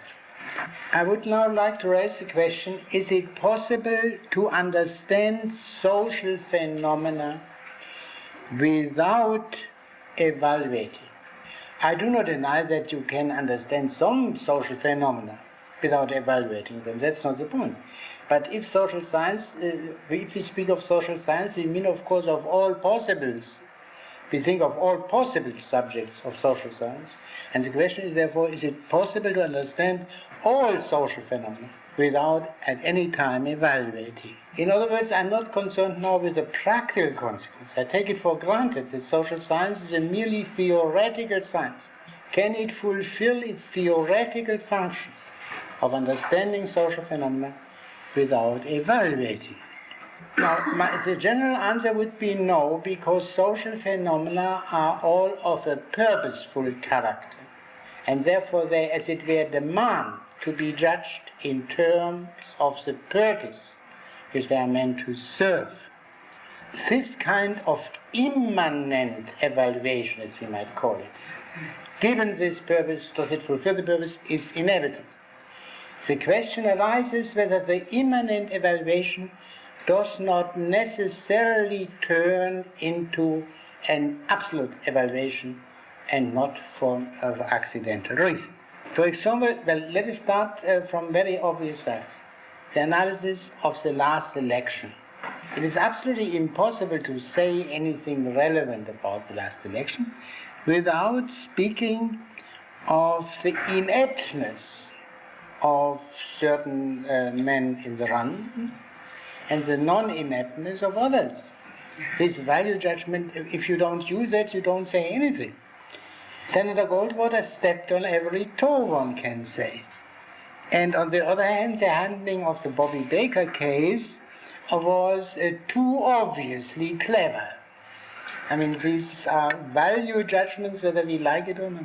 But these merely immanent evaluations take on an absolute significance, for this very simple reason that the beings judged are not merely running for president or maybe generals or dog catchers for that matter, but they are all human beings.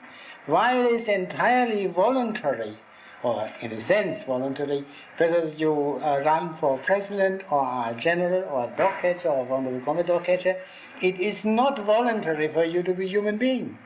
You are subject to that standard, implied in that, without any possibility of avoiding it. And the beings judged are men, and there are virtues and vices of men. A man who regards war as unqualifiedly bad must make a distinction, nevertheless, between a good and bad general, if he writes military history. But regarding war as thoroughly bad, he must mean the distinction between a good and bad general, like the distinction between a good and bad thief. Because here too we have a distinction. But nevertheless, if he is not completely narrow, he must see a difference between the cause to which the thief applies his resourcefulness and the cause to which the good general applies his resourcefulness, or rather the absence of a cause in the one sense, one case, in the case of the thief, and the presence of a cause in the other. Fundamentally, one can state this as follows. We are concerned with political things. What is political? A hard question. But we can answer it by etymologically, or if you please, from the point of view of an earlier age. Political is a derivative from the Greek word polis, the nearest equivalent to which is probably commonwealth. The English word commonwealth is something. Now, a commonwealth has a purpose. It is controversial what that purpose is, but that it is meant to fulfill a purpose is granted. The standards for judging political things are inherent in political things as political things for this very reason. There are very great difficulties here. It suffices to think of the difference between Aristotle and Locke regarding the purpose of civil society or of the commonwealth. But that in which Aristotle and Locke agree is very frequently sufficient for political judgment. And this is, we do not always have to raise the most fundamental question. We can remain sometimes in a more limited horizon. Judgments in this sphere are solid enough, despite the fact that they remain within an area surrounded by darkness. As Aristotle in his wisdom puts it occasionally, to speak politically and crudely. To speak politically means to speak crudely, not to make very refined distinctions which have no political relevance. An example, when Plato presents in the first book of the Republic this old gentleman Cephalus, I think everyone likes that very nice old man, and everyone would wish to have such a grandfather. He is very nice, educated, rather reasonably delicate, and in addition also reasonably wealthy, which is always a good quality for a grandfather to have. Now then, when you read more carefully and follow Plato's presentation, and therewith begin to use the X-rays with which Plato looks through Cephalus, we come to see that this wonderful gentleman has a very seamy side. Now Plato analyzes that. I mean, it still makes him a perfectly nice man for all practical purposes, but only for all practical purposes. Now Plato has a theory of what he does, namely that true virtue, as distinguished from this more superficial virtue, requires a conversion of the whole man, and this conversion Cephalus has never undergone. Plato speaks of that at the end of the Republic, the nice gentleman brought up well and decently, who yet chooses, when at the beginning of the next life, the life of a tyrant, meaning the most unjust life, precisely because he has not undergone this conversion, which according to Plato can be brought about only by philosophy. But that's okay. Now let us take a very simple example. A sociologist, writes a sociology of art, A in general or B in particular, of a particular age. And then someone reads it and sees the paintings or whatever which he has discussed are all trash. There is some impossibility in that. He should have called it a sociology of trash, say of the 1920s, and not sociology of art. Now, but what is that distinction between art and trash? But a value distinction, a sense of quality, as the art historians say. There is a prerequisite for being a competent student of art and therefore also a sociologist of art. Similar things apply to all other parts of the social sciences. Let us take another case which surely falls within the province of any special social science and therefore of political science in particular. As you know, political scientists, once they have reached a certain age, are supposed to publish. According to as the maxim goes, publish or perish. Now they publish them, and the publication, naturally, because they prefer life to death. But then, after they have published, something will happen which is ultimately as important as a publication. An old hand tells you that. Maybe they will be reviewed. And if the poor fellow cannot bring his publications together with a series of reviews which are favorable, he is maybe worse off than if he had not published at all. Now, in these reviews, we find such statements as perceptive, penetrating, imaginative, deep, broad, etc. And very rightly, because these words indicate the standards with which a scientist or scholar is meant to comply. Naturally, not everyone can apply them properly. That is a great difficulty regarding the objectivity of reviews, and for that matter of science altogether, because you need judgment. And someone might find a certain observation very profound, which is in fact very shallow. There is no protection and no guarantee for that. This vicious circle cannot be overcome. And needless to say that this is one of the great secrets of university life, because all appointments are made on the assumption that the appointers are competent. And how is competence to be judged? Ultimately by very external criteria. He published, can lecture, and so on and so on. Very difficult. But I'm not concerned with this now, with this question. I'm concerned only with this. When people make this statement on scholarly productions, they mean, as the value-free social scientists say, only this. If scholarship, then good scholarship. But why scholarship? So in other words, it's a merely immanent evaluation. I choose, for God knows what reason, but surely not for rational reasons, scholarship. And then, if I have chosen it, then I'm subject to the inherent standards. But this is simply not true to the facts. Because when we look at such statements, or make such statements, we observe that we admire these qualities simply. If we see that someone is perceptive, we mean more than, since he has chosen to be a scholar, he ought to be perceptive. We mean more. It is a quality of a human being, and will show also in entirely different fields of endeavor than scholarship.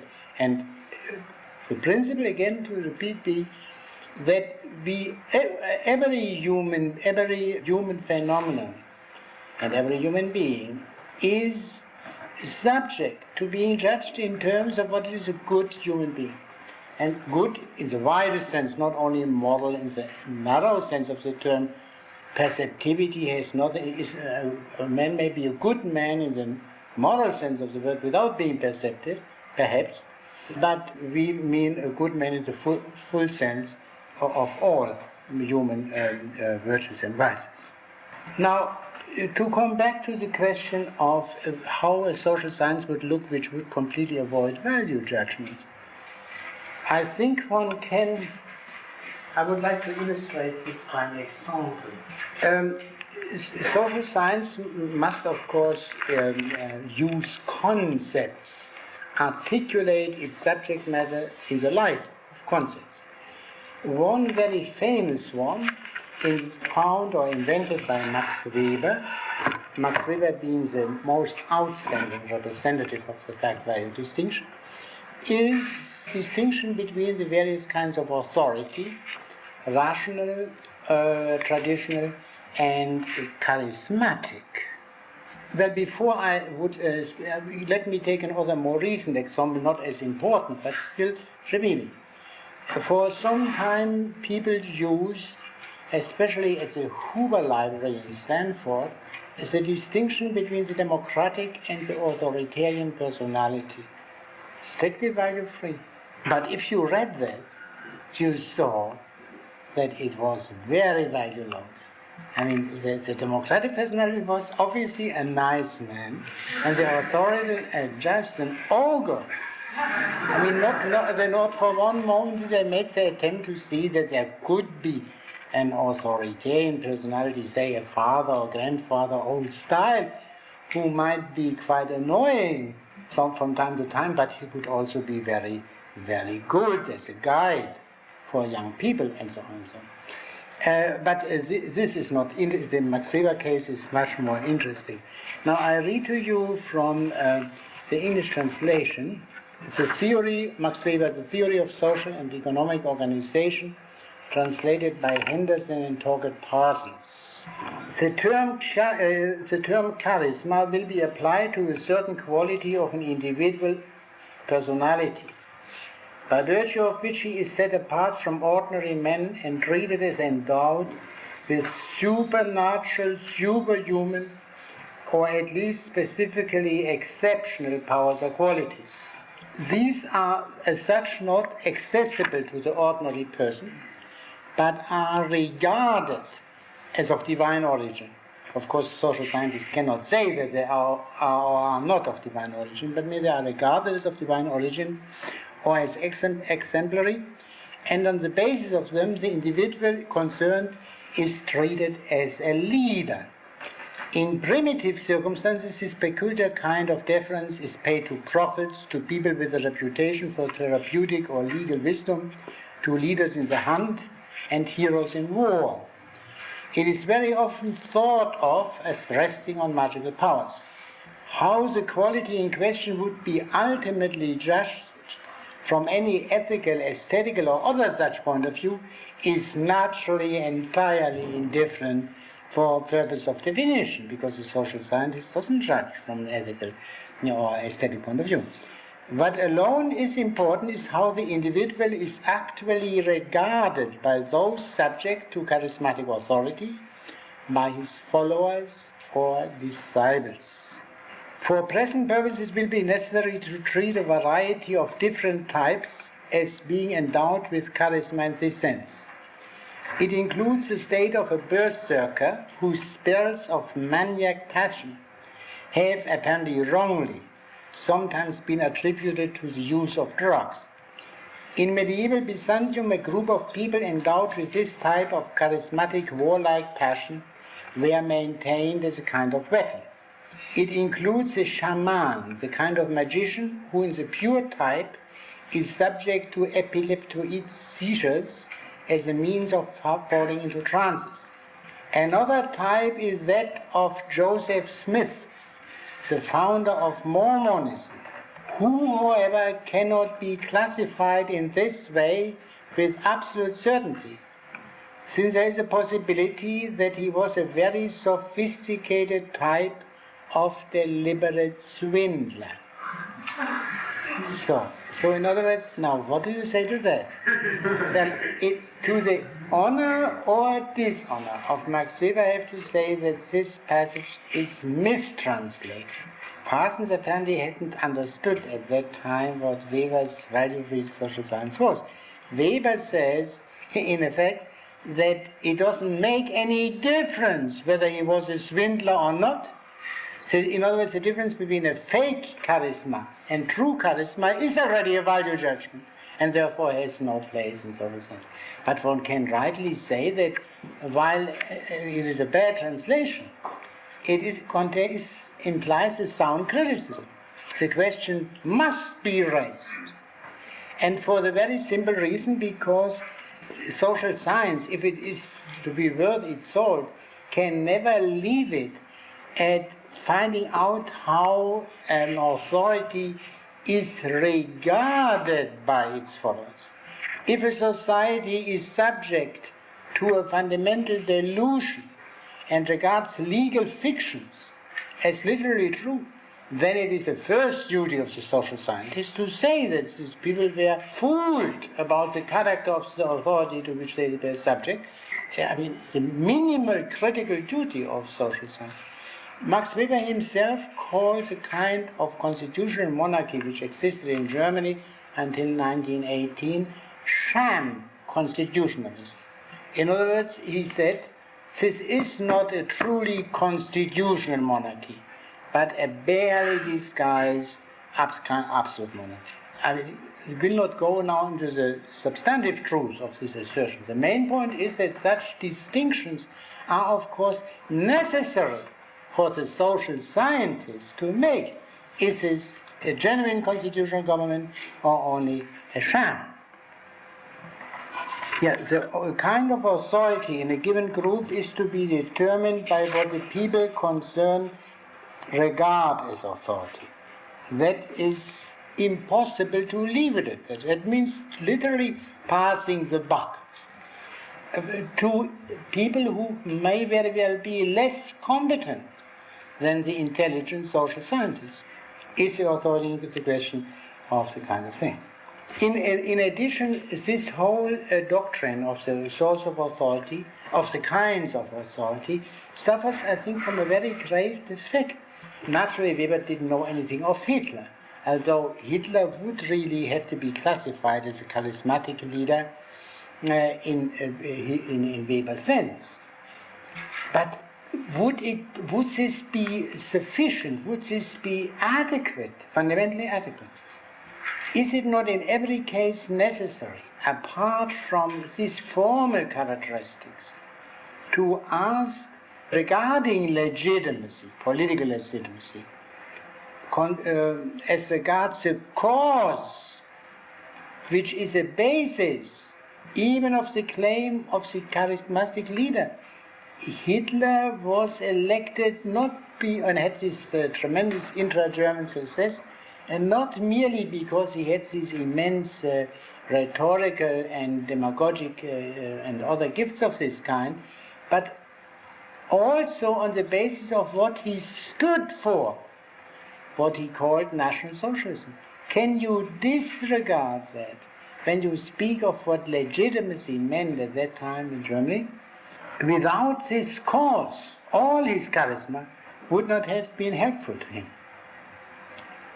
I would like to add another point here, and namely that has been observed by more than one reader of Weber, that in Weber's this theory of charisma, rational and traditional authority, there is a value judgment implied, although obscured, as is indicated by the following. Of course, Weber did not start from phenomena like Joseph Smith, and so he took this conception from Christianity, and especially from a certain Protestant lawyer. So, Weber used the expression the routinization of charisma, by which he implies that the original leader, and who has this profound impact on people because of his particular gifts, on this basis the social order cannot last for any length of time, and there must be some substitute for it, the routinization of charisma. And according to Weber, this has taken place especially in the Christian church, when Jesus and the apostles were followed by the organized church. But the very term routinization, whatever Weber might say, implies a value judgment. Routine versus charisma. A last point which I would like to mention in this connection is this, that the value judgments which are strictly forbidden by the ruling doctrine, they may not enter the front door, they come in by the back door, because there is one discipline, not necessarily belonging to social science, but affecting it very greatly, called psychiatry. And here's a distinction, say, between adjusted, well-adjusted, and ill-adjusted people enters, which is naturally understood as and meant as a value judgment, whatever the pedantic and strict methodologists of the social science might say in a given case.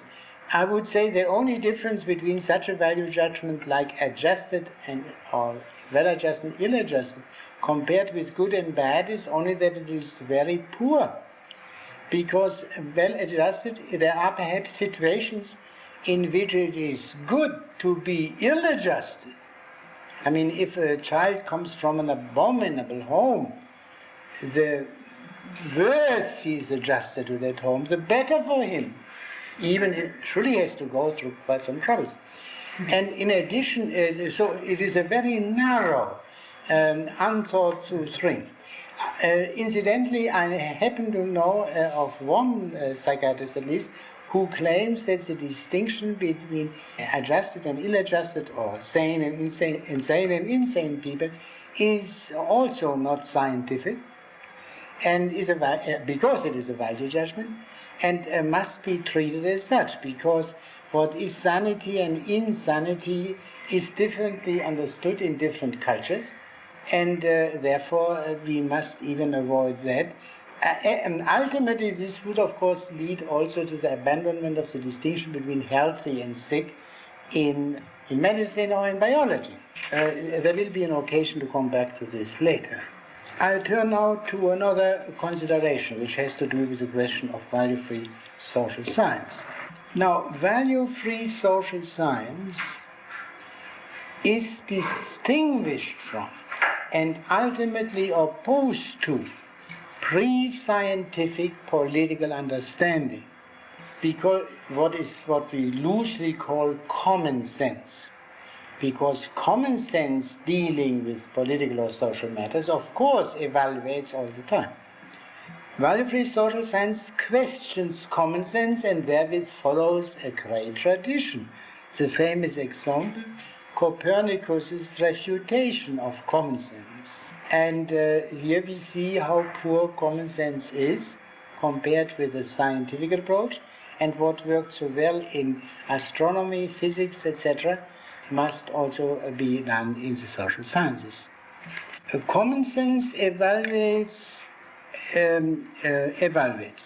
For common sense, the judgment X has been in politics for 40 years, and X is a corrupt politician, has the same cognitive status. I mean, there is no logical difference from a common sense point of view. Now, the radical questioning of common sense is, of course, not the work of men like Copernicus, but above all by Descartes.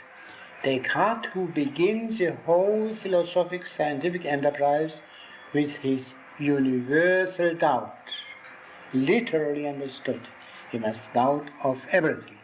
And something of this doubt is still visible in present-day social science, when people want to have scientific proof for every assertion. Now, of course, this cannot be taken quite literally. For example, if there are presidential elections every 4 years, if a political scientist makes this assertion, no proof will be demanded from him. This is equally well known to common sense and to scientific political science. Now, the important point here is this, a simple example, that by being used in science, the statement, or the truth, however you call it, does not undergo any change whatsoever. So common sense is capable of knowing the truth.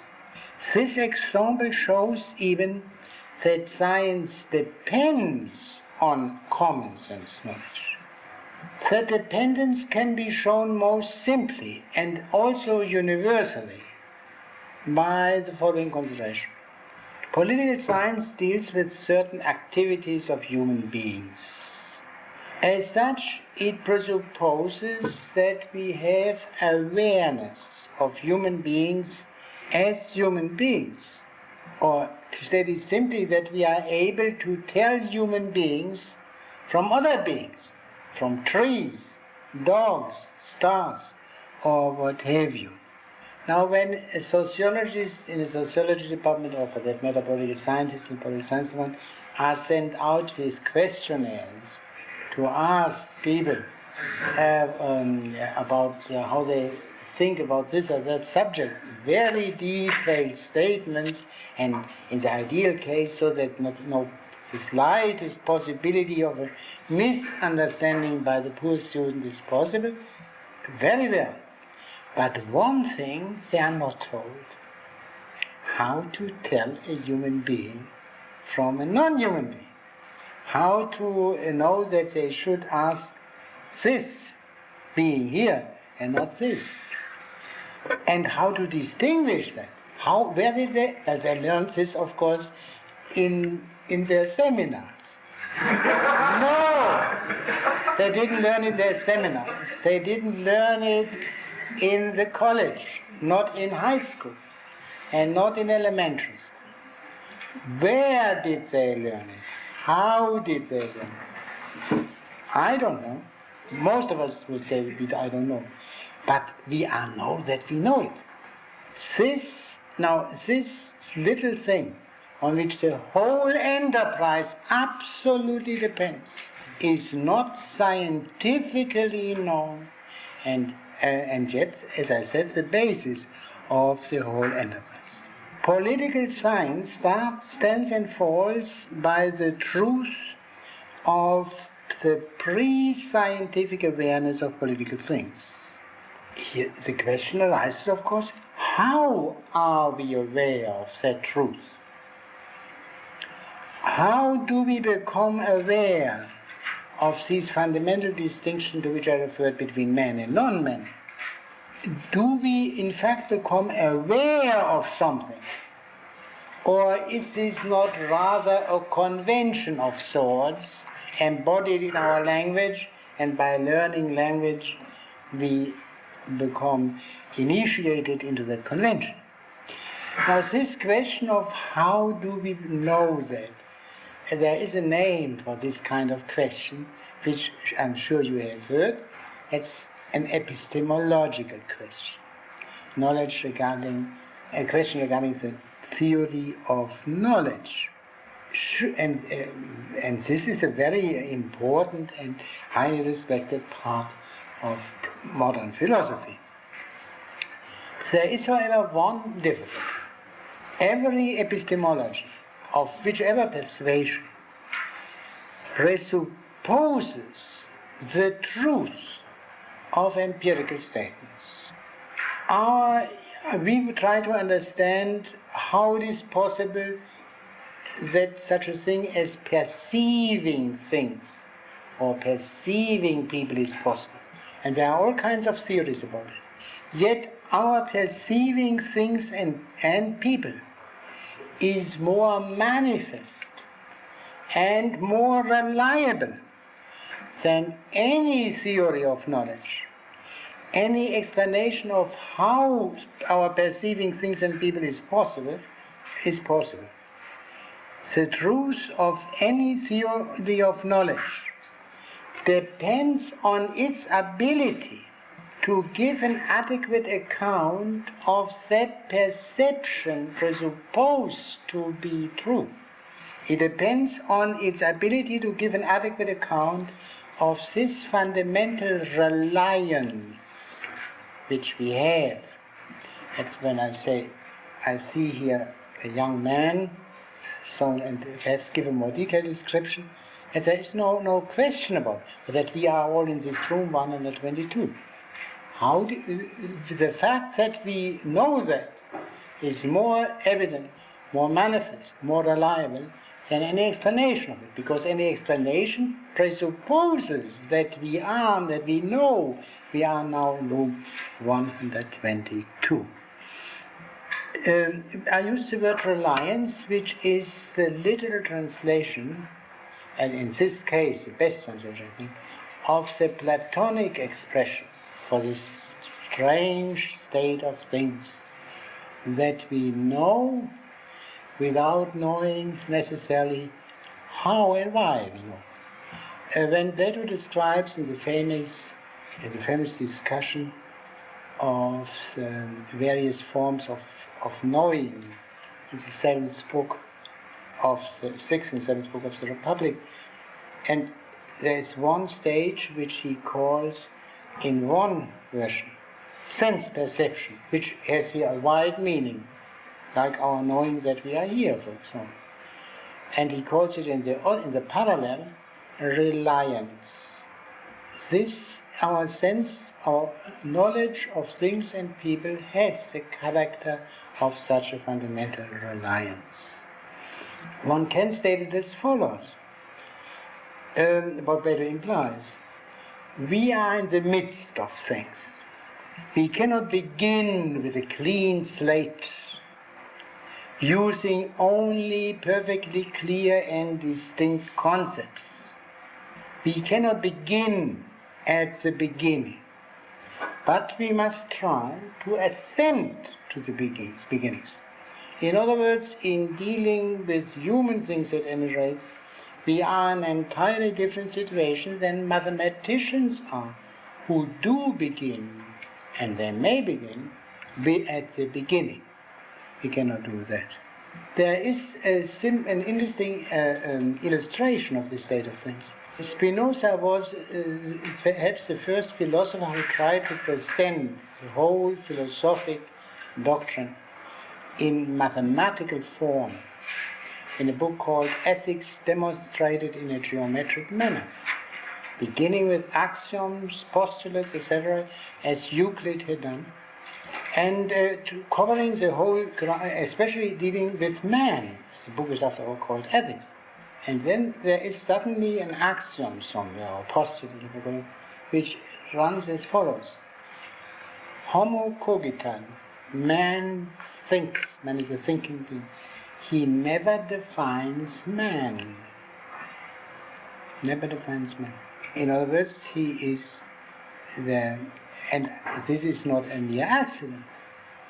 This is the essential difficulty of beginning in this manner. Now, before I go on, let me first see whether whether I have made myself clear up to this point.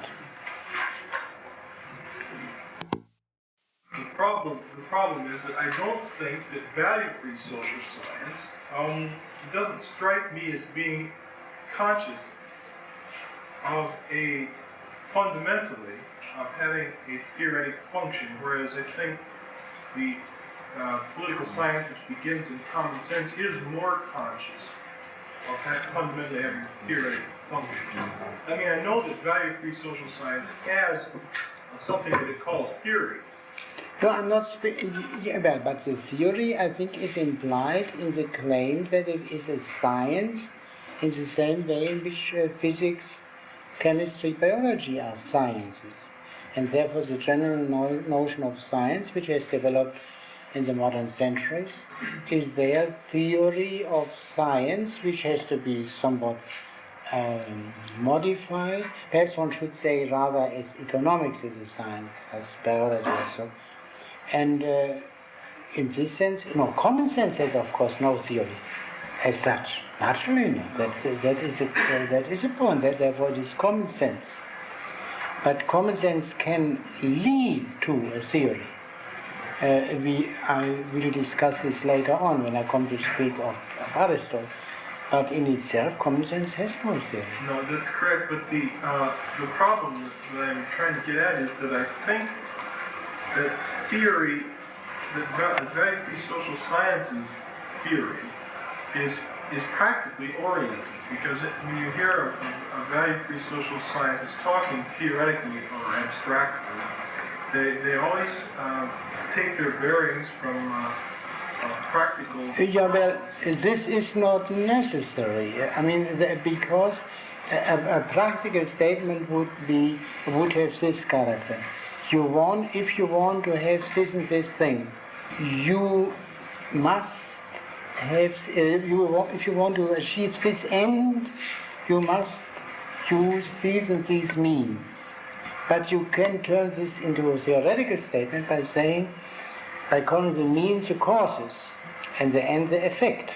Then the practical statement is transformed into a theoretical statement. And therefore, whether the practical intention is very noticeable in many cases in the value-free social science is ultimately irrelevant for the fundamentally theoretical character of present social science. I cannot go now into this question.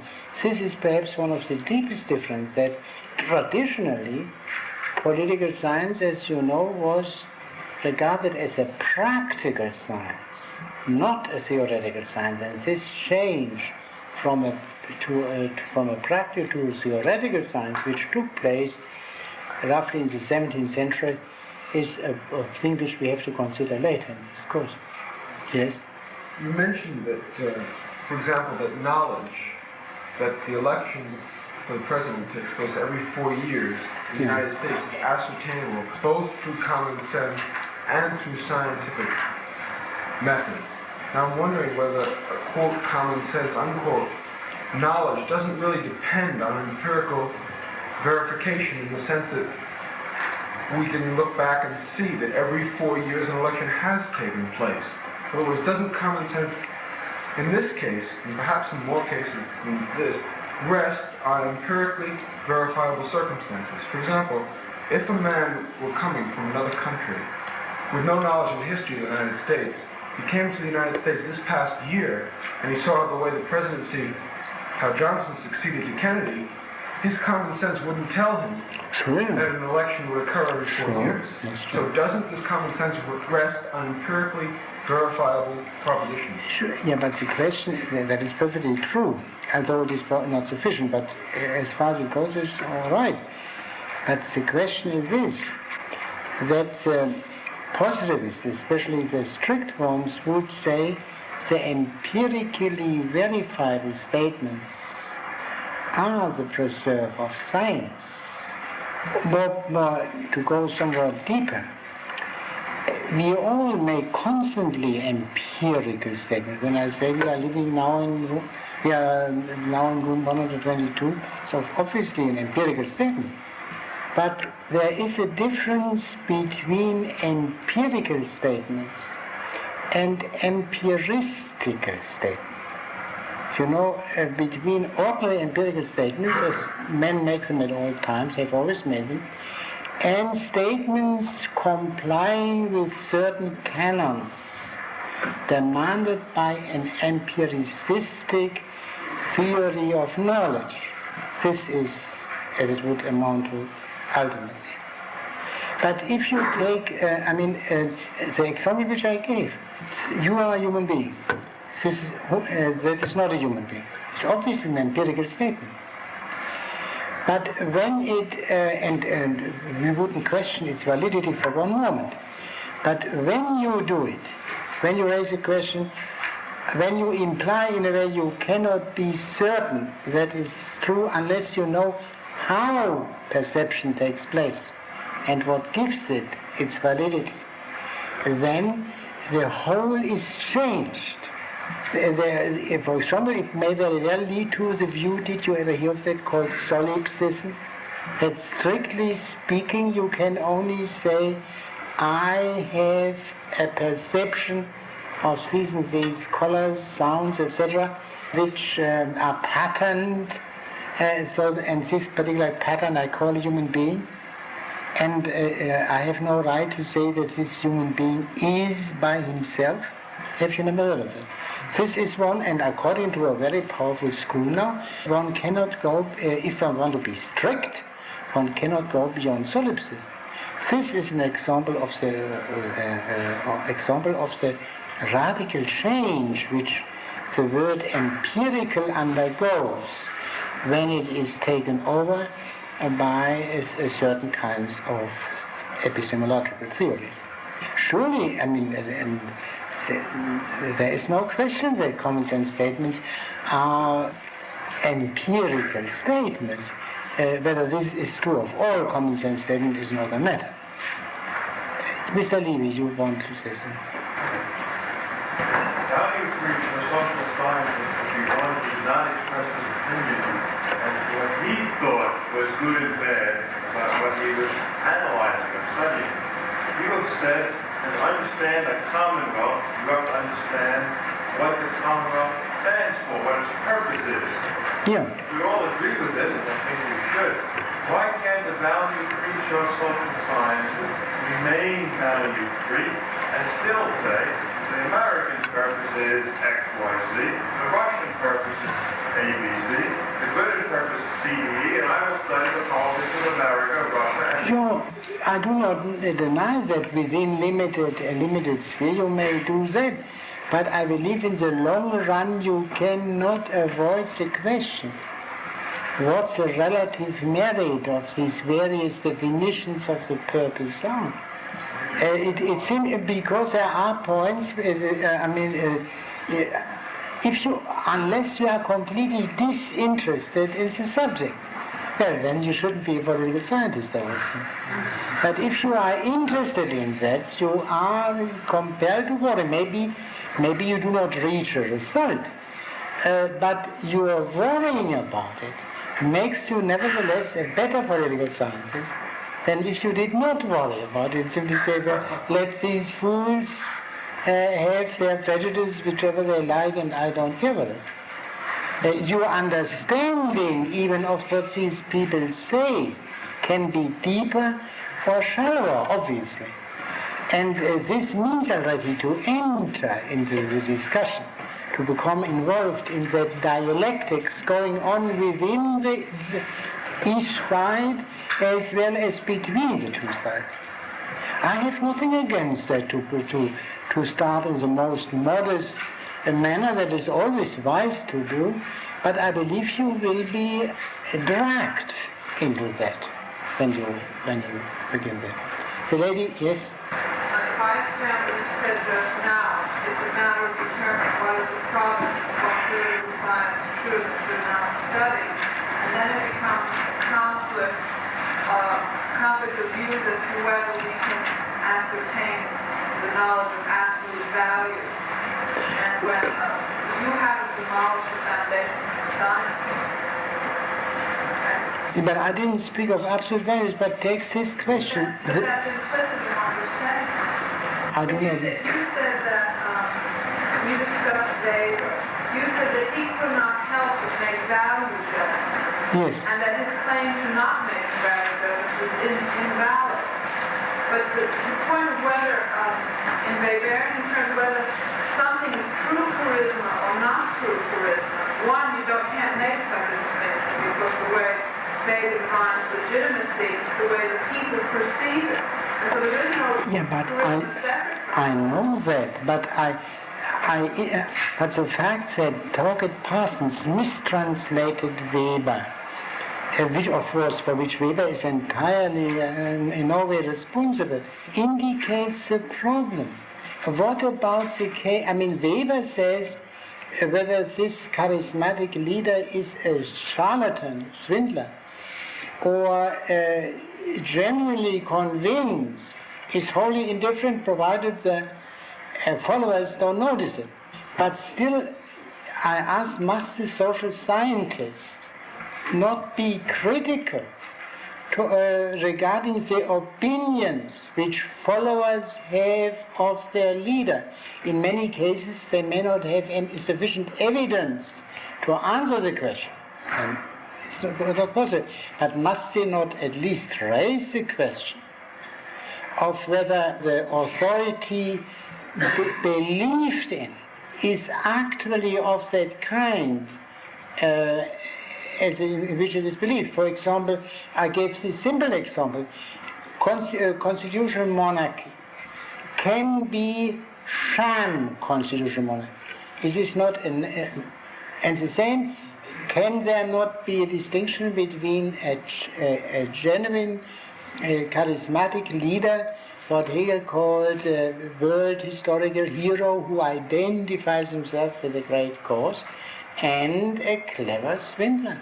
True, but to determine the difference, that doesn't mean to make a value judgment on whether one is Oh good yes, it makes a value. That is I mean, You didn't say one is good and the other is bad. You say he fits correctly into the category No. and he does not.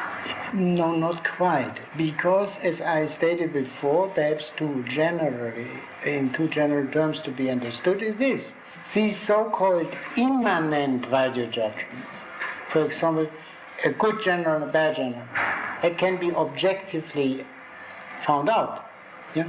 Because one knows a bit which kind of qualities a general must have, and it does have it. It's not an absolute value judgment, because why should there be generals? Why is not war altogether bad, and therefore generals to be as bad as thieves? Yeah, you can also make a distinction between good and bad thieves. But the question arises, is it possible to stop there at this immanent judgment? Is there not a necessity, if you say of a man, now what was the example? A fake and a genuinely dedicated, inspired man, you say this is only for purely theoretical purposes. It goes beyond it, that you cannot arbitrarily put a stop to that. And the fundamental reason, which I try to state in this form, because we deal in all cases with human beings, whereas it is arbitrary or voluntary whether a man is a general, a thief, painter, or whatever it may be, it is not voluntary for any human being to be human being. Yes? But to make an arbitrary stop, you say the man who attempts to make the arbitrary stop is doing that because he believes that the certainty of his knowledge ends at that point.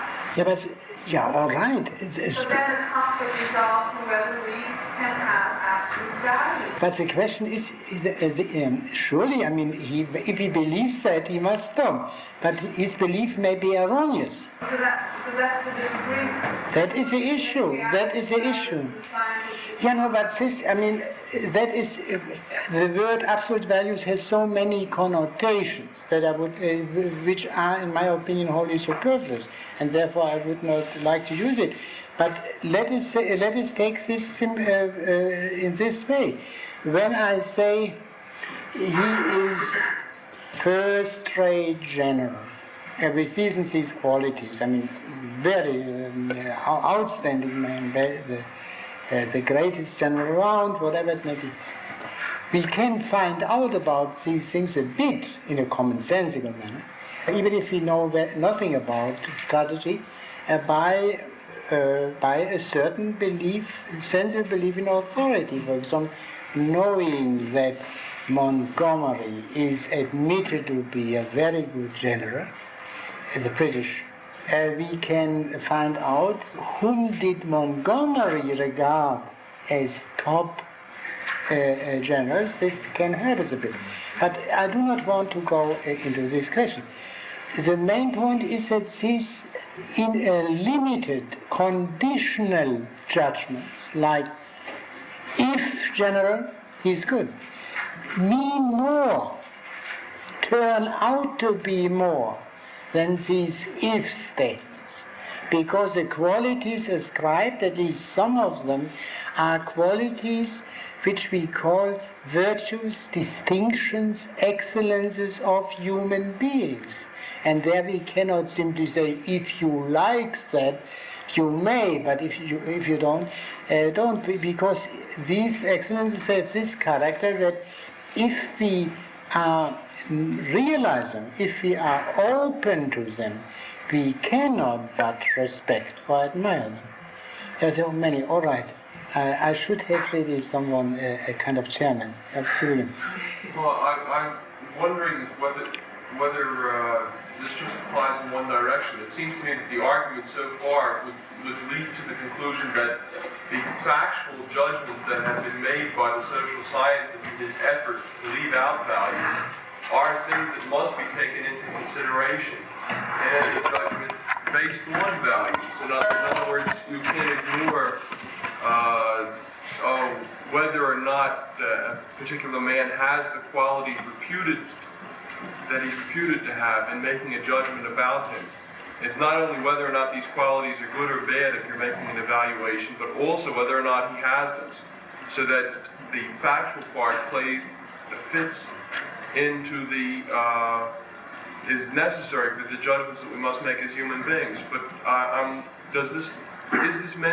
is the discussion meant to imply also in the other direction, that somehow the social scientist tasked to the limited extent that he said it for himself necessarily needs value judgments to become involved in it? I believe so. I mean, there is a possibility of arbitrarily limiting oneself. There are some kinds of questions in which no value judgments arise. For example, in mere statistics, in most cases, no value questions would arise. That's possible. But we are now concerned with the question whether you can define the scope of social science as a whole, of all the questions relevant for social science, in such a way that value judgments are strictly forbidden within them. That's the question. I mean, that is, a man may, for example, abstain from making value judgments because, for reasons of modesty, for sensible modesty, because the case is extremely complex and he doesn't dare to judge. But he would misunderstand himself if this restraint, if he didn't see that this restraint implies that he is on his way towards a value judgment, and he knows he has not yet the sufficient equipment, factual or other, in order to pass a value judgment. Well, in that case, then there's no disagreement over the fact that the two realms may be different in their nature and the kind of proof that is appropriate to them or to which they are susceptible may be different. But the point of argument is that the modern social scientists is going from the fact of difference into the fact of not being able to pay any attention to. And what the argument then is that, would it be correct to say that it's then that because these questions must be raised, they must be the concern of the social scientist anyway, even though they're of a different nature than the ones in this. No, I don't believe that. That is exactly what I deny. There are not questions that in an arbitrary manner it can be done. But in the question, if we are concerned with purpose of things, we have to not only to know the purpose, but the things demand to be judged in terms of the purpose. And this requires that you take the purpose seriously and see even whether it is a sound or unsound purpose. It belongs to that. You cannot separate that. And the great question is whether a value-free social science does not, by its arbitrary limitation, not lead to necessarily lead to misinterpretation. I once discussed the case of a more very famous case of Max Weber's theory of the origin of the capitalist spirit. I'm speaking now from memory. It is roughly this. Weber's thesis can be stated as follows: that Calvinism is a most important cause of the capitalist spirit. Yeah? You have heard of that in college, I'm sure. Now, when you read Weber more carefully, I'm reading carefully, don't leave it as his general statement, you see what he in effect says means is that a certain corruption of Calvinism led to the capitalist spirit. That is something very different from simply saying Calvinism. In Calvin's language, it would mean, in Calvin's language, which Weber naturally would not use, owing to a carnal understanding of a spiritual teaching, yeah? Carnal, fleshly understanding of a spiritual teaching. Calvinism led under certain conditions to the emergence of the capitalist spirit. And here you see that the omission of the value judgment, corruption of Calvinism, a lower form, a degraded form of Calvinism, he arrived at a factually untrue judgment. As Tony put it, the Calvinism which became capitalist was a Calvinism which had made its peace with the world, i.e. which had become entirely worldly, which is another way of saying it was not the real stuff. Now, these are not ultimate value judgments, because the question is here left open whether Calvinism is the true religion, or the true revelation of Christianity, or whatever. But within these limits we must judge, and that happens to us all the time. In many cases we are unable to judge, no doubt. I mean, I, for example, would be wholly unable to judge of musical things. Well, I naturally don't judge of them. But in other cases, if we are social scientists, we must judge. Now you. Is it not possible to say that the Calvinist spiritual belief was corrupted without saying that this is a good thing or a bad thing? It's the same question, but you keep coming back to it. Yeah, but still, but don't you see that in doing that, you cannot state, very good, you cannot go on to more interesting or broader question, except after having made value judgments. That is the point. It's just as you cannot go on in medicine before you have made the value judgment, this is a corruption of the liver. And then you ask, how is that corruption induced by alcohol or whatever it may be. And that is the point. Therefore, I hesitate to speak of absolute value judgment. These are questions which arise in a proper manner, so that it is very properly prepared for seeing them, for understanding them, only after a very long effort. Why not proceed in a truly empirical manner, in a way in which we know our bearings and ascend step by step, and not simply say from the beginning, cut these kind of things out because there are value judgments involved, because in this particular limited way, you can be sure of your ground. I mean, you should at least, and if you are not, you shouldn't make them. Yes. No, I think I have first. Going back to the question of the distinction between common sense and science. Yes. Is the essence of what you have said in this respect that common sense and science both rest on the same epistemology? No. Common sense rests on no epistemology. Science, whether it knows it or not, rests on epistemology. In most cases, I believe scientists know that. There is this great change, this radical change in philosophy connected with the name of Descartes, which is Descartes, the great mathematician and physicist, which is at the bottom of modern science. Common sense, one can say, strictly speaking, there is no epistemology before modern times. But surely common sense doesn't have that. Common sense is, the posture of common sense is that which we all have in ordinary life. Are you sure that this was X who hit Y?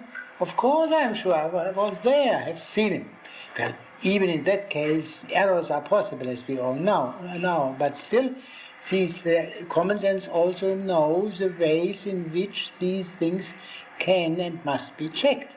I mean, all judicial procedure is based on some common sense awareness of how such statements of witness, for example, have to be checked. That has nothing to do with epistemology. Yes.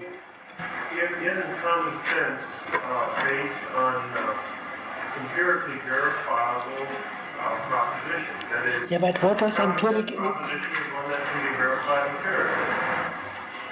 Yeah, but what does this mean? For example, if you have this statement, this is a human being to whom I can address my questionnaire, and this is not a human. What does it mean it is empirically verifiable? The one will not say hello when I say hello to him. So, is this an empirical proof that the one is a human being, the other is not? What do you I mean, that is a... Well, I'm saying that, yes, it does raise questions of epistemology, and because science says that we accept only statements which can be verified empirically, resting on the same. Yeah, to that extent. Yeah, but that is considerably, you see, the divergence of common sense and science comes out in such simple things. Common sense tells us that the sun is rising in the east and setting in the west. Yeah? The earth is moving. I'm sorry. That is, the earth is standing and the sun is moving. Then Copernicus came. And then there came infinitely greater complications later, especially in our century. Common sense has been proven wrong. What does common sense say about heaven, which can stand up after the invention of the telescope? What about the enormous worlds opened up by the microscope, which are wholly inaccessible to common sense as common sense, which require... It would be more helpful to say common sense is unarmed reason. I mean, not armed with telescope and microscope, and science is armed reason.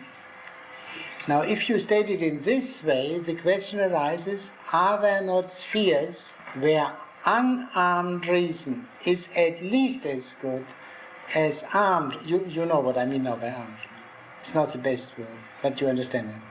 For example, in our relations with human beings, telescopes and microscopes, in our understanding of them and our handling of them, we are not helped in any way by telescope and microscope.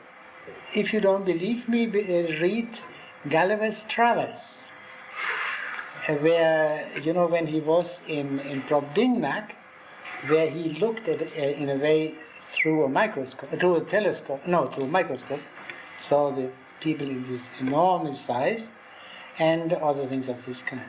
This, I believe, is in a more practical way the issue. And this also shows the limitations of this analogy, since the natural sciences have led us to a much deeper understanding of extra-human nature than we possessed formerly. The application of the same approach and of the same methods to human things must bring about a similar progress, a radical progress and improvement of our knowledge of human things and human affairs. No, this gentleman first. You said that social sciences must descend to the beginning, and in mathematics we can start at the beginning. And you gave, as an example of this, Spinoza's sentence about man thinks, and that there was an undefined term being man. But aren't there also, I always thought there were undefined terms at the beginning of mathematics also. So I don't see where the relevance in that. Yeah, but here that is, from Spinoza's point, Spinoza defines all the terms at the beginning. I mean, must you not define a point, a line, plane, sphere at the beginning? Point was not defined. Pardon? You're saying the point wasn't defined? I'm saying, I thought the point was an undefined term. Well then, stigma, Euclid begins, if I remember well, with the definition of point. At any rate, here the key point is this, that the chief subject of the ethics, or at least of 3/5 of the book, is man and human things. And it is not said what man is. Of course, Spinoza tries to do it by simply showing, by saying man has this peculiar quality of cogitation, by making clear what cogitation is. Then we understand from this way what man is. That's the way in which we do it. Yes. Oh, well, I do not know. I was going to say that I think the distinction to which most of us are accustomed as a premise of at least contemporary social sciences is not simply the distinction between armed and unarmed common sense, but rather the distinction between common sense as between sense perceptions, I should say, along with the aids which sense perceptions employ, such as microscopes and telescopes on the one hand, and on the other hand, what are said to be non-empirically verifiable statements, such as questions of moral and aesthetic goodness. Yeah, but the question, that is the reason why I was a bit hesitant to leave it as this identification of science and common sense, because for common sense, this distinction doesn't exist. I gave this example. X is so and so long, so and so many years in politics. Empirical statement. X is corrupt. Empirical statement. Yeah? From the point of view of common sense, there's no question. How do they know that he's corrupt? Because they have seen him acting corruptly. Empirical. That this is excluded in a certain manner. Of course, the social scientists, I suppose, would say you can speak of X is corrupt, but you have, strictly speaking, you have to use corrupt in quotation marks in order to explain that this is a popular expression which, when it is used by a social scientist, does not have this simply condemning meaning which it has in ordinary political life. But if I understand your argument correctly, what you're saying that, although it is true, science concedes that certain parts of our common sense are true without question, i.e. sense perceptions, by the very act of splitting up common sense into sense perceptions and perceptions of moral or aesthetic qualities, science is denying the primacy of common sense, and only after having set up this arbitrary distinction is it then going to concede part of the sphere of common sense back to it, and by that act it's... Yeah, but there are representatives of this view who would not go so far, and who would question that, because, well, look at this very simple thing. Common sense speaks of things, yeah? I mean, commonsensically we do not, when we speak commonsensically of sense perception, we do not mean mere sense data. If I say I see a cow, those are not merely the sense data.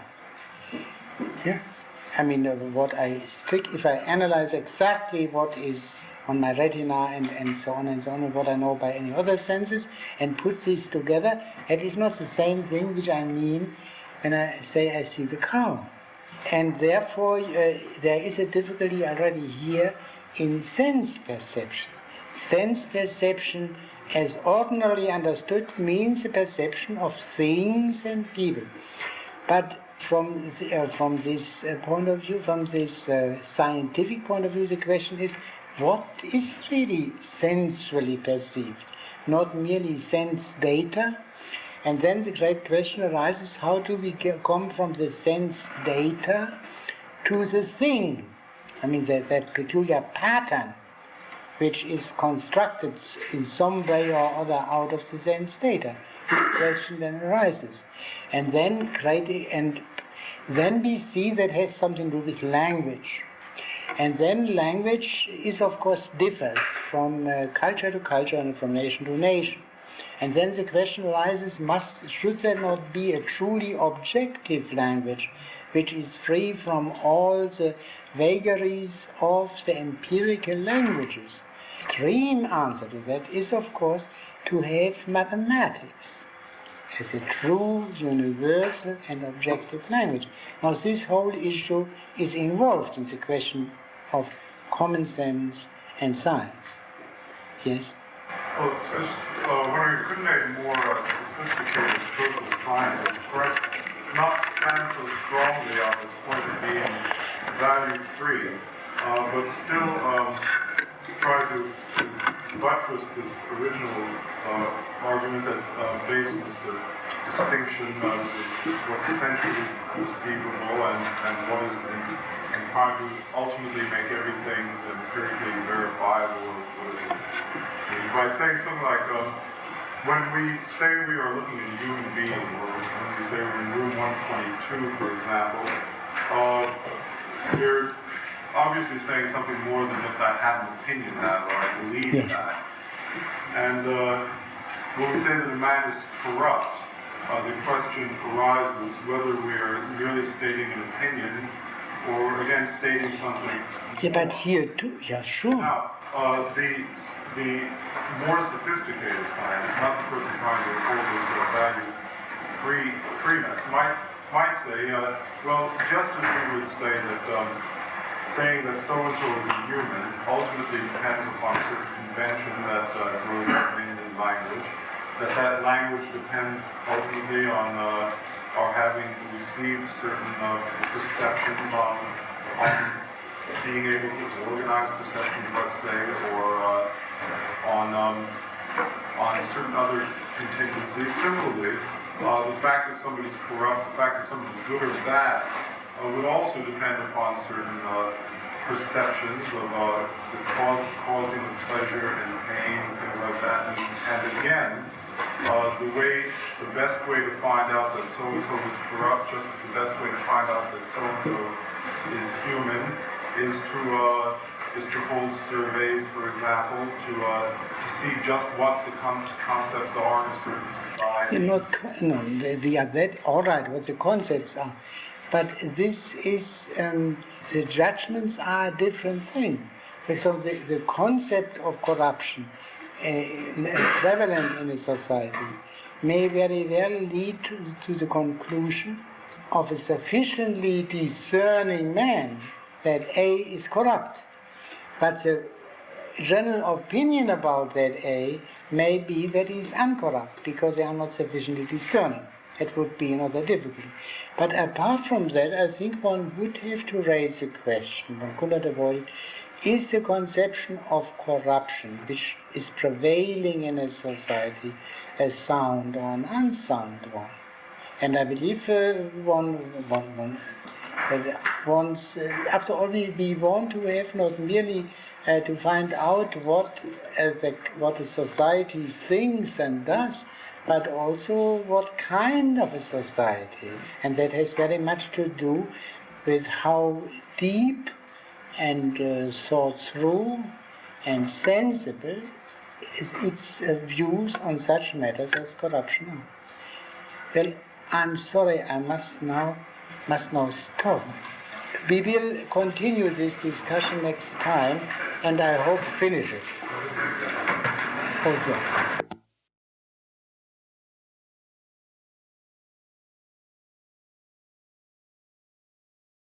Be taken to be nothing like air. And I meant by this in the first place the fact-value distinction, as now accepted in social science. It is true, the fact-value distinction is made explicit and conscious. But what is not made explicit is that it constitutes a problem. And this is this enlargement of our horizon, or this greater clarity about the situation, that we should at least learn to consider the possibility that something taken for granted, generally at least, may not be true. There is an old-fashioned word for this kind of thing, the word prejudice. There may be true prejudices, but as long as it is a prejudice, you cannot know whether it is true or not. To indicate the this character of the view in question, I remind you of a few facts to which I have referred occasionally. Simmel, who began this kind of thing, links the fact-value distinction up with the fact that science is causal and not teleological, and hence it can deal only with facts and not with values. But science was causal from its very inception in the 17th century. It was opposed to the teleological science of Aristotle. And yet no one ever dreamt until the end of the 19th century that the causal science must issue in a value-free social science. Or to take another example, some people take it for granted that the basis of the fact-value distinction is the distinction between is and ought. But the distinction between is and ought is much older. The distinction between is and ought does not imply that there is no possibility of knowledge of the ought. So the specific condition is not only the distinction between is and ought, but the alleged or real realization that there cannot be any knowledge of the ought. The distinction between facts and values arose about 75 years ago and became quasi-all-powerful only after World War I. It has come into being, and therefore it may perish again. And not merely because of human inability to keep to that high level, it may also be due to an inherent defect of the doctrine. Fundamentally, I do not wish to convey more than this simple enlargement for horizon. Now, before I go on, I would like to say a few words about the question raised by Ms. Burnett regarding Popper's distinction between verificationist and falsificationist theories of science. And I read her statement. I'm grateful to you. I don't know where she's. Oh, here you are. But let me read to you a few statements, and what I have to say is very brief. Popper claims that there is no appeal to any standard of rationality that must be accepted a priori.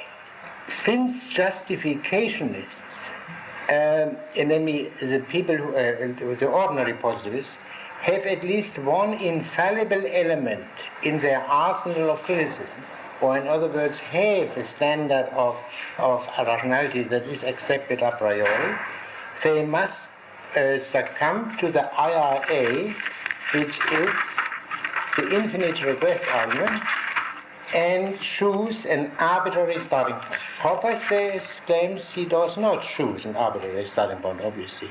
Now, how does he proceed? Popper's answer to the how do you know question is, I don't know, I guess. He may further add, I try to turn my guesses into criticizable ones, e.g. potentially falsifiable, so that they may be replaced by not knowledge, but by improved guesses. Thus the demarcation between science and non-science for Popper is fallibilism based on the falsifiability criterion.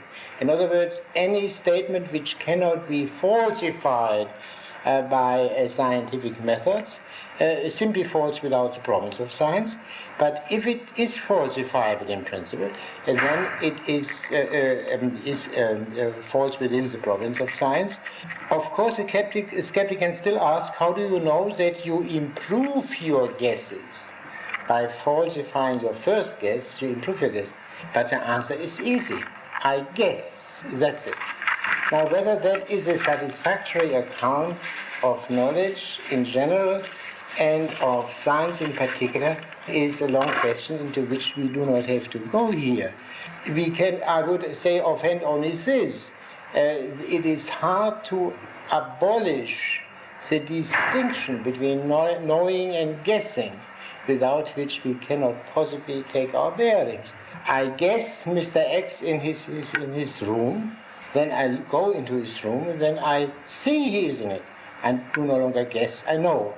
a theory which excludes the distinction between knowing and guessing would seem to be radically imperfect.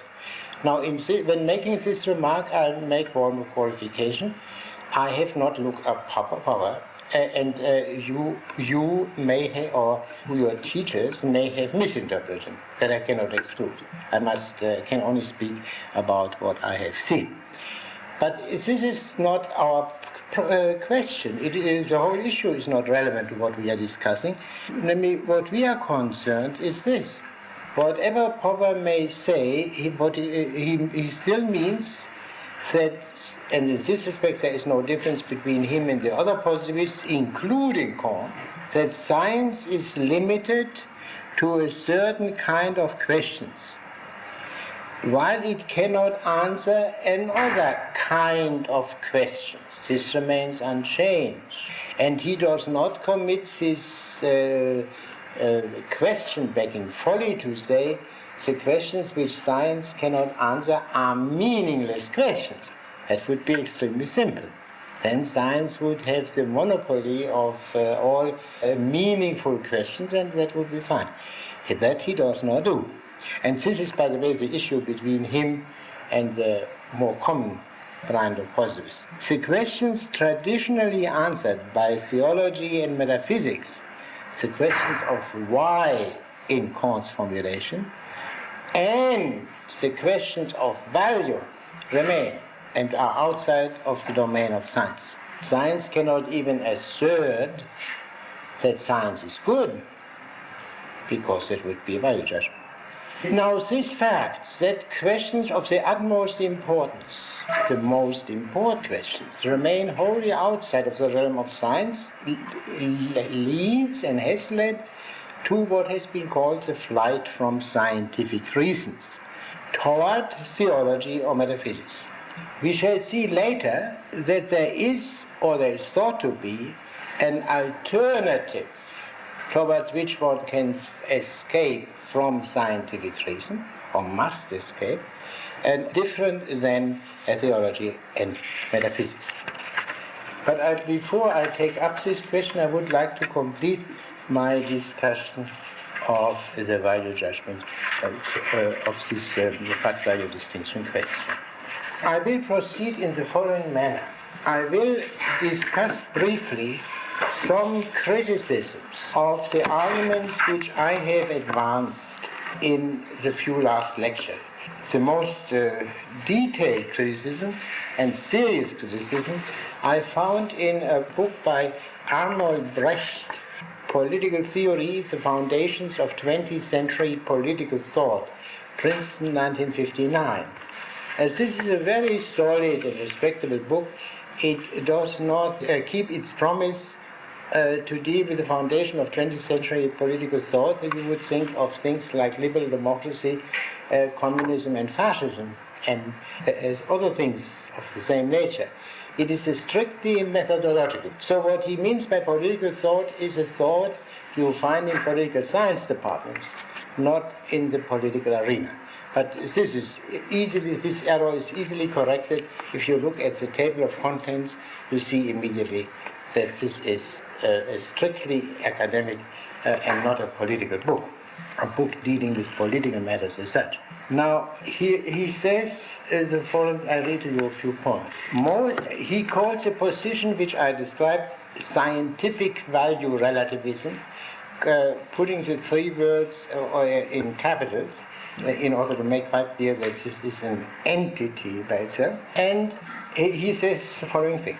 Most revolters against scientific value relativism, the usage is interesting. Scientific value relativism is the established thing. And therefore those who disagree with the revolters describe it incorrectly. They do so in good faith, of course, but for that reason the more passionately. The commonest misrepresentation is to arouse the impression that scientific relativists are philosophic relativists who teach that there is nothing of absolute value and that all values are equal. a dogma that could be upheld scientifically only by someone who was not alone personally disinclined to believe in God, but was positively convinced that there was none, and more than that, who thought that the non-reality of God could be scientifically demonstrated. Strauss says that Weber, I quote, assumed as a matter of course that there is no hierarchy of values. All values are of the same rank, unquote, and Voegelin that Weber, quote, treated all values as equal, unquote. Now, Weber taught nothing of the kind, and he could not have done so, because in the first place he was not of the opinion that the absence of a hierarchy of values, and that includes the non-reality of God, could be scientifically ascertained. And in the second, the very point of his work was that values are unequal according to their different origins, implications, and consequences, and also because of their different ideal meaning. In other words, in value freedom has a very different meaning from the value piety. Hence they are unequal.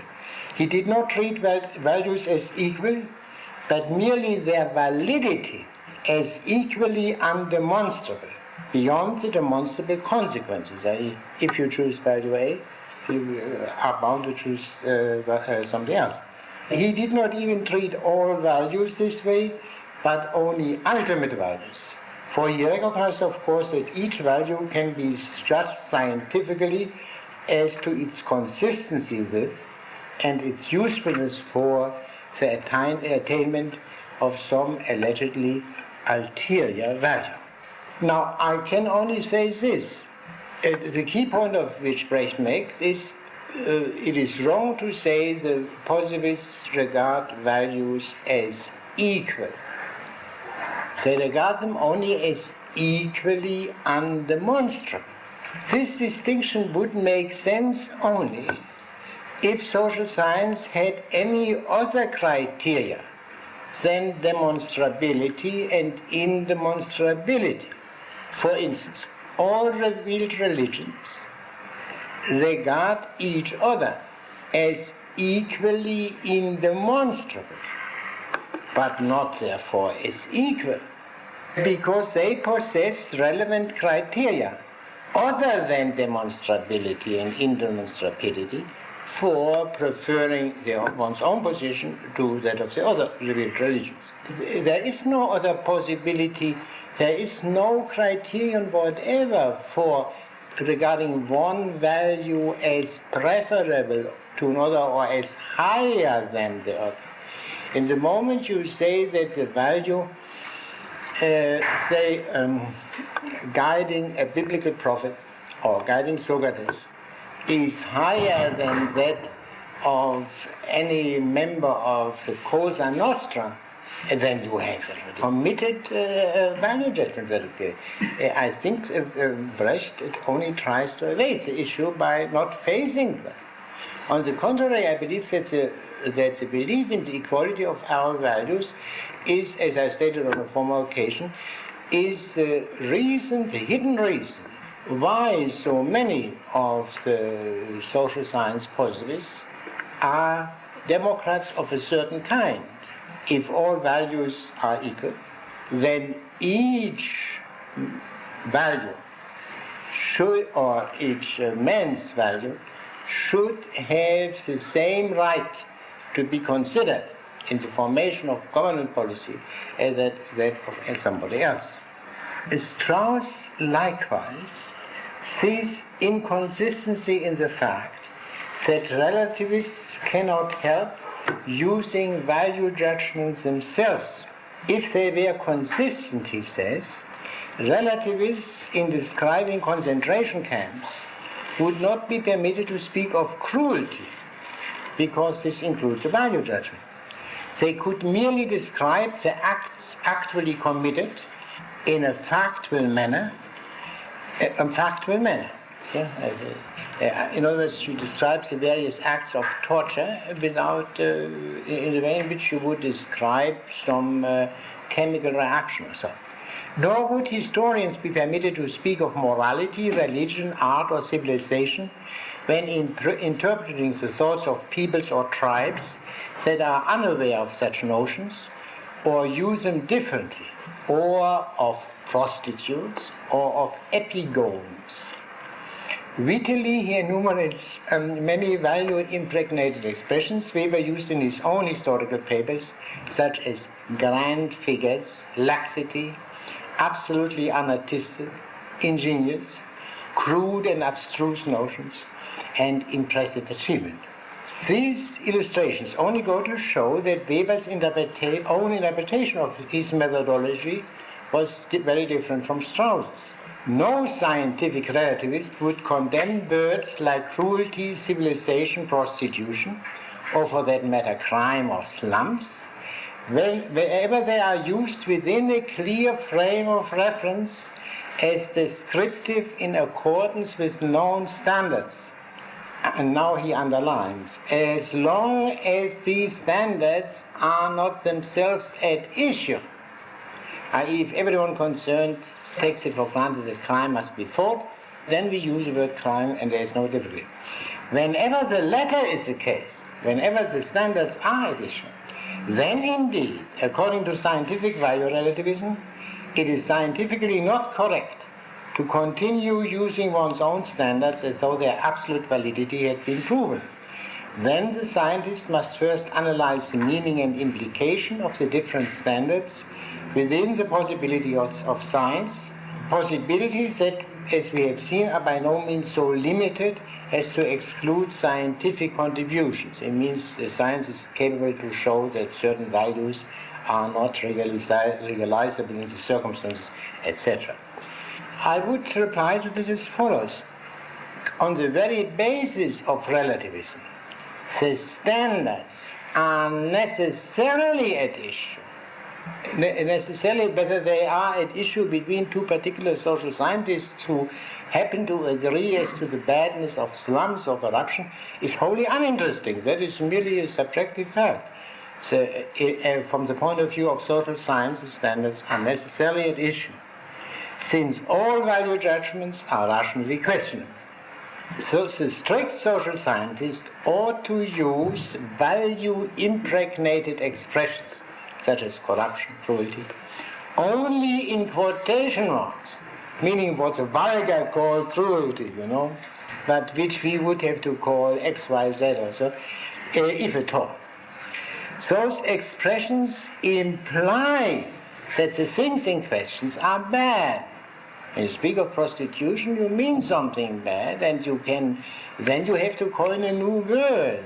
So you're calling it, say, free love of a certain kind. Free love, which, however, is perfectly compatible with being with remuneration. Let me put it this way. I once heard, that would be still better than no one could blame it. I heard once the following argument in favor of corruption in New York City and other places. Namely, that people said it's a conventional judgment on these people is so unfair because these corrupt politicians gave great help to poor immigrants. The only way in which these poor fellows could get some hearing for their rightful claims was to find corrupt politicians. Now, what is this? That, of course, is not a refutation of the ordinary view of corruption. It is an argument showing that what is regarded prima facie as simply bad is in fact, in the circumstances, a lesser evil. These are all value judgments.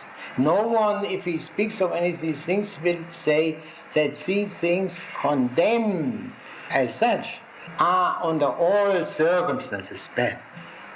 No one can defend corruption as such, namely the misuse of public power for its private purposes. Or that would it mean, in other words, it is impossible to say that corruption is a subjective value judgment.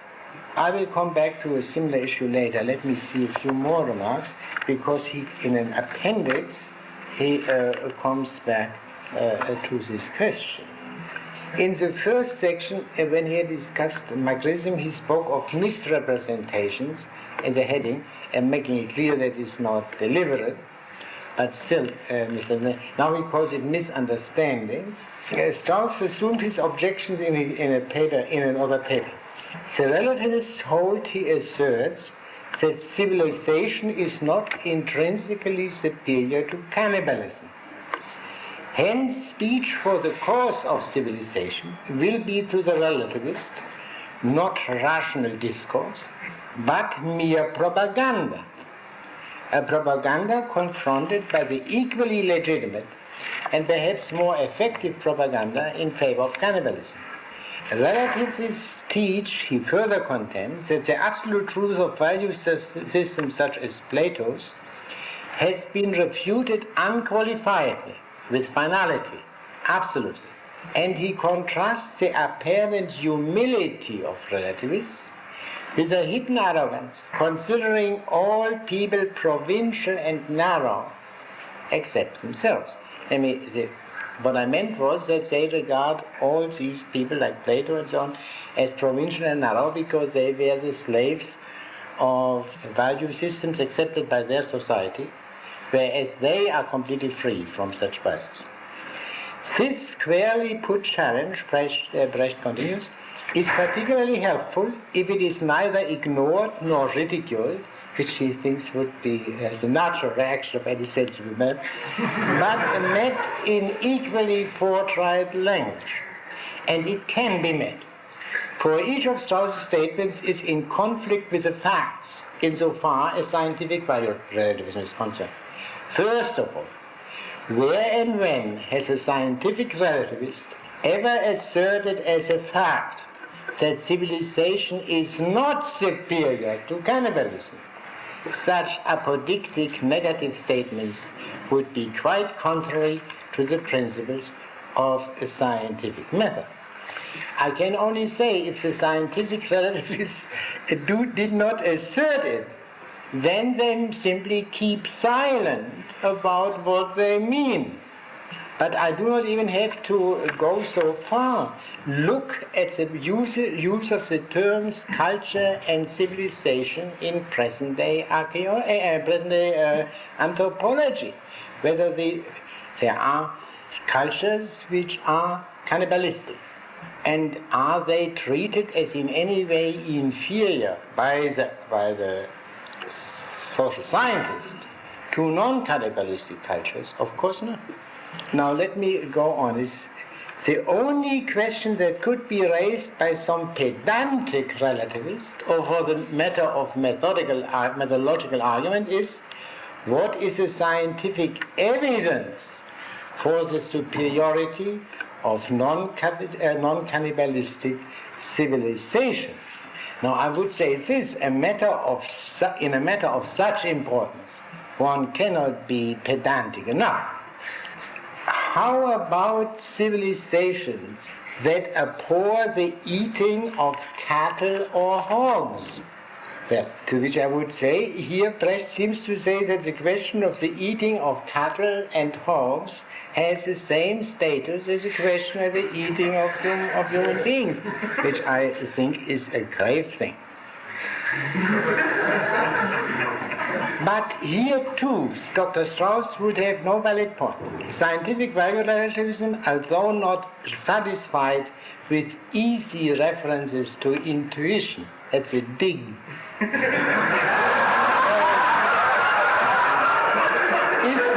Now listen, scientific value relativism is at no loss to show the superiority of non-cannibalism. Once superiority is defined, as it generally is, in terms other than selfish satisfaction of personal or tribal passions, and with references to humanity. Even if the term superior in the proposition, and non-cannibalism superior to cannibalism, if the term superior were used in a strictly selfish sense, which Strauss certainly would not do, scientific method would not be at the end of its resources. The long-run superiority of one pattern of behavior of another can often be demonstrated even when the question is solely that of personal satisfaction. Well, take the case of drugs, where every doctor can prove to you that you have momentary satisfaction from the drugs, but a long-run damage. Now, but listen to the main point. He regards it at least as possible that social science is able to prove the superiority of non-cannibalism, A, on non-selfish, B, on selfish grounds, i.e. on the basis of all possible grounds, because that seems to be a complete disjunction, selfish and non-selfish. That would mean in plain English that social science can prove the superiority of non-cannibalism to cannibalism. And i.e. social science can establish at least one value judgment. The whole position would be destroyed if this were true. Let me see. There's, I think, one more point here. Yes. On the other hand, scientific value relativism may indeed be too humble to offer a scientific underlying decision on a question like this: whether the captain of a marooned crew ought to be condemned if he permitted his men to eat the flesh of other men killed in battle or by accident, when this was the only alternative to starving. I think also a very interesting case. Why did he choose this example of the starving men in this particular situation in preference to the example of men eating human flesh while they have other food in abundance? I understand it perfectly, because the latter would be a much graver case than the former. These people have at least the excuse that this was the only way in which they could possibly survive, and there might even be a deeper one, because it is assumed they are on public duty. It all depends that they remain there to watch the enemy, and then therefore they have to survive for their country, and therefore this may be defended.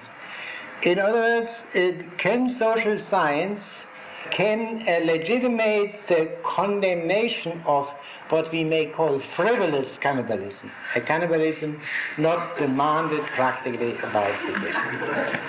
Now I turn to another discussion, which is in a way leads further on, leads in a deeper stratum, and that is in the book by Ernst Nagel, The Structure of Science,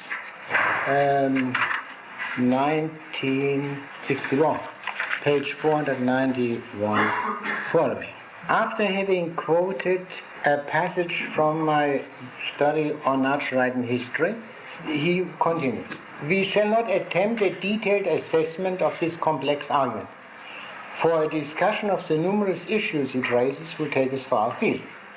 However, 3 claims made in the course of the argument will be admitted without further comment as indisputably correct. That a large number of characterizations, sometimes assumed to be purely factual descriptions of social phenomena, do indeed formulate a type of value judgment. That it is often difficult, and in any case usually inconvenient in practice, to distinguish between the purely factual and the evaluative contents of many terms employed in social sciences, and that values are commonly attached to means and not only to ends. However, these admissions do not entail the conclusion that in a manner unique to the study of purposive human behavior, fact and value are fused beyond the possibility of distinguishing between them. On the contrary, as we shall try to show, the claim that there is such a fusion of fact and value, and that a value-free social science is therefore inherently absurd, confounds 2 quite different senses of the term value judgment. The sense in which a value judgment expresses approval or disapproval either of some moral or social idea, or of some action or institution because of a commitment to such an idea, and the sense in which a value judgment expresses an estimate of the degree to which some commonly recognized and more or less clearly defined type of action, object, or institution is embodied in a given instance. Now, Nagel calls in the sequel the latter kind of value judgments, which he admits are indispensable, characterizing value judgments, and distinguishes them from appraising value judgments. Can you read the definition again, please? I mean, when there are appraising value judgments, which say this is intrinsically, and the distinction is not very clear, as you will see. And the other, the characterizing doesn't speak of intrinsic goodness. This is my formulation, by the way, not his. But say prostitution. You characterize it as prostitution. Now he gives the following example. A given animal has anemia, factually, and at the same time evaluative to the extent that anemia is understood to be a defect.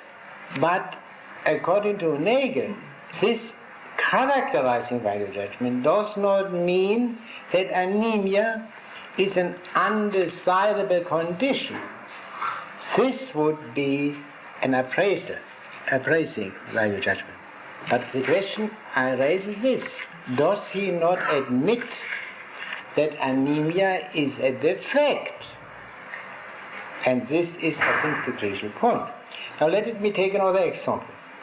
Nagel cannot deny that it is possible sometimes to make the characterizing value judgment X is a crook. It's quite clear that crook is not so very well defined, but in some cases the situation is so clear that everyone would admit that X is a crook. Now he would then say, this does not necessarily mean that X is undesirable. That would be an appraisal. And I can easily see that it doesn't follow. For example, it may be highly desirable. For example, it's a stool pigeon. But in giving this illustration, I show already the rational, the intelligible context within which we make value judgment and within which we qualify them. But if I say X is a crook, it surely means that he is despicable. Now, whether this is a good reason for you never to speak to him, never to meet him, that is a practical question in the narrow sense, is left open naturally. I mean, if you are Orlando Wilson, it may be your duty to talk to him. And there may be other reasons. He may be a very near relative and you cannot avoid him without harming your nearest and dearest and so on. But this is possibly the meaning of the distinction between characterizing and appraising. The key point, it seems to me, he admits, the characterizing value judgment, as he calls them, are inevitable. Now let me see how he continues that. It would be absurd to deny that in characterizing various actions as mercenary, cruel, or deceitful, sociologists are frequently, although perhaps not always wittingly, what a satire, asserting, appraising as well as characterizing value judgments. In other words, they say not only he has a defect, a human defect, but also it is undesirable that there are this kind of thing. Terms like mercenary, cruel, or deceitful, as commonly used, have a widely recognized pejorative overtone. Accordingly, anyone who employs such terms to characterize human behavior can normally be assumed to be stating his disapprobation of that behavior, or his approbation should he to use terms like non-mercenary, kindly, or truthful, and not simply characterizing it. Now here the question is, of course, is this. The social scientists who use these terms, do they merely give in to a temptation? You know, we are brought up in this way that we think in these terms, or is there a necessity for that? However, although many, but certainly not all, ostensibly characterizing statements asserted by social scientists undoubtedly express commitments to various, not always compatible values, a number of purely descriptive terms as used by natural scientists in certain contexts sometimes also have an unmistakably appraising value connotation, not merely characterizing. Thus, the claim that a social scientist is making appraising value judgment when he characterizes respondents to questionnaires as uninformed, deceitful, or irrational.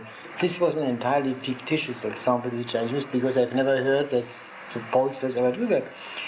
Thus, this claim that the social scientist is making appraising value judgments when he characterizes respondents to questionnaires as uninformed, deceitful, or irrational can be matched by the equally sound claim that a physicist is also making such judgments when he describes a particular chronometer as inaccurate, a pump as inefficient, or a supporting platform as unstable. Like the social scientist in this example, the physicist is characterizing certain objects in his field of research. But also, like the social scientist, he is in addition expressing his disapproval of the characteristics he is ascribing to those subjects. Now, it is clear that in the case of artifacts, like chronometers and so on, it is impossible not to judge whether they work or don't, and to make this a characterizing value judgment, which in most circumstances becomes an appraising value judgment. But again, we must make a minor qualification. This may not be the last word. Think, for example, of a broken chair might be preferred to a chair in perfect working order if that broken chair happens to be a heirloom, or they have some other quality which is not, that goes without saying. But a broken chair is still a defective chair. And so in a given situation, a broken chair may be preferable to a chair which is entire. So this is, these are the points I wanted to bring up, and I must say I was grateful to Dr. Nagel for admitting at least this much, which would have been admitted by everyone still 30 or 40 years ago, but today creates a difficulty. Now, I think that is best I take this up right away, although I thought first of taking up in a different context. In a way, so the Nagel's position as a whole is a positivist position, as it is familiar from many contemporary books. I would like to discuss with you one question here. The fundamental question for all physical sciences, and of course also for social science, is the question of causality. After all, explanation, correlations, one set of events, functions of another set of events, etc. We call this, in the old-fashioned form, causality. Now, what is causality? He quotes an author, and he seems to agree with it. Whenever you come across an incomplete or disturbed system, try to the best of your ability to amplify it to one undisturbed whole, looking for the supplement, first among things known, near and far. If the desired supplement is not found among them, search for it among things unknown. This is a kind of operative definition of causality. Now, what is the fundamental question here? What is the upshot of this discussion of the logical status of the principle of causality? Is the principle an empirical generalization? Obviously not. An a priori truth excluded by positivism as such? A concealed definition, which would be merely tautological? A convention that may be accepted or not as one pleases. The principle is a maxim. But if the principle, a maxim of research, if the principle is a maxim, is it a rule that may be followed or ignored at all? Is it merely an arbitrary matter what general goals are pursued by theoretical science in its development. It is undoubtedly only a contingent historical fact that the enterprise known as science does aim at achieving the type of explanation prescribed by the principle of causality, for it is logically possible that in their efforts at mastering their environments, men might have aimed at something quite different. Accordingly, the goals men adopt in the pursuit of knowledge are logically arbitrary, and that applies to the principle of causality itself. Nevertheless, the actual pursuit of theoretical science in modern times is directed towards certain goals, one of which is formulated by the principle of causality. Indeed, the phrase theoretical science appears to be so generally used that an enterprise not controlled by those objectives would presumably not be subsumed under this label. It is at least plausible, therefore, to claim that the acceptance of the principle of causality as a maxim of inquiry is an analytical consequence of what is commonly meant by theoretical science. Theoretical science is a pursuit which acts on this maxim. In any event, one can readily grant that when the principle assumes a special form, so is that it prescribes the adoption of a particular type of state description by every theory, the principle might be abandoned in various areas of investigation. But it is difficult to understand how it would be possible for modern theoretical science to surrender the general ideal expressed by the principle without becoming therefore transformed into something incomparably different from what that enterprise actually is, i.e. it would cease to be theoretical science in the hitherto meaning of the term. This key principle is logically arbitrary. Other principles could have been chosen. It is historically contingent. That was chosen, say, in the 17th century. Something else could have been chosen. Other principles were chosen in other ages. And men have chosen this particular kind of orientation, intellectual orientation. They might have chosen others.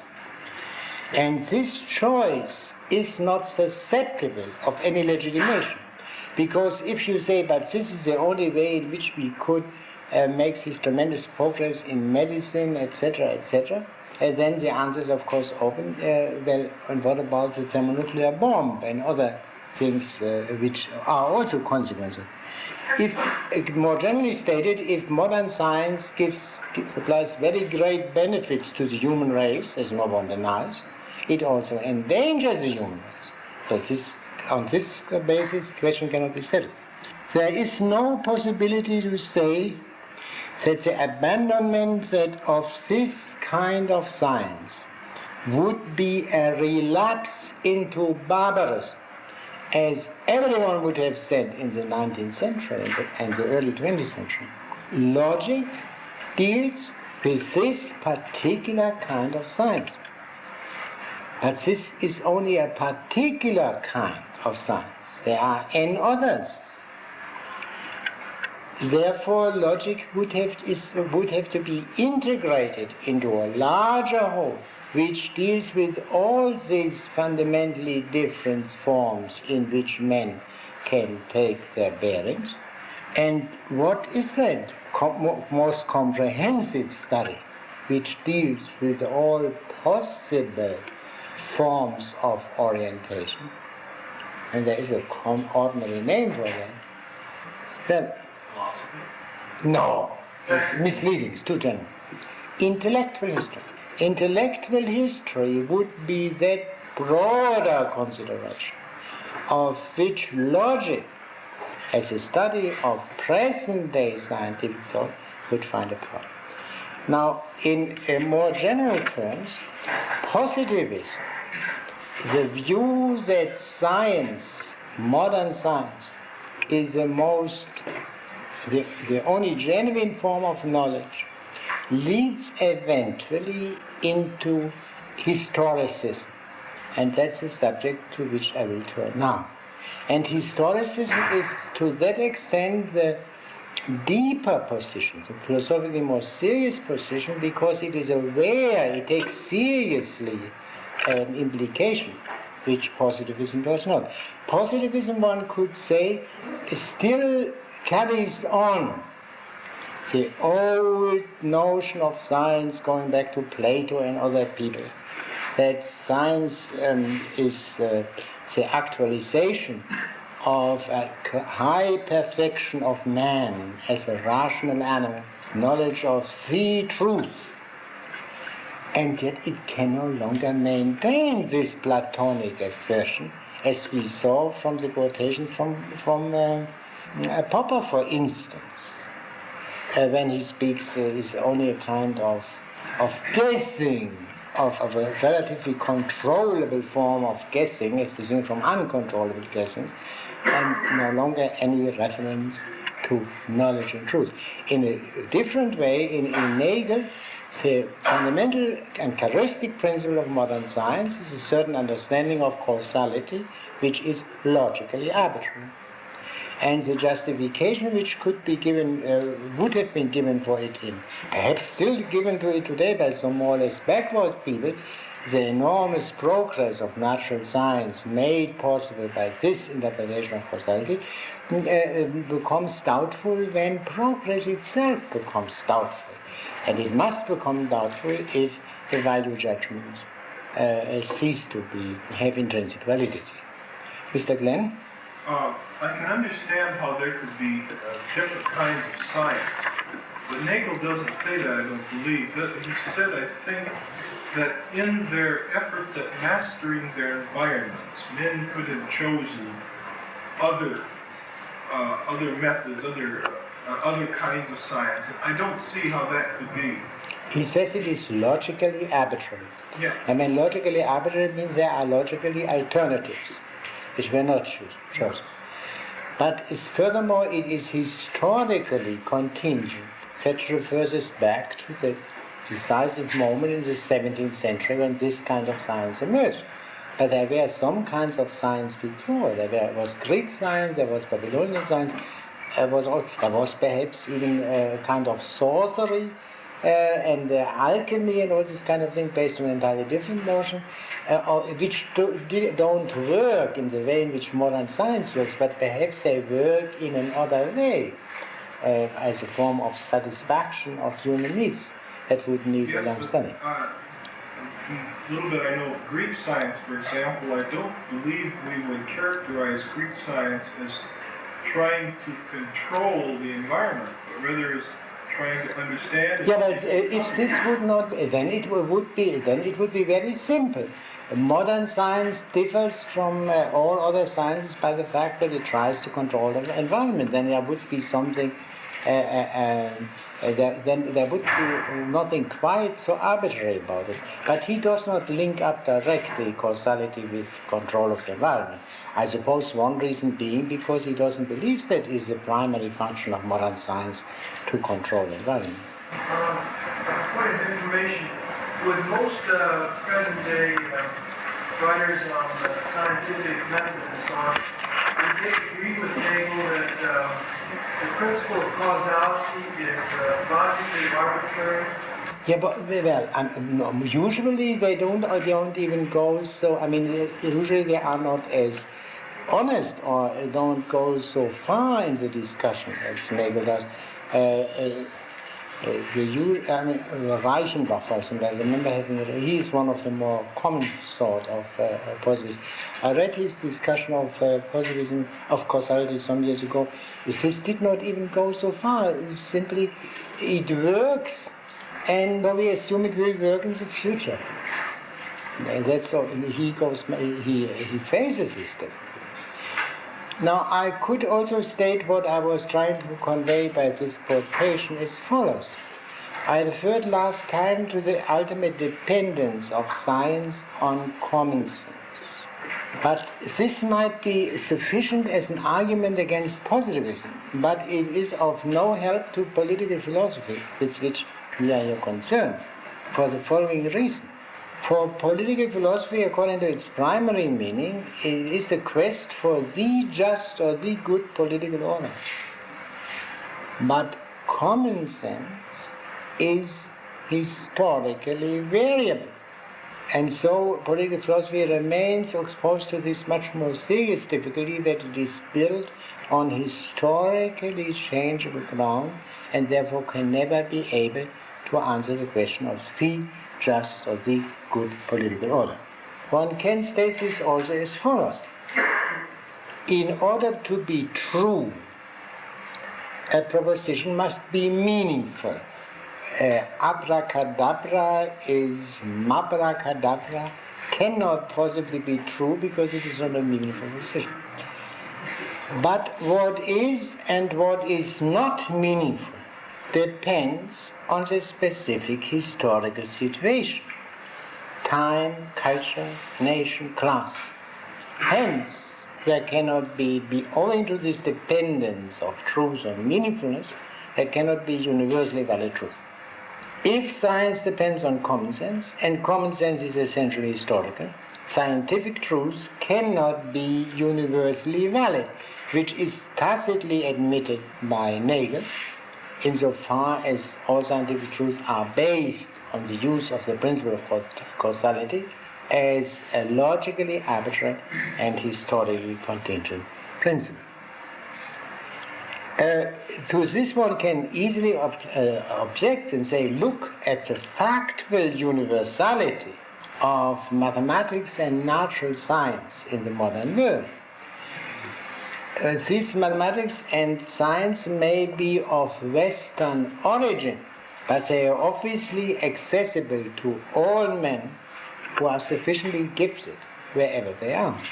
This would does not go to the root of the matter, but I limit myself only to one point.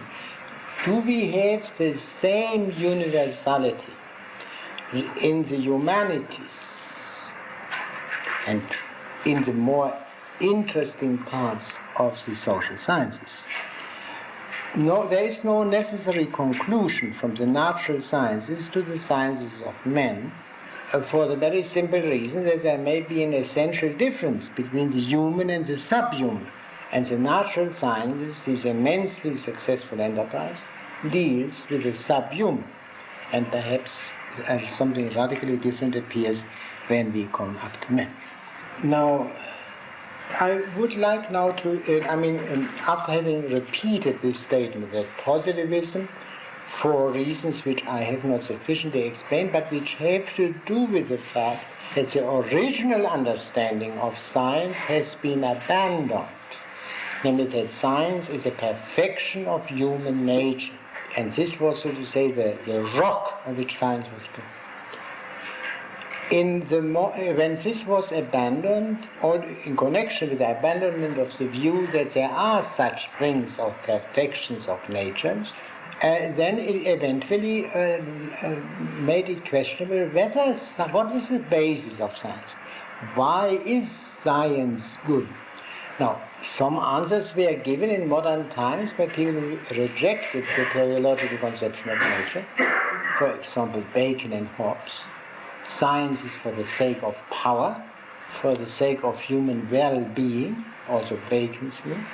This has great difficulties even prior to the emergence of modern weapons, because scientists frequently did not recognize what they were doing in this definition.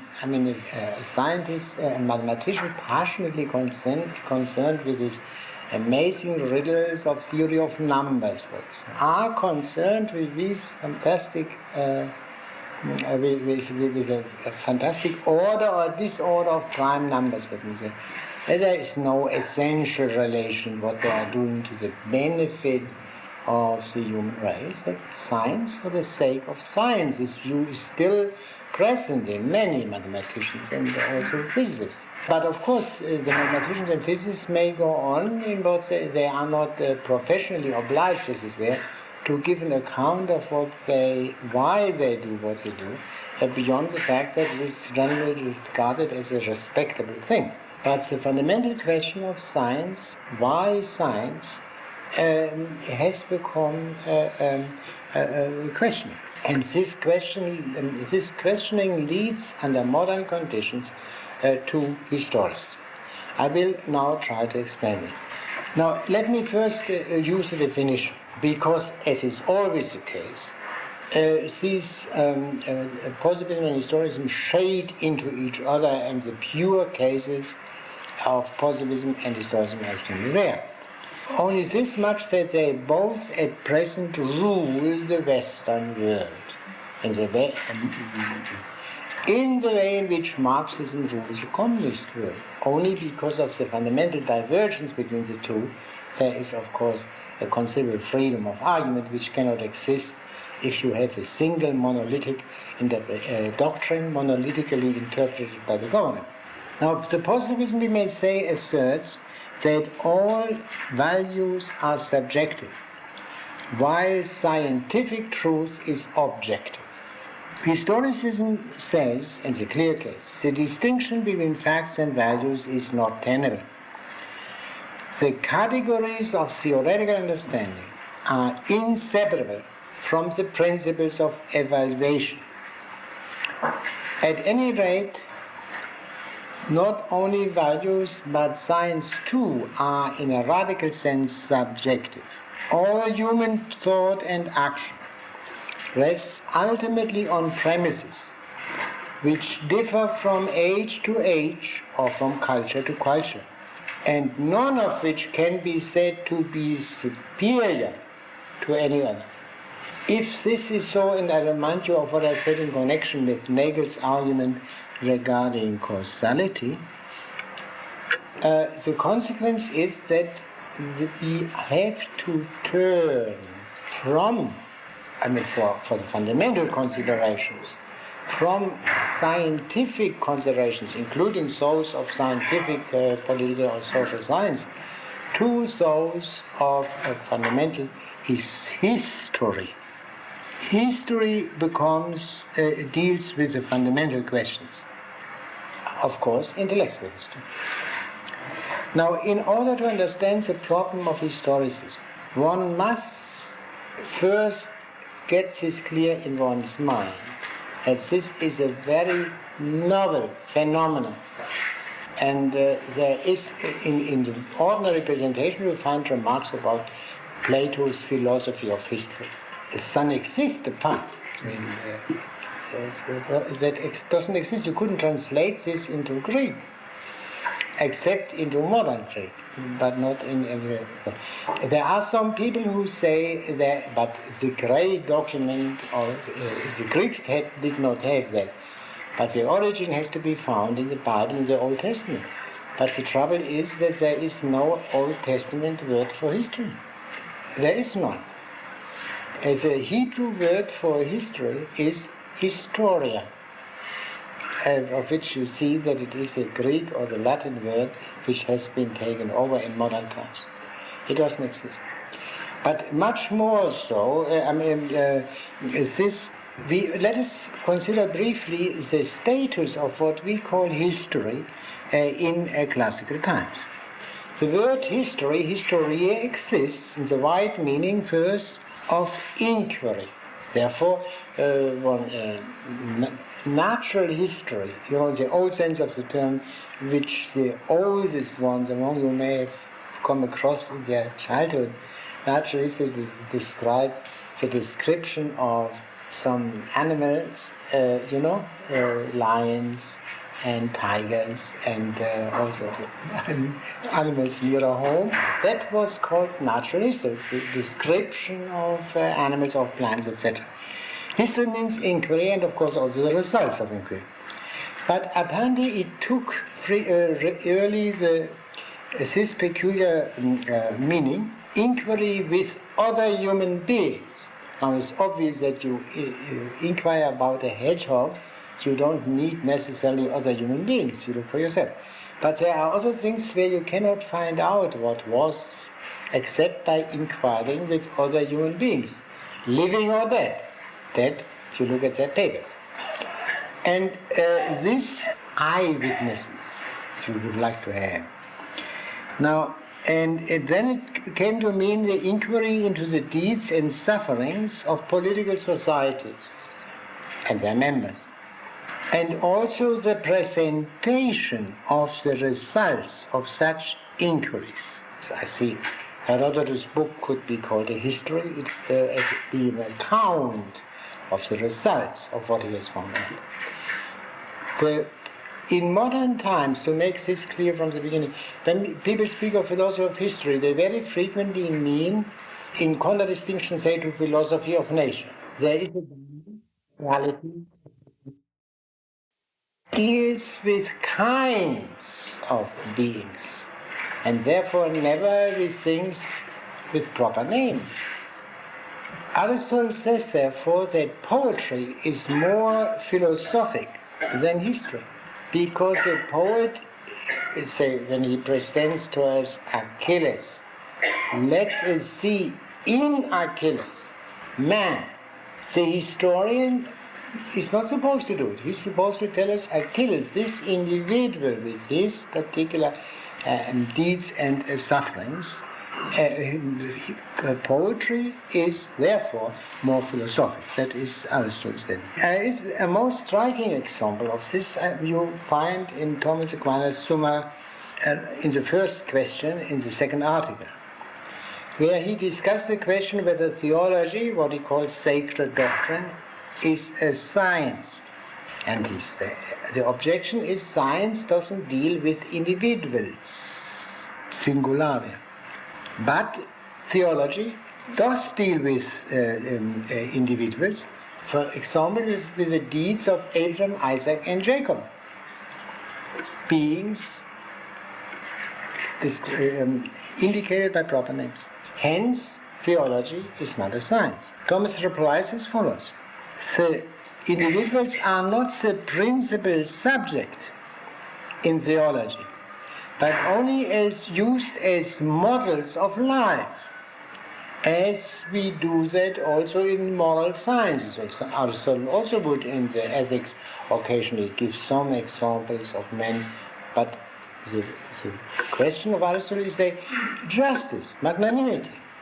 And he might use occasionally an example of a well-known magnanimous or just man to illustrate it.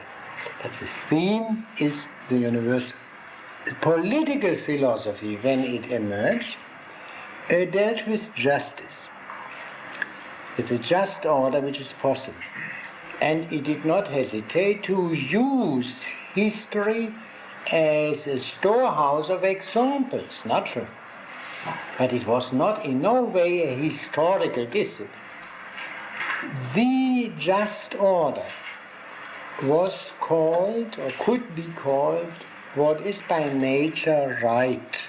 And this notion of what is by nature right developed later in the notion of the natural law, which was conceived of as binding all men as men. As such, it must be duly promulgated. Everyone must be able to know it, otherwise he cannot obey it.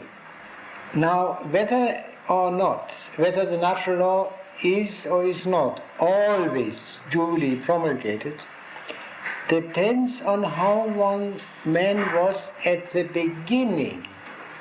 That is the crucial case. If man at the beginning was Adam and Eve, created perfect, there was no difficulty in seeing why they should not know the natural law.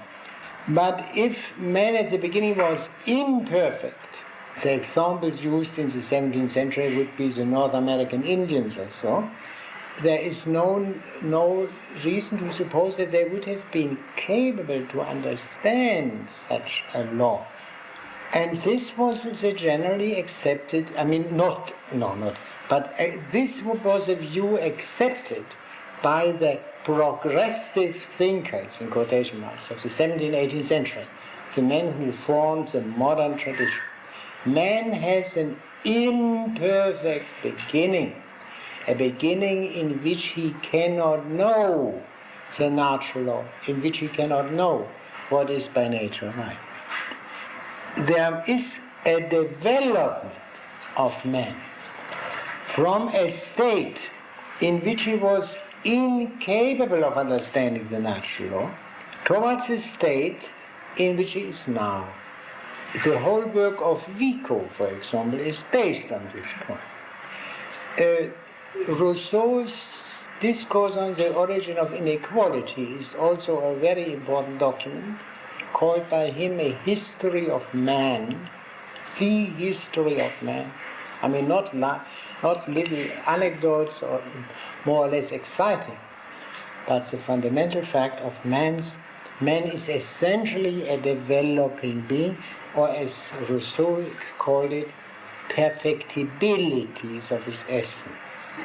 Here, the true political teaching, that of Rousseau, regarding the just society, has become available only now, 1756 or thereabouts. It could not have been known earlier. Now this thought, which is so elementary for us, we can say was wholly absent from the earlier tradition. Rousseau implies that his political philosophy differs more or less from the teaching of all his predecessors.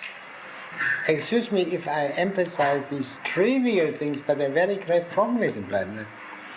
In fact, every great political philosopher did this. And he said, here I present the political truth, and that has nothing to do with modesty or immodesty, but he implies it is of course different from that of others. Why should he write a new book? Take Locke, a man who was rather self-effacing compared with other political philosophers, and as such he refers and defers to authorities. The judicious Hooker, Richard Hooker. But on one occasion at least he says, after having quoted Hooker, but I moreover affirm, i.e. Hooker was right in 99%, but not 100%. Otherwise there would have been no reason for Locke to write his treatise. So this, in other words, the simple and elementary thing that many great political philosophers teach very different things about the just order. One can say we have no political philosophy, but only political philosophies. There is not one edifice impressing us by its unanimity, so to speak, or quasi-unanimity, as modern science in a way does, that there is at least some notion of the identity of method, if not necessarily of teaching. But here we have an anarchy. This, of course, could not have escaped men at earlier ages. But what was the conclusion which earlier men drew from it? Those who were duly impressed by it became skeptics and said, well, this is obviously an enterprise beyond human power for one reason or the other. It's not a feasible thing. But the political philosophers themselves were not deterred by that scandalous state of their own pursuit. On the other hand, they did not pay particular attention to it. I mean, they knew it, but they did not pay particular attention to it. And the very strange thing is that after Rousseau, or after Vico, this fact had to be faced for the first time.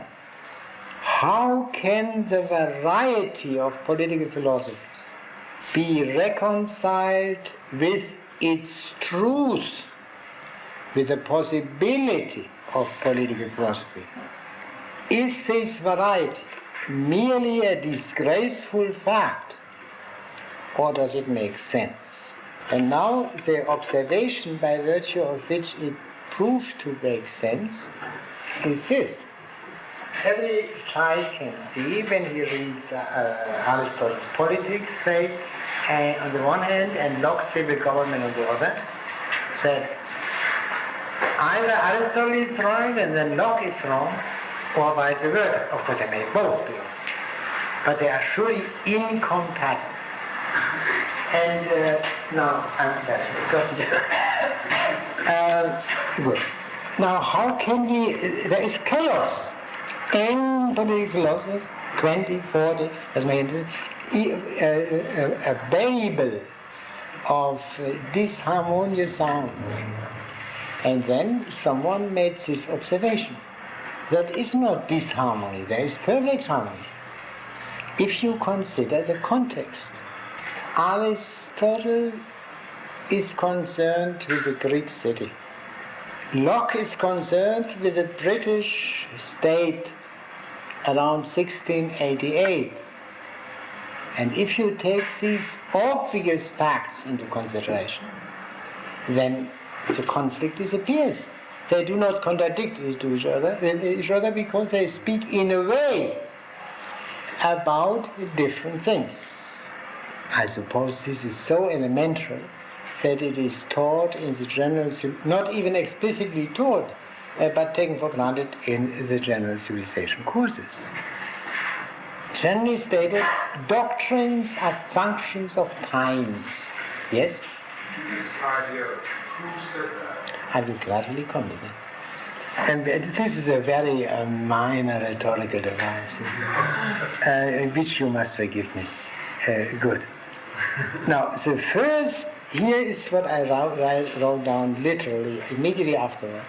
The first great thinker who paid proper attention to this state of affairs was Hegel. I mean, it was, this problem was in the air prior to Hegel. Kant, the last section of Kant, very, very brief, 4 pages, in the Critique of Pure Reason, has a strange title, the history of pure reason, wholly unimaginable in earlier thought, that pure reason itself should have a history. And Kant meant it with many qualifications, but still that he could speak of that was a sign of the times. In Hegel's words, the individual, and he meant by that not only thoughtless individuals, but the most thoughtful man, the philosopher, is the son of his time, and not in the way in which he shapes or wears clothes, but in his highest and most sublime and abstruse thoughts. This was corrected somewhat later by Nietzsche, but fundamentally only in agreement with Hegel, that the philosopher is a stepson of his time. He is not in step with his time. But this, of course, means that what he teaches all belongs to the time nevertheless. Now, Hegel, who had seen that the individual is the son of his time, thought as little as any of his predecessors that his political philosophy is true only for his time. In other words, Hegel had realized that Aristotle was right for his time, Locke for his, and all the others for his. But as for Hegel's, he was, quote, as naive as these earlier thinkers had been and presented it as the true teaching. Now, this couldn't be. I mean, that would be wholly unintelligible. Hegel justified the absoluteness of his political philosophy, contrasted with the non-absoluteness of the earlier philosophies, by this consideration. Each philosophy belongs to a moment in time, but there is an absolute moment. And the philosophy which belongs to the absolute moment is the absolute philosophy. Yes, it sounds funny, but we will see later on, we will have occasion to see whether this is not absolutely inevitable, something of this kind, once you take the question of history seriously in this way. Now, the reasoning of Hegel can be stated as an official reasoning, as it can be stated as follows. Hegel wrote in the early 19th century when Germany surely was a Christian country. All his addressees were Christians, and they took it for granted that Christianity is the true religion, or as Hegel calls it, the absolute religion. And Hegel, and for Christianity there is of course an absolute moment, the resurrection. And it's just as there is an absolute moment in Christianity, there is an absolute moment in history, in profane history, for the following reason. Christianity appeared first in a wholly pagan world, the Roman Empire, in radical opposition to that pagan empire. Then expansion of Christianity in the Roman Empire, the migrations, a Christian order, a Christian world emerges in the Middle Ages. Here you have Christianity not separated outside of the world of politics, but informing it. Yet in informing it in that way that there is a fundamental distinction between the Christian proper, the spiritual, and the temporal, shown especially in the distinction between the power spiritual and the power temporal, but also in the distinction between clergy and laymen and other dualisms. Now Hegel was not only a Christian but also a Lutheran, Protestant, and therefore he took it for granted that Protestantism was by far superior to Catholicism. What did Protestantism do? It abolished this dualism. It secularized not only the monasteries, it secularized Christianity. Every Christian is a priest, universal priest. Now this secularization of Christianity meant, according to Hegel, that the world, the secular, became Christianized fully. The secularization of Christianity is a Christianization of the world. And this culminates, again I repeat what Hegel says, in the Enlightenment, the great movement following the Reformations and the religious wars. The Enlightenment, according to Hegel's interpretation, only takes the last step in this secularization of Christianity, or the Christianization of the world. And that culminates in an event which at first glance seems to be simply anti-Christian, the French Revolution.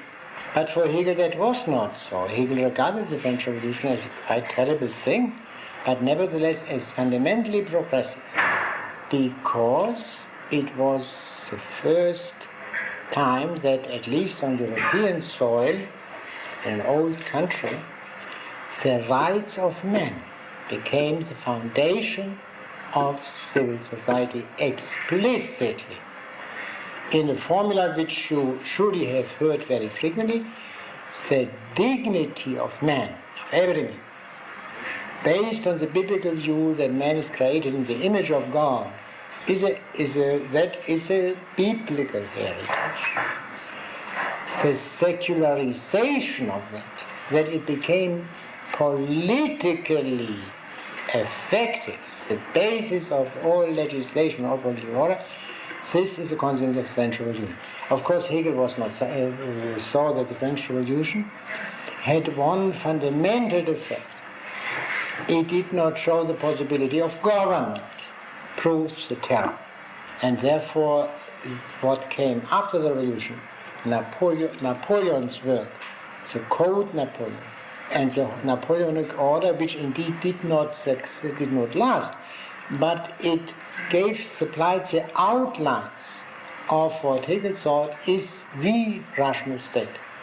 A state based on the recognition of the rights of man, but where government is not simply derivative from the will of the mass of citizens. How he did this in detail is of no interest to us. I only wanted to make clear this crucial point, that for Hegel, with the establishment of the rational state, of course not yet everywhere, but that is a question of a few generations, that's uninteresting.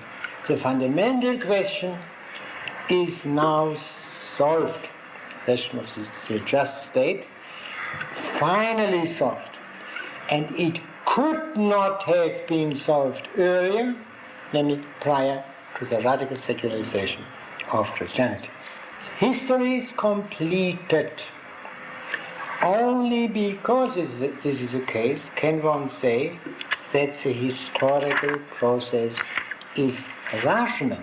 How could we know that it is rational if we do not know its completeness? It might be rational up to a certain point, but we will know that later. Good. Now, I have to say a few words. One point I think I should mention. There is this is, in other words, men now, say around 1830, live on the peak, however great the achievements of some earlier thinkers and societies may have been, they are fundamentally defective because the decisive truth has not been known. And the philosophic, theoretical truth and its knowledge is bound up with the actualization of the practical or politically right order. You see, when an earlier thinker said Descartes presented his doctrine about the vortices, so there was no relation whatever to the question of whether the most desirable political society was established. But here, in Hegel's case, the previous solution of the practical or political problem by the actual establishment of the just order is a condition for the completion of theory, of theoretical knowledge. One can explain this as follows. Philosophy has to do, as Ron loosely says, with all reality, but with all this. But how can it do that if reality is incomplete? As long as reality is incomplete, philosophy must be incomplete. Only after reality is completed by the establishment of the just society can philosophy as a study of reality be completed. The difficulty is, which appears within Hegel, is indicated by one expression which Hegel uses. He says, the owl of Minerva, of the goddess of wisdom, begins its flight in the dusk. The evening of mankind has arrived. History has, the progressive process has been completed. This is just what our heart desires. But it means also there are no longer any fundamental tasks for the human race. The night comes. Therefore, the view which Spengler has popularized in our century about the decline of the West, meaning the decline of all high culture, is a possible implication of Hegel's own doctrine. I think I should now, but Hegel was the great beginning of this historization, but historicism proper is a post-Hegelian phenomenon, and I will have to speak of this later, I think better next time. And we have a few minutes which we can devote to an exchange of opinions. So. Yes, like a dog. Yes. Way back at the beginning of the lecture, you were speaking of Nagel's distinction between characterizing and appraising. Now, if you say that something is anemic, you are judging it in terms of its own ends and constitution. If I say a human being is anemic, there is a standard by which a human being exists, and he deviates from this. I don't appraise. I don't say it is good that he's anemic or it is bad that he's anemic. Yeah, sure, that's what he means. But somehow you said that, this distinction wasn't really that clear, the distinction between appraising and characterizing.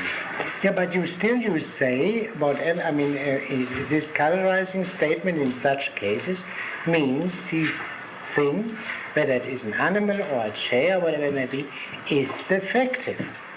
Now, from this in itself, no practical conclusions follow.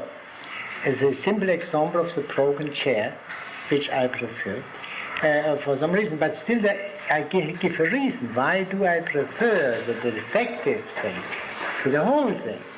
Whereas if someone wants to have a horse, still simple. A farmer says to a boy, bring me a horse. And he brings him a lame mare. Or he brings him a colt, 4 weeks old. Then the farmer says, I told you to bring me a horse. He meant, of course, a normal horse. Normal means also grown up. Yeah? Therefore, a colt, which is perfectly healthy, in my assumption, is nevertheless not a horse. You can say that is a simple starting point of Aristotle. That when we go over a street and we come too late because there is a lot of people prevent us, and all these beings which prevent us walking quickly through the mess are children, or all of them are women, I think we would not simply say people prevented us, but there was only mass of children, or mass of women. So in other words, our ordinary language contains in itself a pointer towards the normal in the sense of the perfect, but don't think perfect means something far-fetched, the complete. This is I think for this reason one cannot leave it as a distinction. I gave the example of the stool pigeon, which is clearly an undesirable human being, yet can be useful in certain contexts. This, of course, we must not have a very schematic notion that here are the good things and here are the bad things, and that is in practice very hard to avoid the bad things and even the bad human beings. But the distinction is nevertheless very necessary. Even if you use a crook, you must know that he is a crook. Otherwise, you will not have that benefit from him which you might reasonably expect. Yes? Well, but when Nagel says X is a crook, doesn't imply that X is undesirable. Does he understand that there might be other things about X which make him desirable, or does he say simply that being a crook isn't necessarily undesirable? Yeah, but you see, no, he does not go into that. That's the trouble. In all these matters, I believe examples and their discussion is so very important because they open up then the difficulty. And I think that will always show how many value judgment they are implied all the time. And this the usual view is is so offensive to me, above all, because of its schematic character. Yes? But I think we would have to say, in interpreting Nagel, that when he says X is a crook, does not imply X is undesirable. What he means is not that we may want to use X for an ulterior motive. He means simply that being a crook, although the word itself has a negative connotation, is not in any real sense undesirable. One someone might say, well, X is a crook and therefore is desirable simply on the basis of... No, I think he goes somewhat beyond that. I do not know. No, yes. I think he cannot leave it at that. Strauss, would you clarify the connection between Nagel's judgment that causality, the principle of causality is logically arbitrary, and his position on Traveller's thing? No, there is no. I believe there is no direct connection between the two things. Well, then why was it brought up in No, the argument. My argument was this: that I mean, I had a number of arguments regarding fact-value distinction or social science positivism, and one of them was that positivism turns into historicism. And in the latter connection, I spoke of what he says about causality. Well, then, historicism is as I understood your presentation, was regarded by Nagel as an alternative. No. He, in this respect, is extremely simple, and he rejects historicism and all considerations regarding historicism as wrong. No, he is not. I mean, that is exactly the point. He believes that non-historicist positive science is absolutely well protected against any historicist objection. I may take this up next time, what he has to say on this subject. He doesn't see any difficulty there. But what I want to show is that whether he sees any difficulty there or not, he is in fact exposed to them, as is shown by his remark on causality.